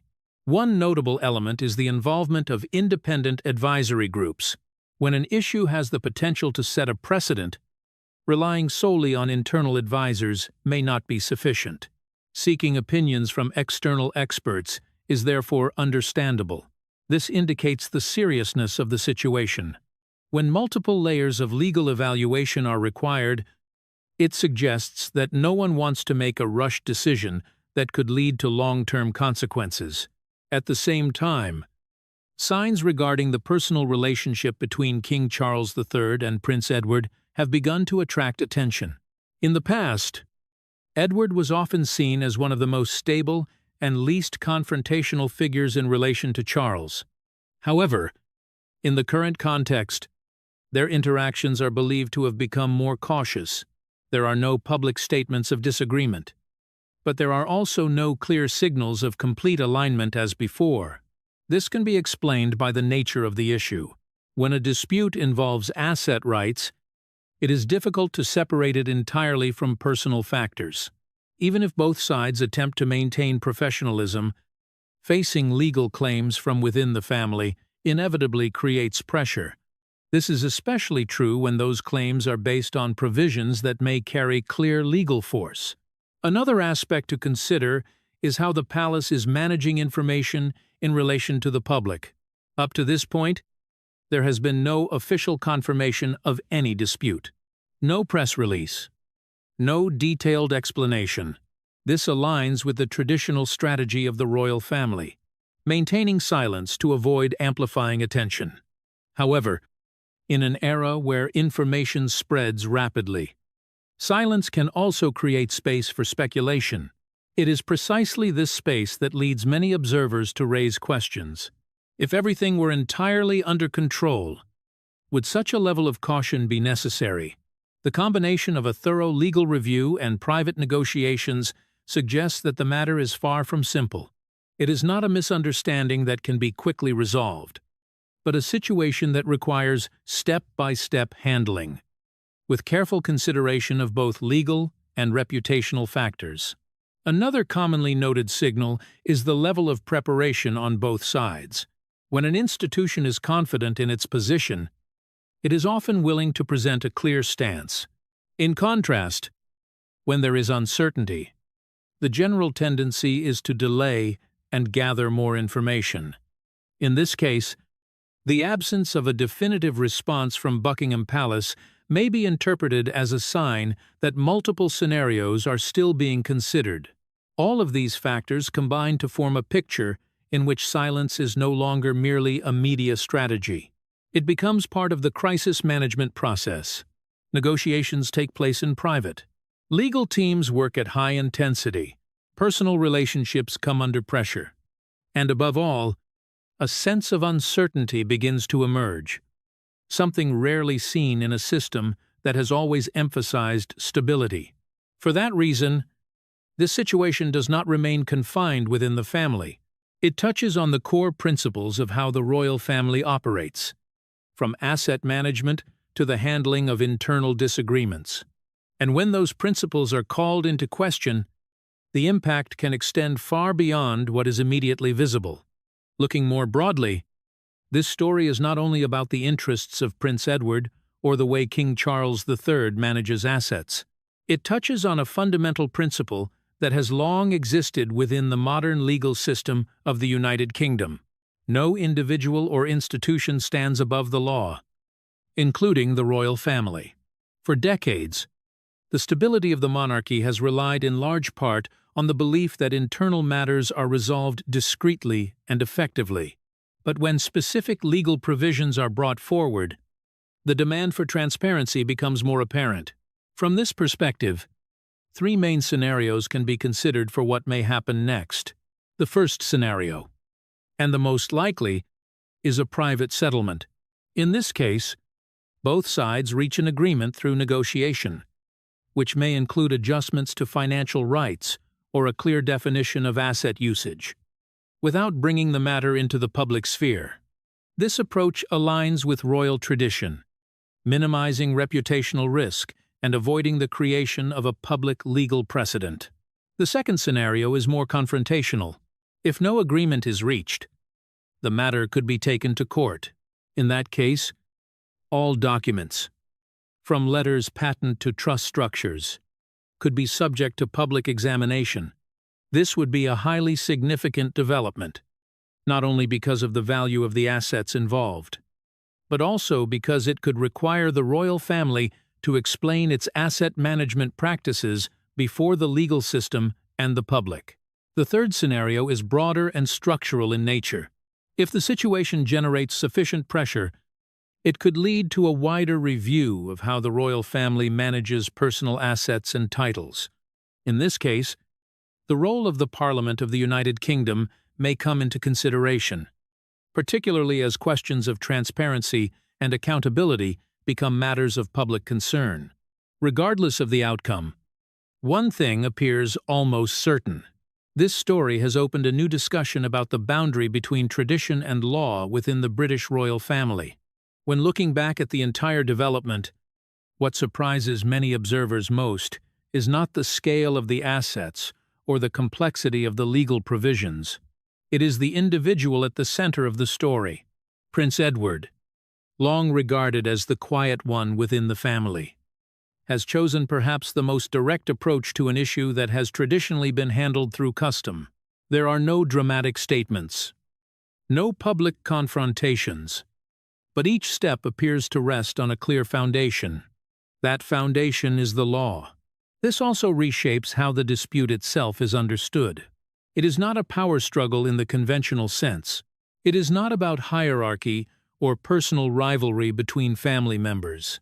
The real focus lies on a simple yet powerful question. Do long-standing assumptions still hold when examined under legal scrutiny?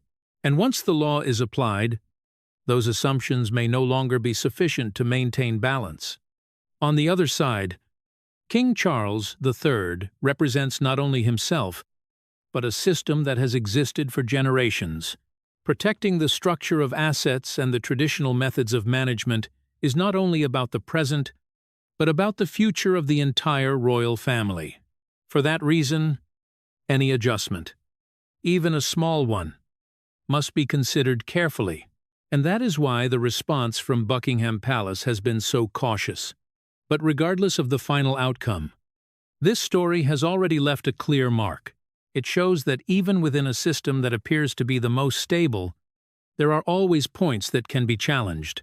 And when that happens, it is not emotion or tradition that will decide the outcome, but what is written in legal documents. The British royal family has overcome many crises in the past. From personal scandals to major social changes, it has always found ways to adapt and maintain its position. But this time, the challenge does not come from the outside. It comes from the very principles within. And it can be summed up in a simple phrase: not quite. If you find this story thought-provoking, share your opinion. Do you support Edward or Charles? Comment number 1 or number 2 as asked at the beginning, and explain your reason. Press like if you find this content worth your attention. Share it so others can join the discussion. And subscribe to the channel so you do not miss future analysis. Thank you for watching. See you in the next video.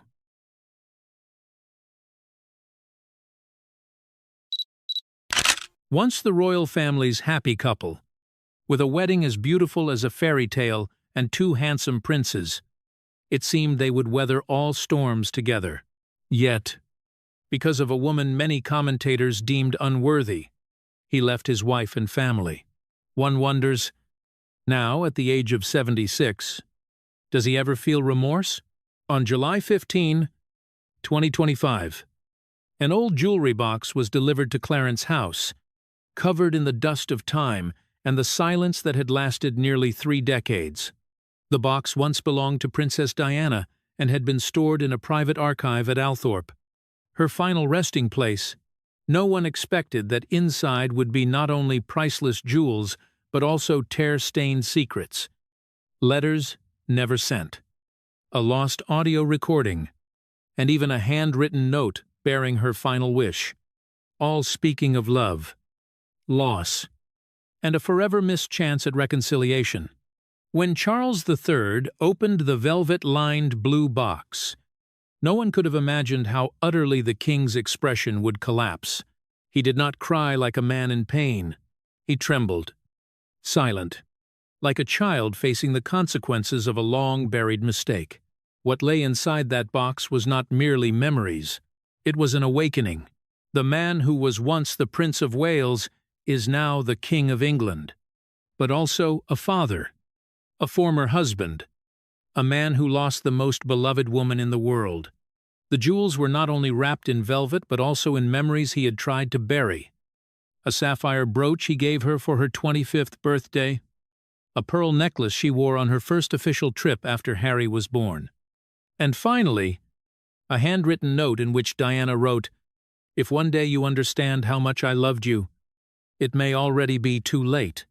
Now, the question is no longer why did Diana die, but rather why was that love betrayed, abandoned in the dark, and replaced by something as cold as royal duty. The event of Charles receiving the jewelry box sent shockwaves not only through the royal household but also among the public. For the first time in many years, the king was seen without composure, because truth, when it arrives at the right moment, can shake even a throne. So, what exactly was in that box that broke a king? Will Charles make public a truth that could completely rewrite royal history? This is no longer a story of the past. This is a new chapter, where the past demands to be acknowledged with honesty. And if Charles has the courage to open his heart, not just the box, then perhaps he still has a chance to mend what he once let fall apart. Leave a comment below. Do you think Charles should reveal everything that was in the box? Click like and share if you believe justice for Diana is never too late. And do not forget to subscribe. As we continue to uncover the greatest secret of the British royal family in the 21st century, everything began on a cold, grey morning. When Buckingham Palace was still cloaked in silence after a long night of rain, outside, the ancient trees stood still, Their last summer leaves heavy with dew, quietly trembling in the early autumn breeze. In the West Wing's grand hall, a butler dressed in formal black approached the king's private library door, a rare hint of confusion on his face. In his hands was a parcel, carefully wrapped in pale brown parchment, with each fold meticulously sealed. No return address, only 4 handwritten letters in blue ink. C. Windsor. As the butler placed the parcel on the oak table by the window, the king's eyes caught the handwriting on the label. A flicker of hesitation crossed his face. Those 4 letters were not merely his name. It was the handwriting, a handwriting eerily familiar, elegant, slightly tilted to the right, with each O looped tightly, a distinctive flourish he had seen hundreds of times before, on birthday cards. Hurried notes left beside his pillow whenever he returned from royal duties. It was Diana's handwriting. Charles said nothing. He carefully picked up the parcel and gestured for the servant to leave the room. When the door closed, the silence thickened. He sat down on the blue velvet chair by the window and placed the parcel on his lap. His hands, no longer as steady as before, trembled slightly as he removed each layer of parchment. Time seemed to stand still.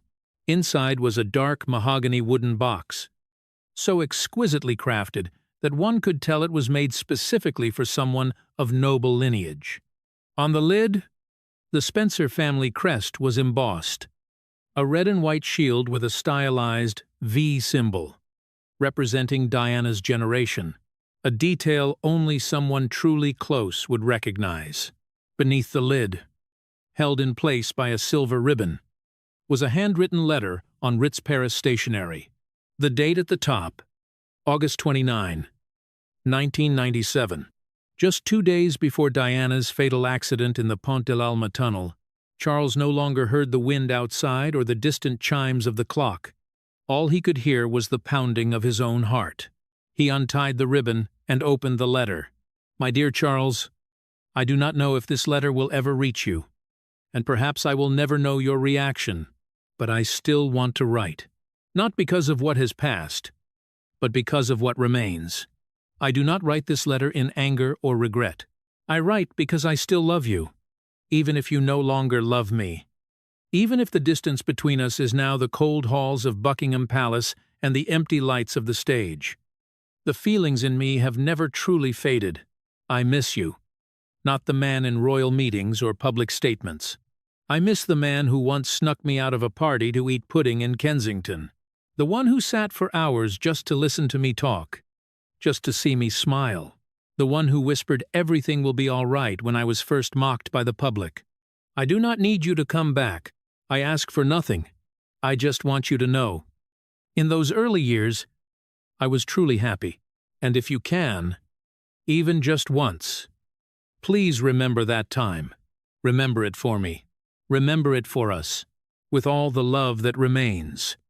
Diana." Reading to this point, Charles lowered the letter, but his eyes remained fixed on every stroke of her handwriting, as if afraid that a single blink would make it vanish like a mirage. A familiar scent began to fill the enclosed space. That gentle, elegant fragrance had never changed. Quelques fleurs. The classic French perfume Diana loved. The scent was like a whisper from the beyond, rendering his senses numb, drawn back to a moment long past. Charles remembered the first time he gave Diana that perfume during their first official visit to Paris in 1981. She had been surprised, then burst into delighted laughter, burying her face in his shoulder and whispering, "I will only wear this when I am with you." Over the years, he had tried to forget it, but with just one breath, everything returned as if it had never left. He placed his hand on the lid of the wooden box, feeling the coolness of the aged mahogany. What else was inside? Words left unsaid, mementos never given. Or were they the final remnants of a love once brilliant, torn apart by a crown, by public opinion, and by his own weakness? Charles whispered softly, unsure to whom? To Diana, to himself, or to the past now flooding the room. "I am sorry." He had never said it. Not during the years she was alive, not in interviews afterward, but now, when every title, every power, every piece of prestige meant nothing in the face of a letter from the dead, he could do nothing but admit he had lost the most precious thing in his life, and perhaps even he could never forgive himself. Everything seemed to have ended with the final words of the first letter. However, beneath the thin layer of silk lining the bottom of the box, Charles discovered a second envelope.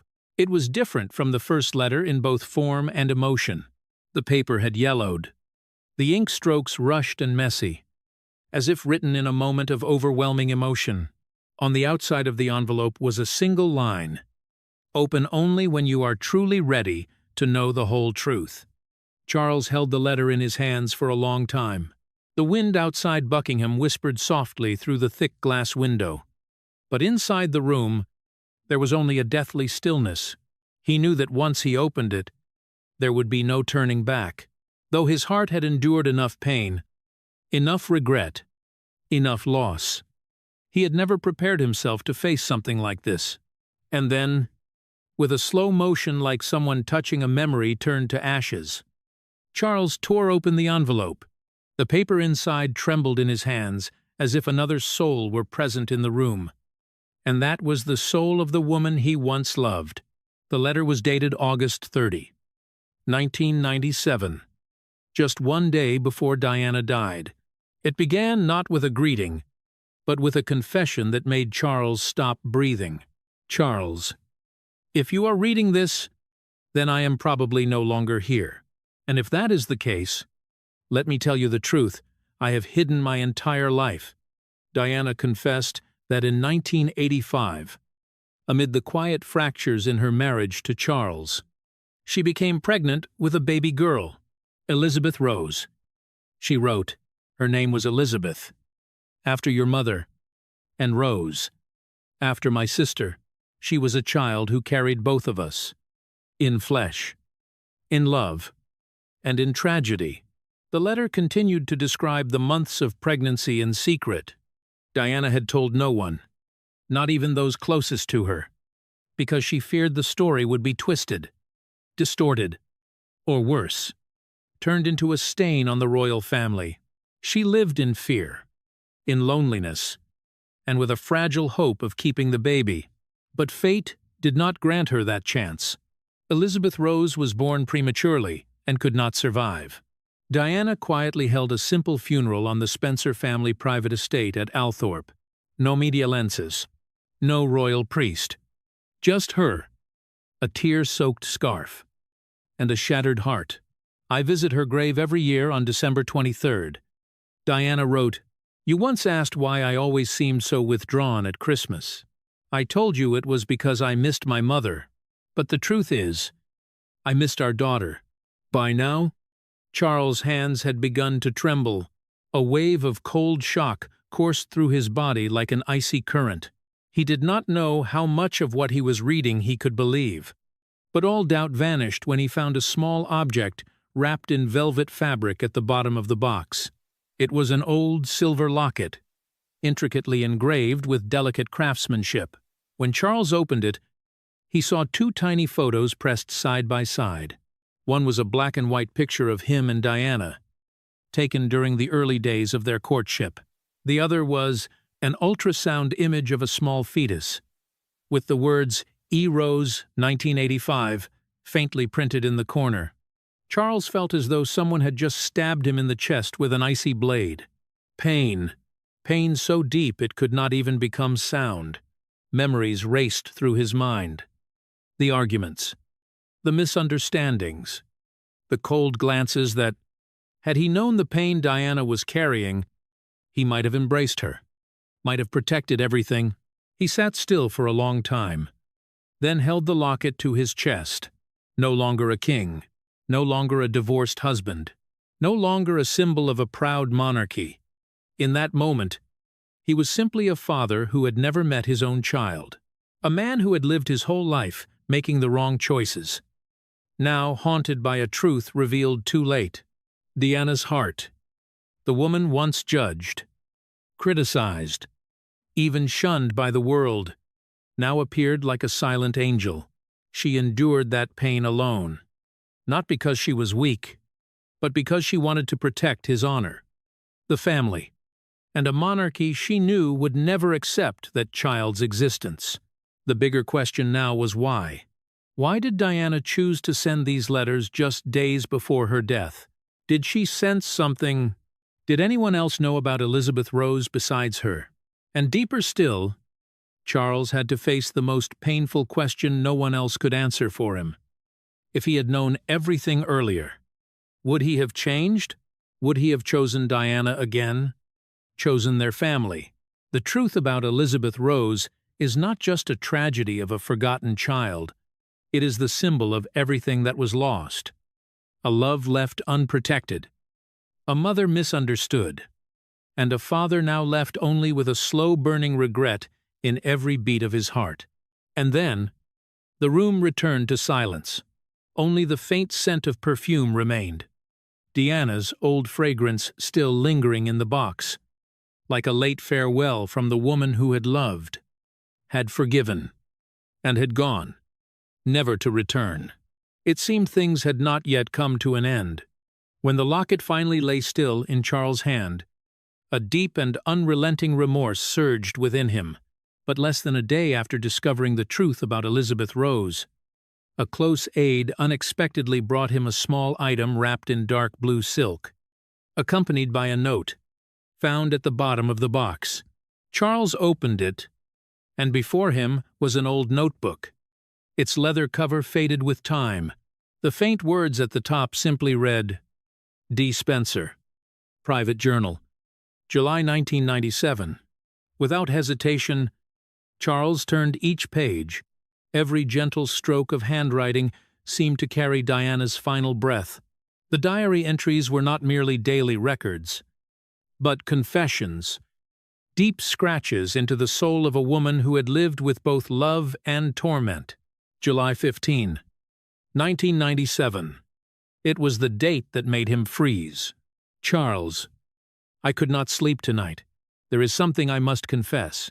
There are nights I sit alone in the garden at Kensington, thinking about you, about the days when we were something pure.